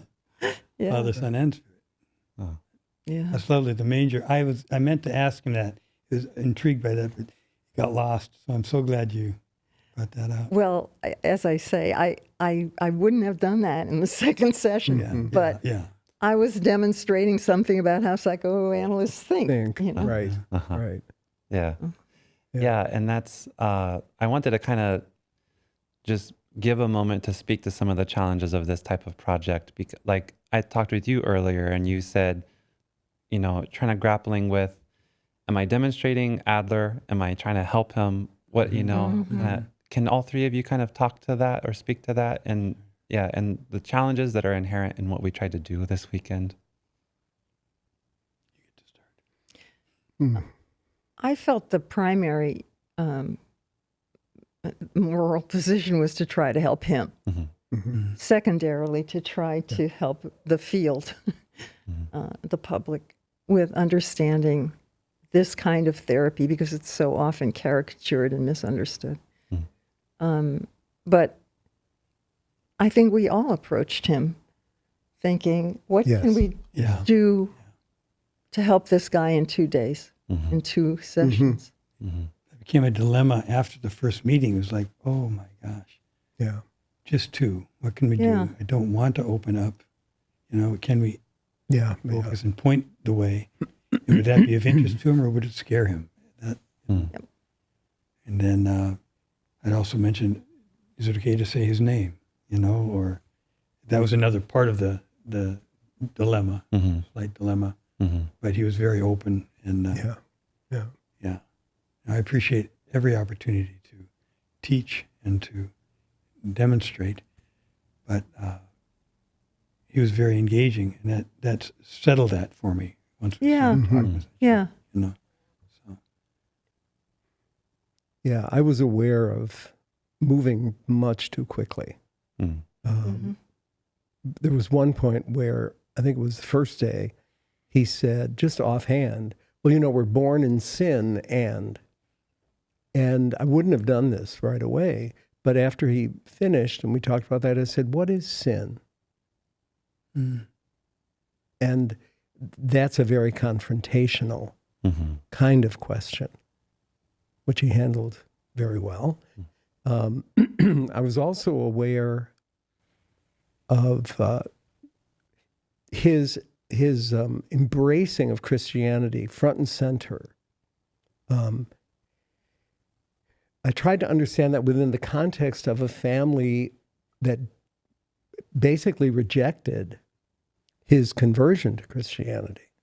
So that was very difficult for the family to accept. So it was just one more way that he felt excluded.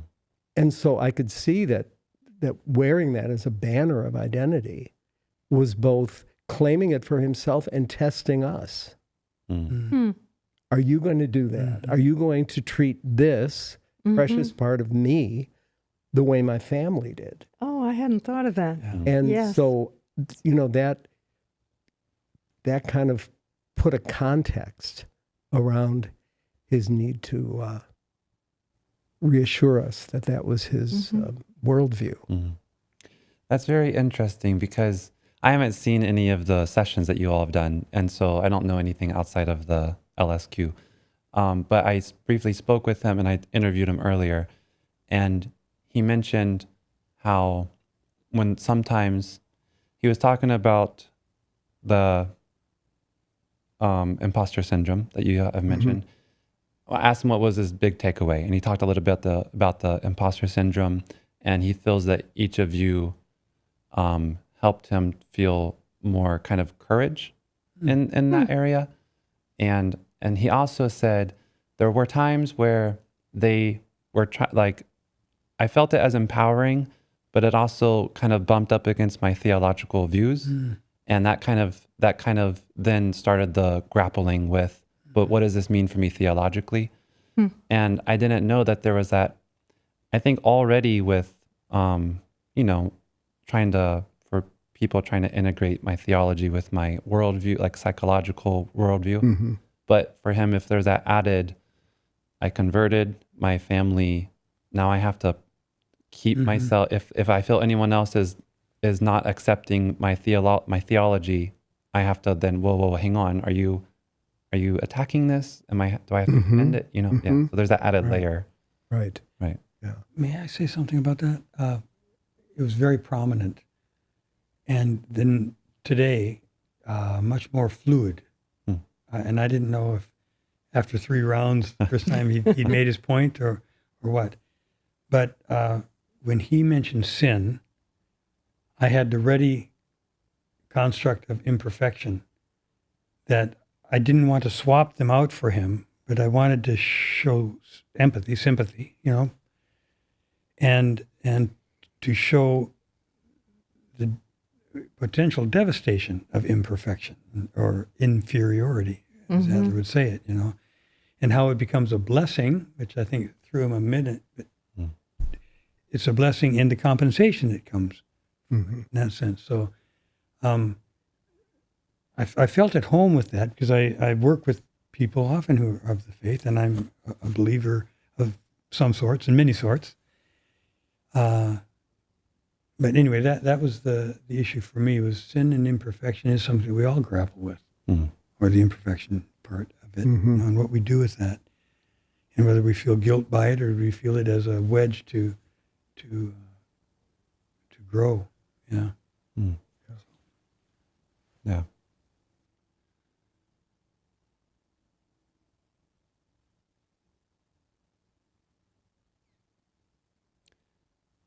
There was something. Oh, I wanted to also name, so even with this being 2 sessions each, and it's not like, so you talked about psychotherapy is a relationship, and it's not like, Erik, you saw him twice in a row with a break, and then Nancy, you started twice in a row, and then Ken, you did it twice. We round robined it. Yeah. So he's trying to form a relationship with each one of you, but not even back to back. It's like, I'm going to form a relationship with you, and then you, and then you, and then switch up the order. Yes. And so I think that's another, especially with psychoanalysis and work.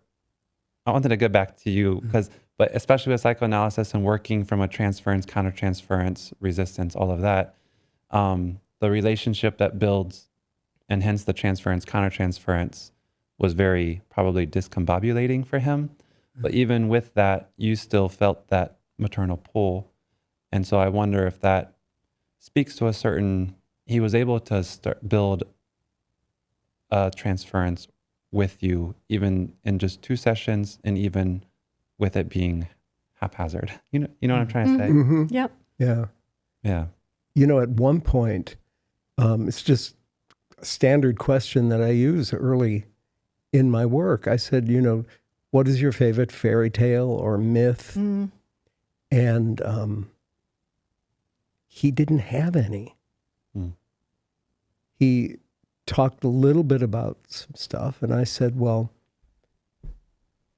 he converted it to, I was able to read, but not really that well. And so I said, no. Didn't your parents read to you? And he said, they did. Yeah, I don't remember what. So then I moved to, well, how about with your son? And then, of course, it opened up. But the sadness of, him not being raised with a tale or a myth, because I know most people that I work with, it's this or it's that, it's the other. And the lack of that just made my heart open. I mean, that's so, that makes me sad. Yeah, it's quite a think that- deprivation not to be brought up with Yeah. stories. Yeah. Yeah. You know, I think he did something about that because of the importance of myth. That sequence of dreams that he had all his life long became his myth, a horrifying one.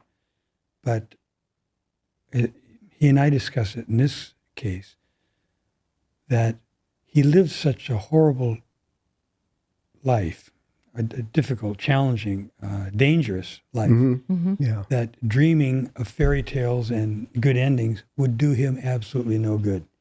Right. He had to scare himself every day so he'd wake up prepared to deal with that. And it might be, as I hear you talk, Ken, that he be encouraged to write that into his own myth, Yeah. his own fairy tale of sorts, and how that helped him in a horrifying way. Yeah. But I'm just struck by that his fantasy was alive and working for him in a most horrific way, Yes. you know. And so I Yeah, join you in yeah. the sadness. But Yeah. by gosh, he did it. He did something for himself. Yeah. Yeah. In an active way. Yeah. I was also asking, what is the soul doing here? And I treated the early recollections just as though they were dreams. And No apology necessary. okay, good. But I pointed out to him in two of those. So first I said, tell me about the early recollection about the ampersand. And he went in the direction of obsessive compulsive issues because his mother had OCD and so forth. And I said, so I let that go. And then I said, and tell me about when you wanted to be the referee, when you got the whistle. And then they made you cry, but your friend Brandon allowed you to be the referee. And he talked about that as being very important.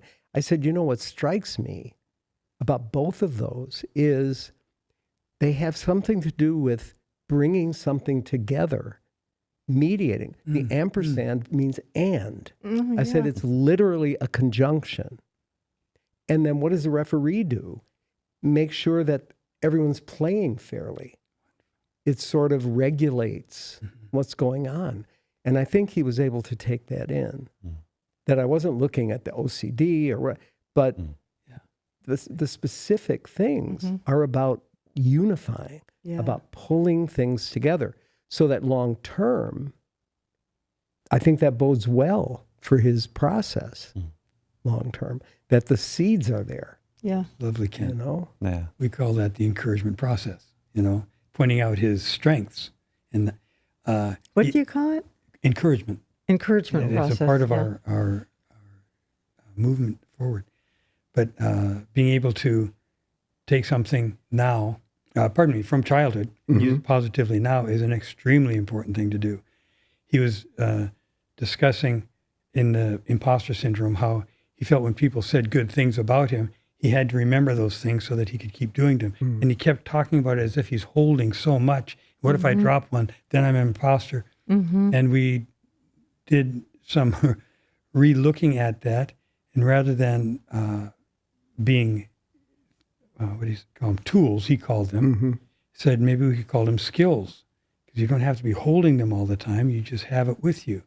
And no matter if it was used to protect yourself from death or dangers of many sorts, you can apply them in different ways today. We can learn to do this, or we can transform them. There would be lots of fun work in that.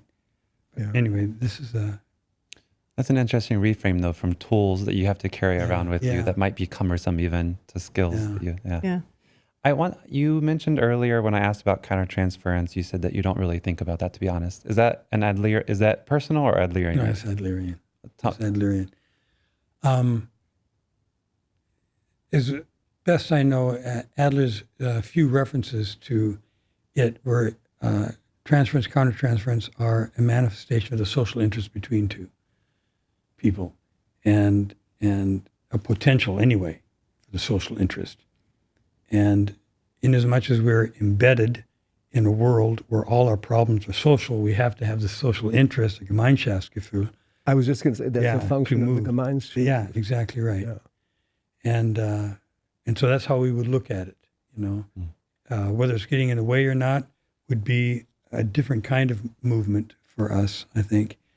Our training analysis says not that we get rid of them, but we resolve and get in tune with what is going for us, so we know when it arises. This might be very similar to what you do, but what arises between us is, are we being authentic with one another, or is that counter fiction arising?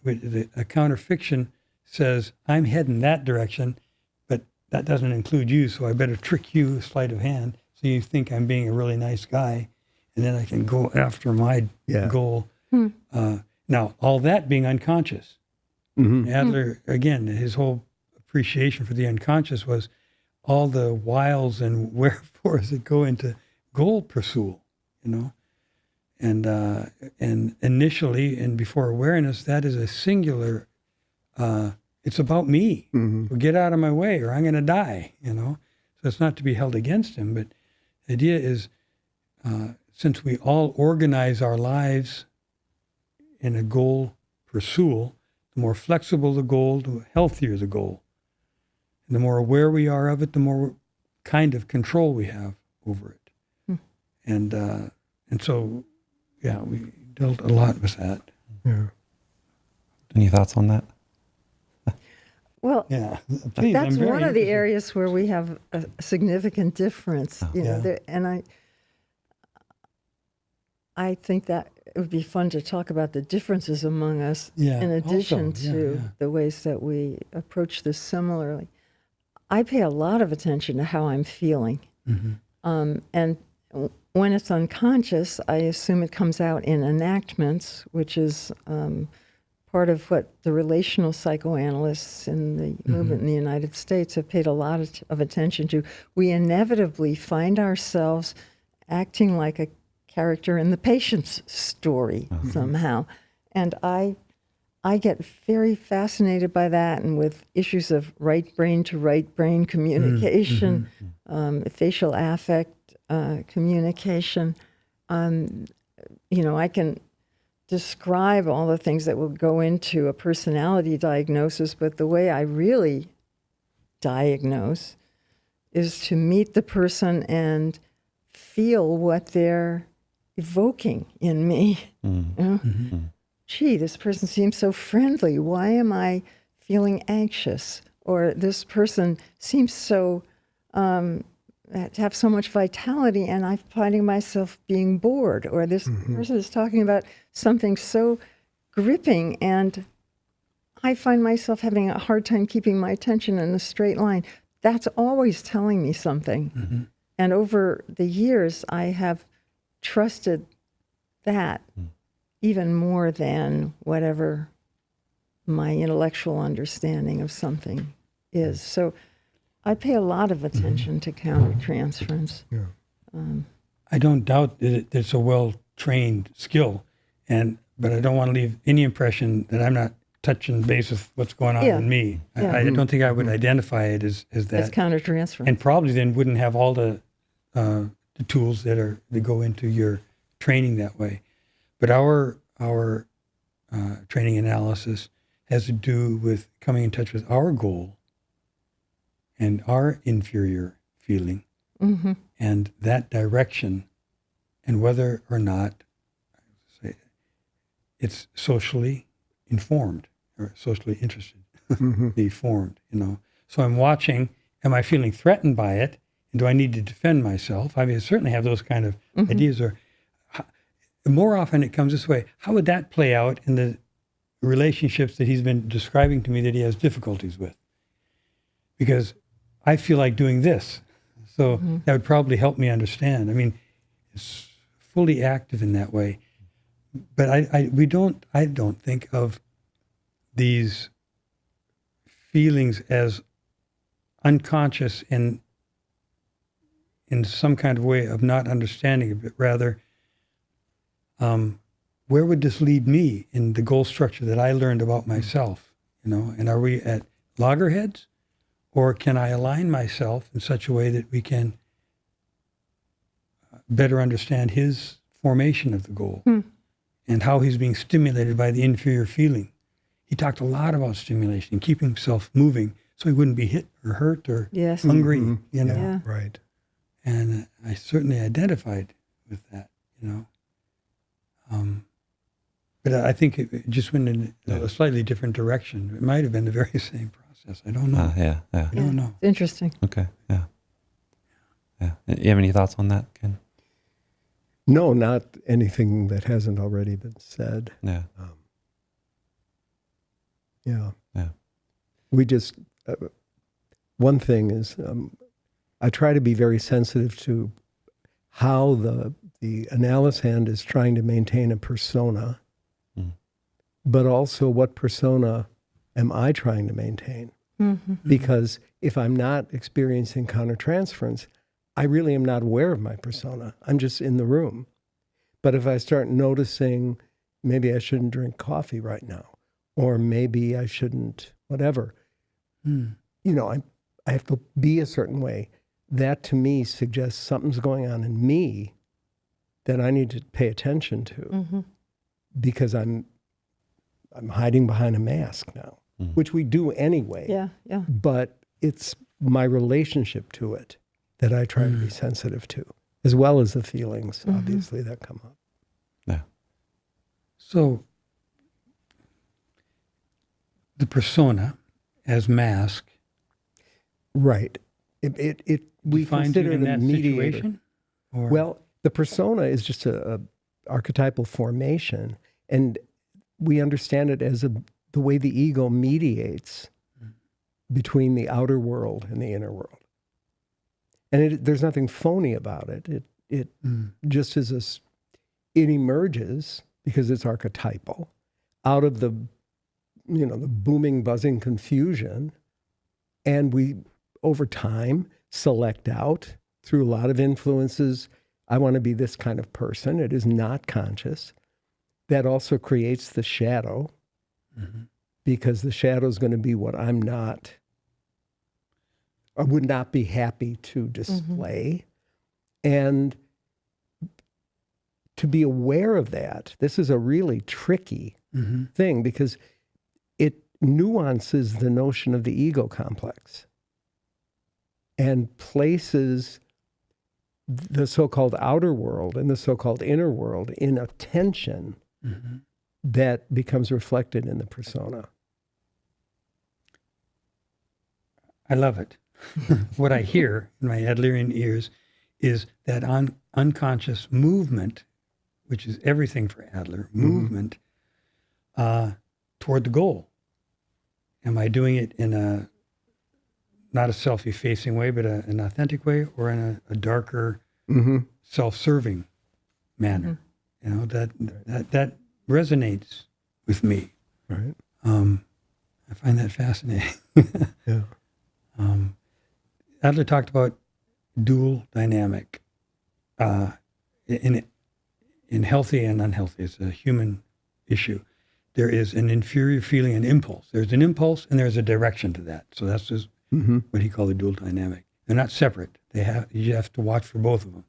So we believe the impulse is the inferior feeling, and the direction is toward the goal, but it is informed by the social interest. Is it going together? Is it going away from? Is it going against? Those kinds of things. You know? So I can imagine that being elaborated into the unconscious activity of shadow and persona and transference and countertransference. This is I mean, certainly a rich language and rich history in its therapeutic applications.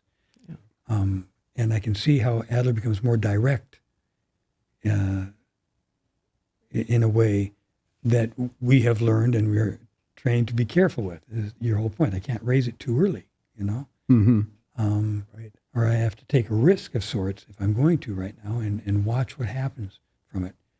Try to stay in tune with myself as well as others. I am more attracted to words like, where do we go with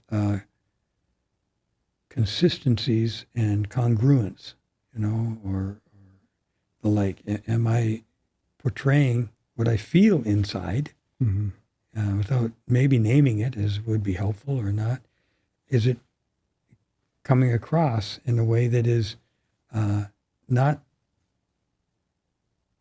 something I apply just for today. You know, I may well intervene in a very unique way, but that would be in line with my understanding of how things are working. I wouldn't experience that necessarily as incongruent, unless, and it's happened more than once, I guess, if something deeper comes out, you know. Mm-hmm. I think that speaks to a misunderstanding people have of the relationship between theory and practice. You know, I think most psychoanalysts are not thinking, what does my theory dictate that I should do in this situation? It's the conversation is certainly informed by all the different theories that we pick up, but we're more likely to be asking ourselves, is this authentic to the situation? Am I speaking from how I understand That's lovely. the truth here? I understand. Yeah. Yeah. Thank you. Yeah, similarly, close the in. question of timing, you know, which was really front and center here. Yes. But that's not dictated by a theoretical paradigm as much as a relational Yes. field, you know. Yes. With the issue of timing, all three of you have talked about either I said things earlier than what I would have, or if this was 2 months down the line, I would say this. What can you kind of expound on that? Like, what is it about? Why not say it when you did? Why wait? Yeah, just kind of explain from your point of view. Why is that? What's the Someone to start? I'm used to working with a much longer timeline. So I guess I'm more used to, okay, that'll come some other time, that'll come some other time. You know, a lot of the initial meetings are, I mean, we don't call them assessments, but essentially they are. You're assessing the field, you're assessing the analysis, and you're assessing your fitness for this person, all of that. And that takes time, you know. So I really had to work to set that aside. And because as Nancy said, I was aware that we're also doing this for teaching purposes. And how do Jungians refer to dreams? How do we, you know, or how do I? I mean, I don't know how Jungians do it, but Yeah. I wanted to make sure that we got that in. Yeah. Yeah. And yeah, so. Yeah. I think there are a number of hazards of saying things too soon. One is that the patient can get simply compliant. Okay, you said that, it must be true. What if you're wrong? It takes a long time to have some confidence in what you're seeing. So it's not just for the patient, it's for the therapist to be sure that this does track what I think I'm seeing. If you have to say it early, you're taking a risk that you're completely off base. Right.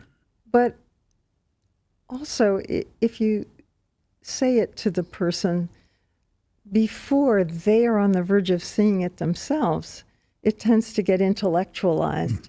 And then they can talk about their psyche like giving a weather report on it, and it doesn't show any change.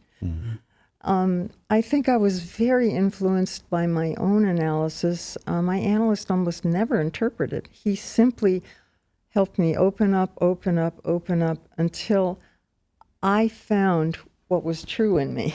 And I noticed, actually, when I was analyzed in the late 60s and early 70s, a lot of us were in analysis in my particular class and group. And other people might say, my analyst told me that. And I found myself speaking, I figured out in analysis that. And by the time I really figured it out, I had the integration of the feeling with the thought. So that's why certain things have to take time. It's not that you can't be helpful before then. And intellectual knowledge is certainly helpful.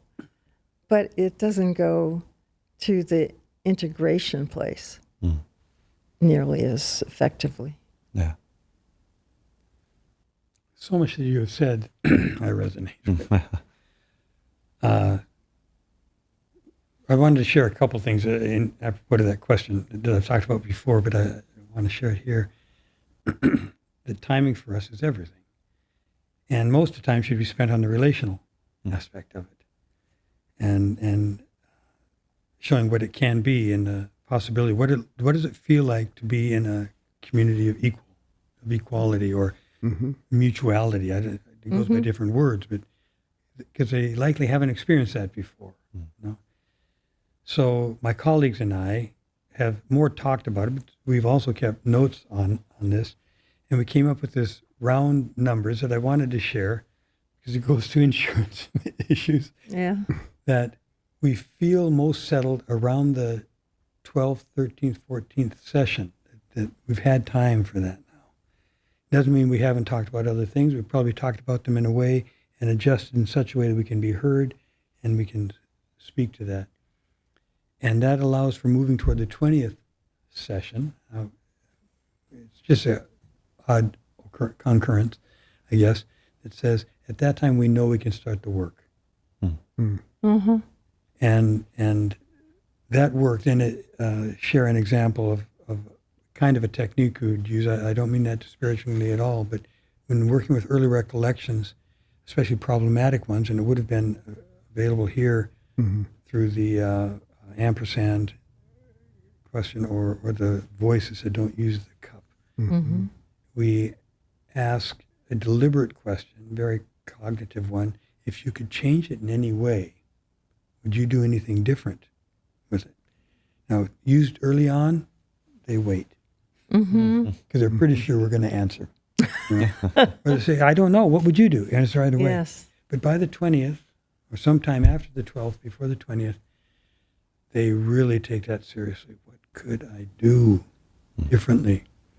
We might encourage them by saying, take yourself back to then with all the knowledge you have today and the experiences. What would you tell your little self? What else could be done with this?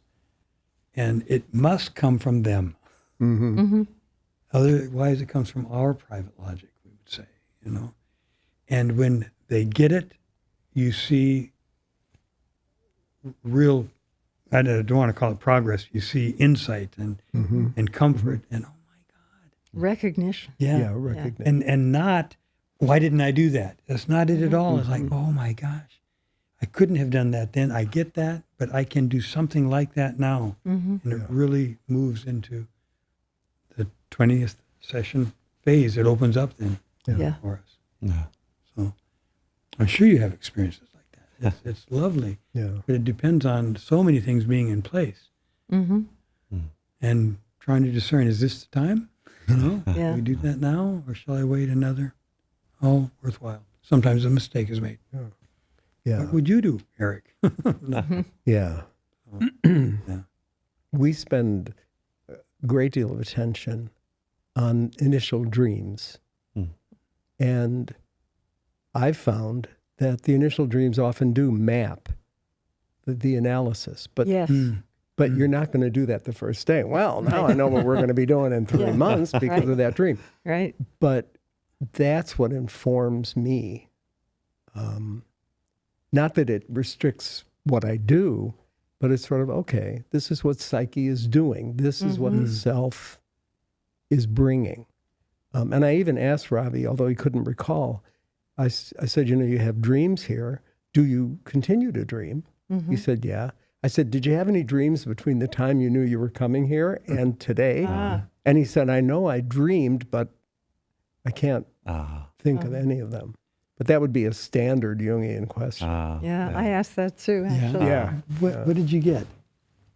I mean, Well, I get, I'm, or of Robbie. I'm sorry. Of Robbie. Did you ask it of Robbie? I did not ask I'm it sorry. around. Oh, you didn't? Oh, No, I okay. routinely ask it, but Yeah. Yeah. I focused on other things this time. Yeah. That would have actually been a good, hey, and like the week lead build up, see if you can, write down your dreams and bring them to us. If I may, I asked him also, we did an overview of the first session, and I said, so, did you dream last night?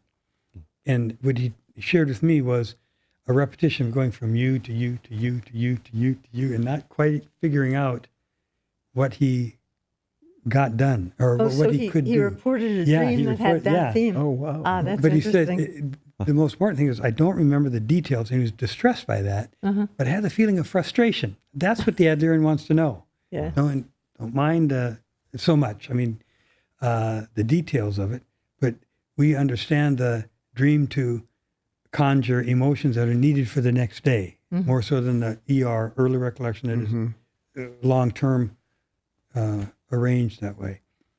So I suggested, I wondered aloud if this wasn't an example of a skill that he developed as a child. Remember the mother crushing the Ninja Turtles and stuff, to prepare himself for the horrors of the day. Yeah. That he was, we didn't go too far with this, but was he preparing something that he needed to get done in front of us, you know, or something? And he thought he was frustrated because he couldn't quite complete it. I left that open, but it seemed to be, I wanted to offer it as a possibility of a skill application in a positive and appropriate way for today. He doesn't have to worry about dropping. Yeah. You know, it's his. So take it with you. Maybe you'll figure it out later. Anyway. I know there's little details there, but do you have a different idea of what that dream might mean of him? Well, he didn't specify it was his mother.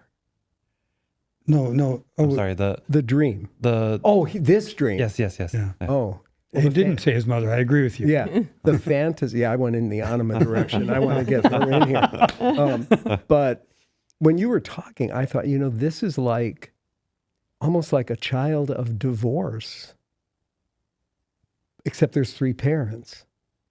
So he's going from dad to mom to dad to dad to mom to dad. I don't know. It could be very unsettling. Now, he comes from an intact family, such as it was. So that wasn't it. But that's what I thought about.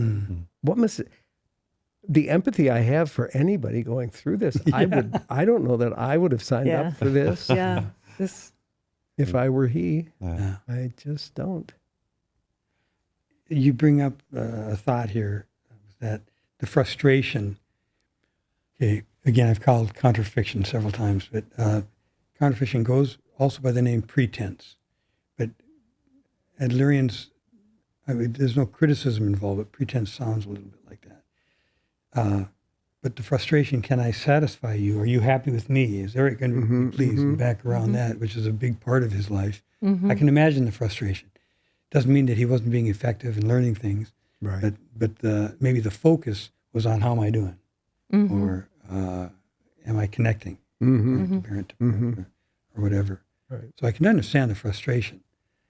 But yeah, again, I use it as an insight into his skill base that he can sharpen in many ways, I guess. But it's an empathetic trying to tune in with people. I would work with that, not to please people. That's part of the imposter thing, but rather, are you accomplishing what you set out to accomplish? Right. Something like that. Right. If you had asked Nancy and he told that dream to you, how would you work with that? I would just respect his own interpretation of it.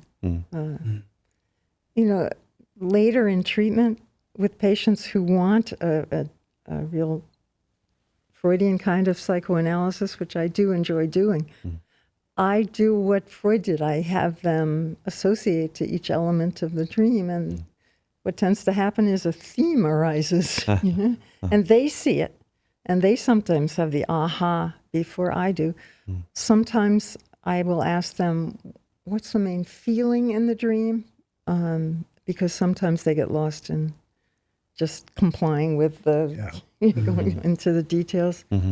Or I don't offer interpretations very often. I might say something like, it sounds like the inconsistency of one person after another would be very difficult, and that showed up in your dream, as you say. But I put the emphasis on his having figured out himself what the dream meant.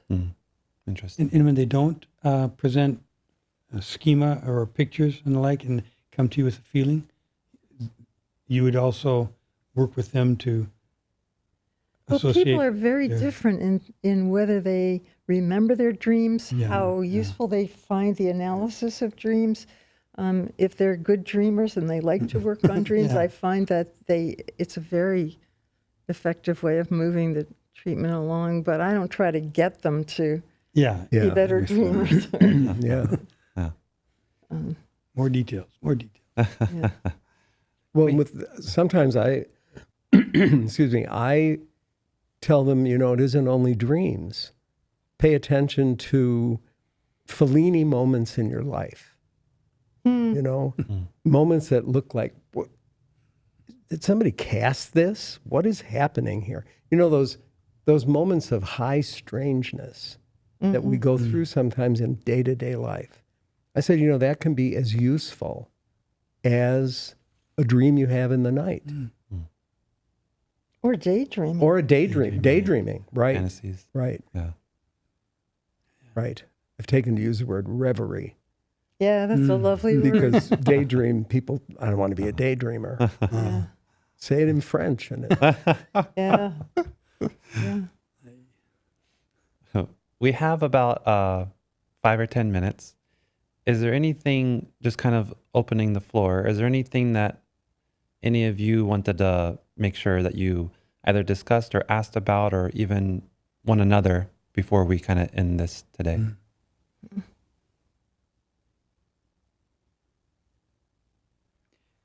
What we haven't recorded is all the discussions in between. Mhm. And you told us, remember what you're saying, 'cause, Actually, I put mics all around the building. So. No, we've been having some really Yeah. nice conversations. yeah. Lovely.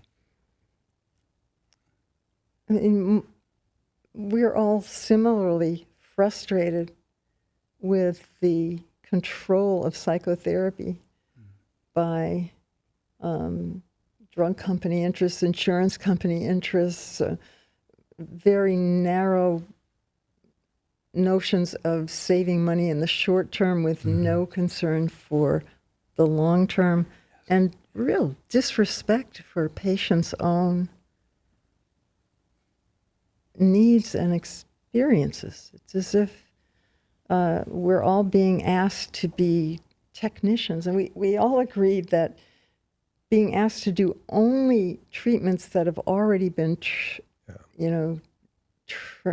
studied in randomized controlled trials, even though we've learned a lot of good approaches in those trials, it's scientifically an invalid way of framing the relationship Amen. between science and practice.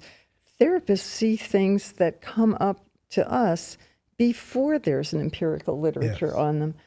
We didn't have the concept of borderline until therapists started talking about how there are people that are kind of on the border between neurosis and psychosis. We didn't have a good literature on narcissistic issues until we started seeing more of them. And then therapists started developing ideas about how to treat them. And then the researchers can study that. We are good hypothesis generators. We should not be asked to apply what's already been proven to things that Right. come in and surprise us in our office. There has to be room for judgment. So we're all together in on sync about that. Yeah, I fear that we're being asked to ignore data in favor of a paradigm. Yeah. And that, to me, will kill a field so quickly. It isn't even funny. Speaking of the individual data we collect in our sessions, Right. That, Data when we see. something is presented to you that you've never seen before, yeah. and you can't quickly go, oh, that's this, or that's Yeah. that, or I read that study 5 years ago, that's pure gold. But if I can only deal with what I've already seen proven in journals or research, then I'm going to ignore that. I don't know what to do with that. Yeah. But that's exactly how this field living began. human being. Yeah. Were people who didn't fit the model that was operative at that time. And the courage of all of the founders of the work that we do now was that they wouldn't ignore the data. And there's also a big misunderstanding about psychodynamic therapies. There are more than 400 randomized controlled trials of different approaches to different DSM systems that Peter Lilliengren has collected now. So there's even an RCT base, but there's a huge evidence base for what we do in research on personality, on defenses, on neuroscience, on relationship, on development. We base what we do on a vast body of scientific knowledge, not to mention what we learned through the arts and the social sciences. So the idea that we don't base what we do on evidence is crazy. Let me just add, or second, this emotion that the artistic side of things or the humanistic side is every bit as important as the scientific. And isn't our work, the blending of these, and remembering that we're dealing with human beings, and like, I think that is lovely to bring it alive again and have discussions about it, and to learn that the evidence base is out there, you know. And to witness each other's art. Yes. Yes. Yeah. That this is it. I was thinking of the other day. I don't know where I got this from. Where I was listening to something, and it was all about phenomenology, and then with the Enlightenment, it was all about empiricism and like physicalism, materialism, and that was the new thing. But that, to the expense that phenomenology, the experience of it, doesn't really matter anymore. Right. And it's still kind of like we're in that same place in this area. And you were talking about psychodynamic or psychoanalytic therapies still have this lingering, people think of it as, oh, well, that's not evidence-based. Right. And there is all this evidence and all the different types of evidence, but there is the kind of evidence that they are narrowly requesting, and it's yet still not acknowledged. It's still Well, not. it's not new anymore. And this is a culture that loves the new. AI is coming in and rolling. Plus, we greatly over-idealized Sigmund Freud, and so he had to fall from the pedestal, and now we're greatly de-idealizing everything associated with him. So we, and to some extent, psychoanalysts have dug their own grave because we acted arrogant toward other people, and we're paying for that. So there's a lot of elements of this story. Yeah. Well, it's been wonderful having the three of you. Thank you all again. We'll end here, and thank you. Thank you. Thank you. Thank you very much.